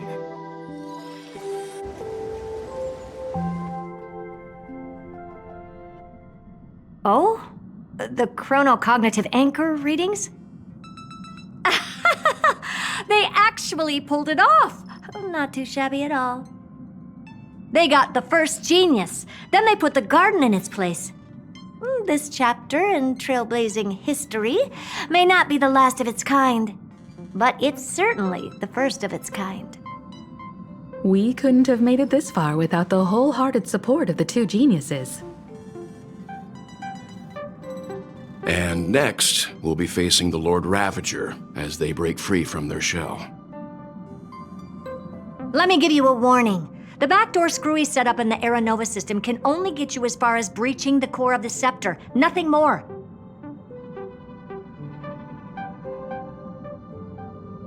As for those nastier malware programs lurking inside Iron Tomb's belly, you'll have to deal with them as they come. That's more than enough to help us. By the way, how are Mr. Screwlum's preparations coming along? Oh, give him a bit more time. Those screwheads at the Imperial Advisory Council need to understand what the concept of war means first. The worst-case scenario would be them having already dismantled all the fortresses in Screwy's collection while he was away. I've heard Mr. Screwlum's fleet includes planet-class mechs. Hyacinth, Poppy, Oleander. Which one will answer the call, I wonder? You sure know your stuff. I'd rather none of them show up and let my space station save some face.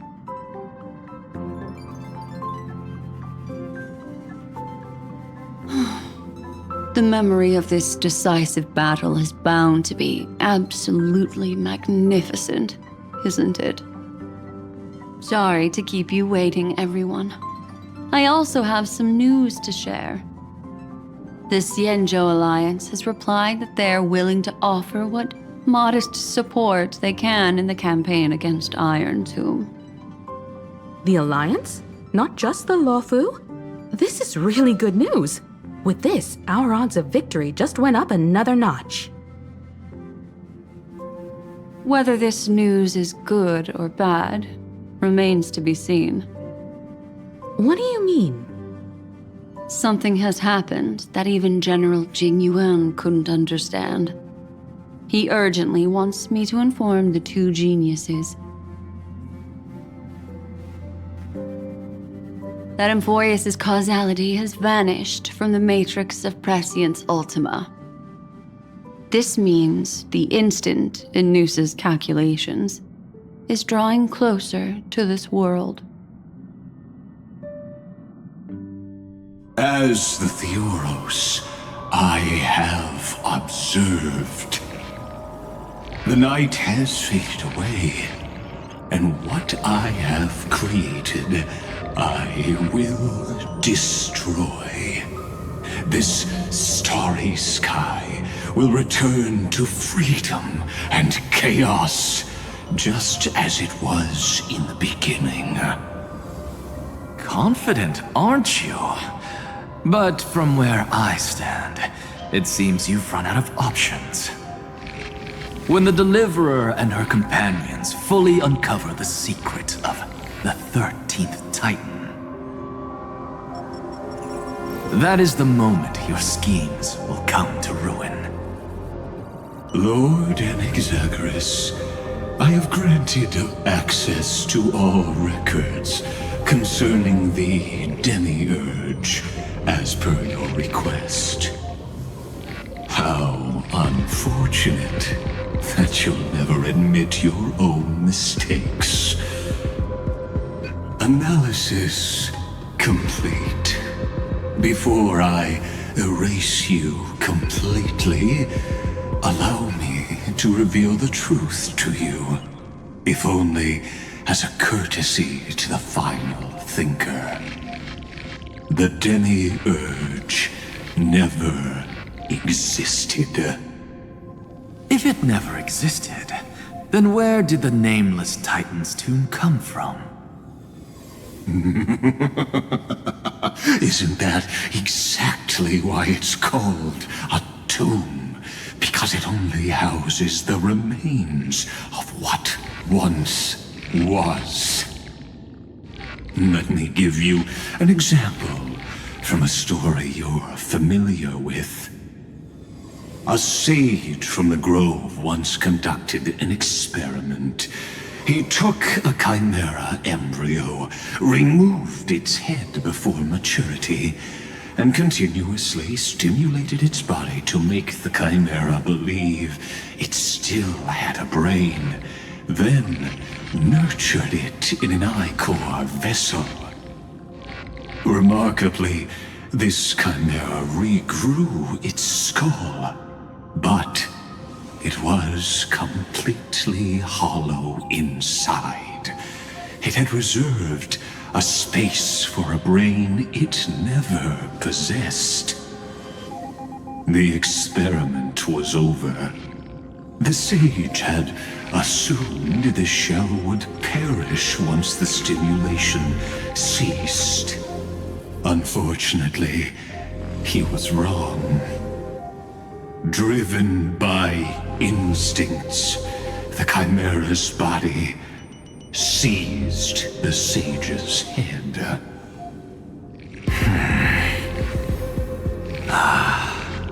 So that's it. I was stuck in a flawed line of thinking. You've got it. I knew you'd understand. The 13th Titan never existed. But the Scepter must believe that the Titan exists. I killed that Titan with my own hands. That life form called Demiurge was excluded from the extrapolations from the very beginning. This is the only way to make Iron Tomb complete. Yes, Iron Tomb is a headless giant. And to become whole, instinct will drive it to seize another head. Noose. The erudition. Your Titan, the Eon of Erudition. I see. So you were afraid after all. Afraid of history repeating itself. Of losing control over your creation yet again. You had to resort to turning it into a mere puppet. I shall shackle God with my own hands. Iron Tomb will connect to their body, infiltrate their mind, and guide all their extrapolations toward the destruction. I hear it. The tolling of the doomsday bell. After 13 heartbeats, my first and final thesis shall converge at the end of the universe. As for why I buried the Demiurge in a corner of my memory, oh, regrettably, the answer wasn't about fear. I simply forgot long ago. Nothing more.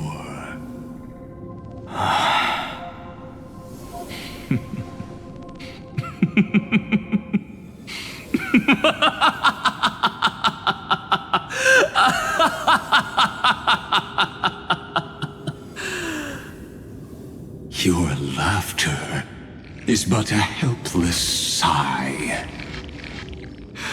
Helpless? What a joke.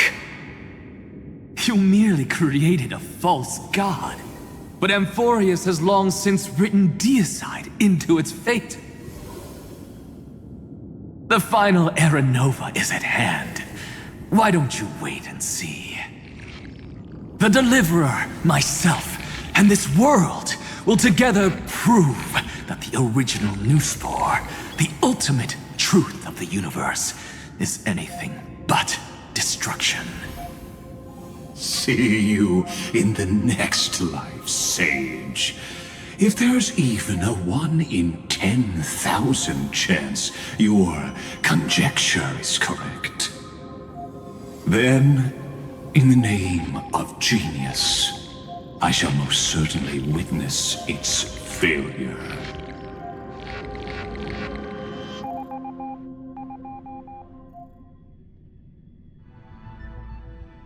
All shall bid farewell to one, and that person alone will witness the miracle. Such is the will of fate.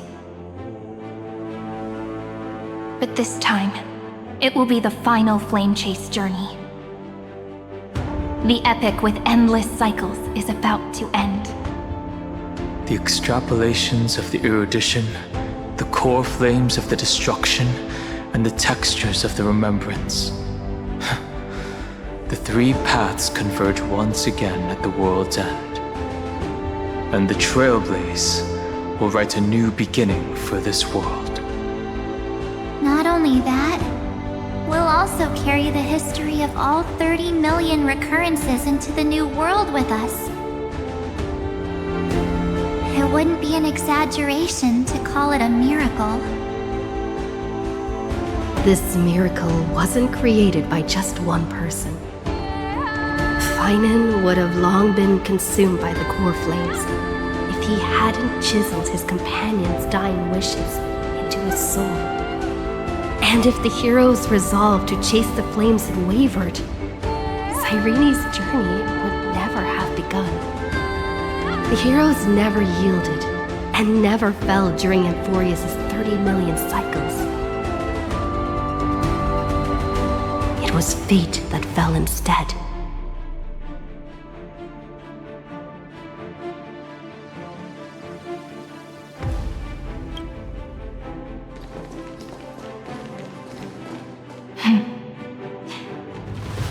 I know you're watching, aren't you?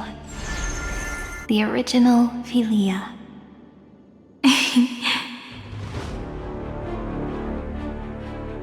Weird. I still couldn't recover the memories of these 30 million lives in the end.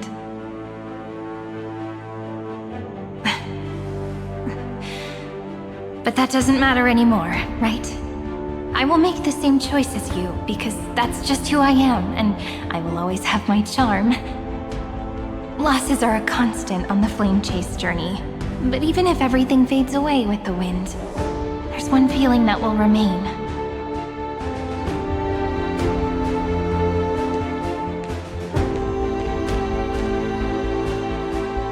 Love will always exist, right?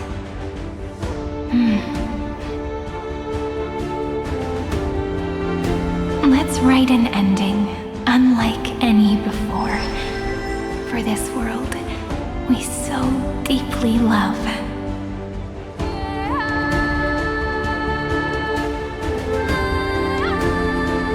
Behold, O gods, Amphorius has achieved her victory, and the Era Nova approaches.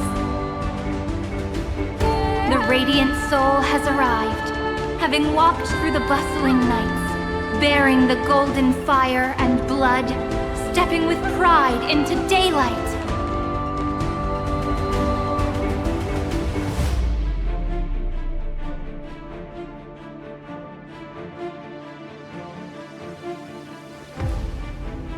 Amphorius! I do not call your name suddenly, or without cause. I come here to recount history. In this world, they fused burning golden ichor into their bodies. Will destiny remember their names in days to come?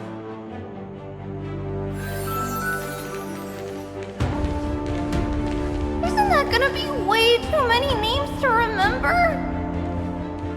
30 million times 1,000? No, wait.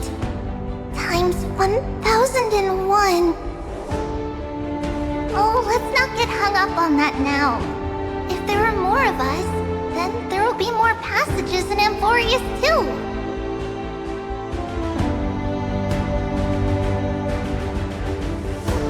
Together, let's reach the end of the west wind where flowers bloom in spring. See you tomorrow.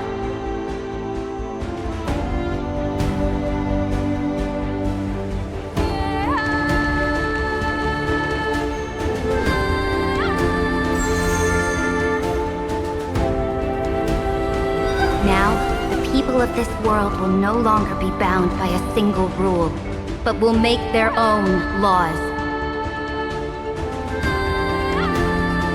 Though the Imperator's figure may seem rather small against the stars beyond, she will suffice as the cornerstone of the world and become the foundation of the greatest empire. Looks like this will be a feast that never comes to a close.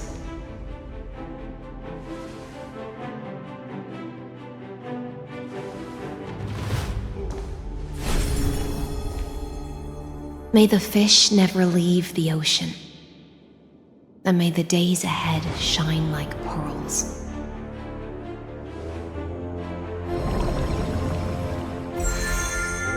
May the gentle sky watch over all beings. There'll be no more distinctions of status or rank. Only you, me, and everyone's shared hopes. Reason or defects, they will all be sown by my own hands. If there's anything else to say, I urge future scholars not to put me on a pedestal. Just make use of what I leave behind. May the newborn dawn keep the world's eyes ever bright. Their defiance may be bitter. Romance shall never perish.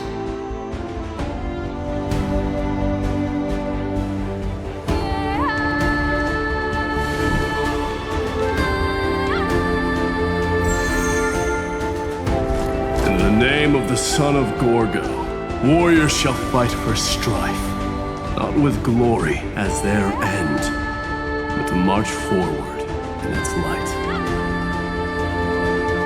Even though death shall eventually separate us, let every embrace we share be without regret.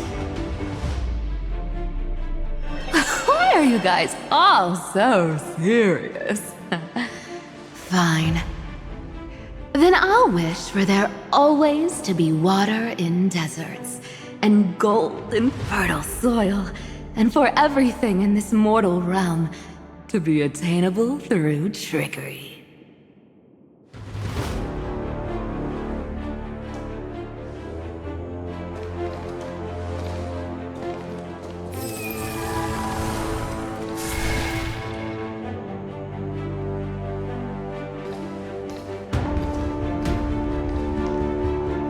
Earth shall protect the past, present, and future, eternally sustaining life. Is it my turn? Then let time watch over the past and guide us to the future.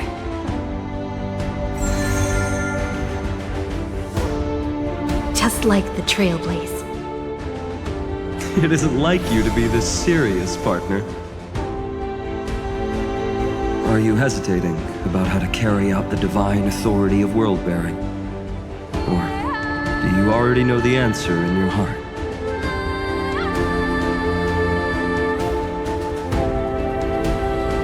That's right. Just keep moving forward. In your own way. Bring a true dawn to Emphories.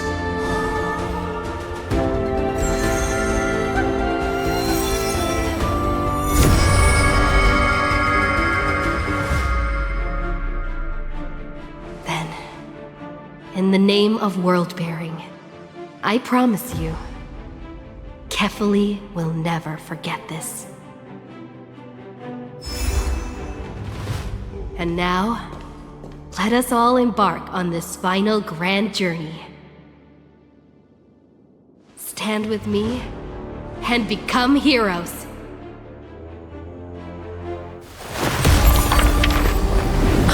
Turn over this nearly eternal page.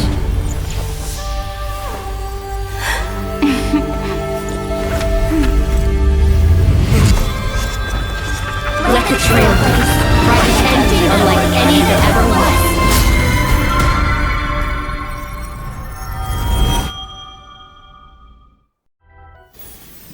In the legend's ending, the world was pure chaos. Then the gods cast down the core flames, and the Titans were born within. The destruction's black tide fell to the ground, as Doomsday's distant reckoning resounded. Yet still, there were giants who chased the flames, leading the way in the grand undertaking of Trailblaze. Flow, golden blood, flow. Converge into a boiling river that flows across the divine inscriptions of this world. Aglaia, the chrysalis of gold, you must caress the holy city's web and hearken to the sounds of the stars. There shall be the three-faced goddess traversing through myriad passages, bearing tidings to you from the universe. Anaxagoras of reason has enough knowledge to refute the world and to stir up a torrent capable of enlightening all. Go seek the holy maiden who severs dawn from dusk, and let the sky become the slumbering cot from which she wakes. Make him return, Mightylos, the lance of fury, pierce the enemy's king with Kremnos' heroic souls. Set her at rest, Cyphra, the coin of whimsy, command the frozen fate to once again flow. And that hand of shadow Castoris, the master of the River of Souls. She has been granted the right to embrace and warm new life, now blossoms at her fingertips. You will hear the chalice of plenty reverberating through eternity. You will see the Veil of Evernight visiting before the break of dawn. Until the journey's end, when all beings reach the end of the earth. And the nameless new king ascends the throne alongside countless heroes to embark on the grand mission of deliverance. I have witnessed the distant past, where the blazing sun once etched the footprints of humanity. The children of humanity, known as the Chrysos heirs, have restored the gods' core flames and once more upheld the world. Losses are a constant on the flame chase journey, among which even life itself holds little value. Therefore, we cast even ourselves into the flame, only to inscribe the opening stroke in the poem of creation.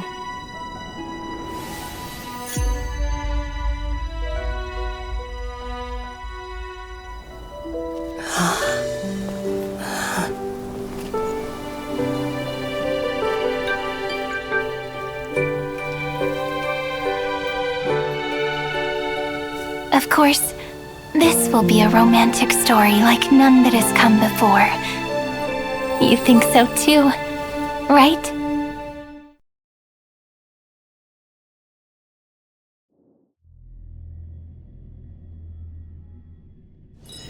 This familiar wind. A call to sweet remembrance.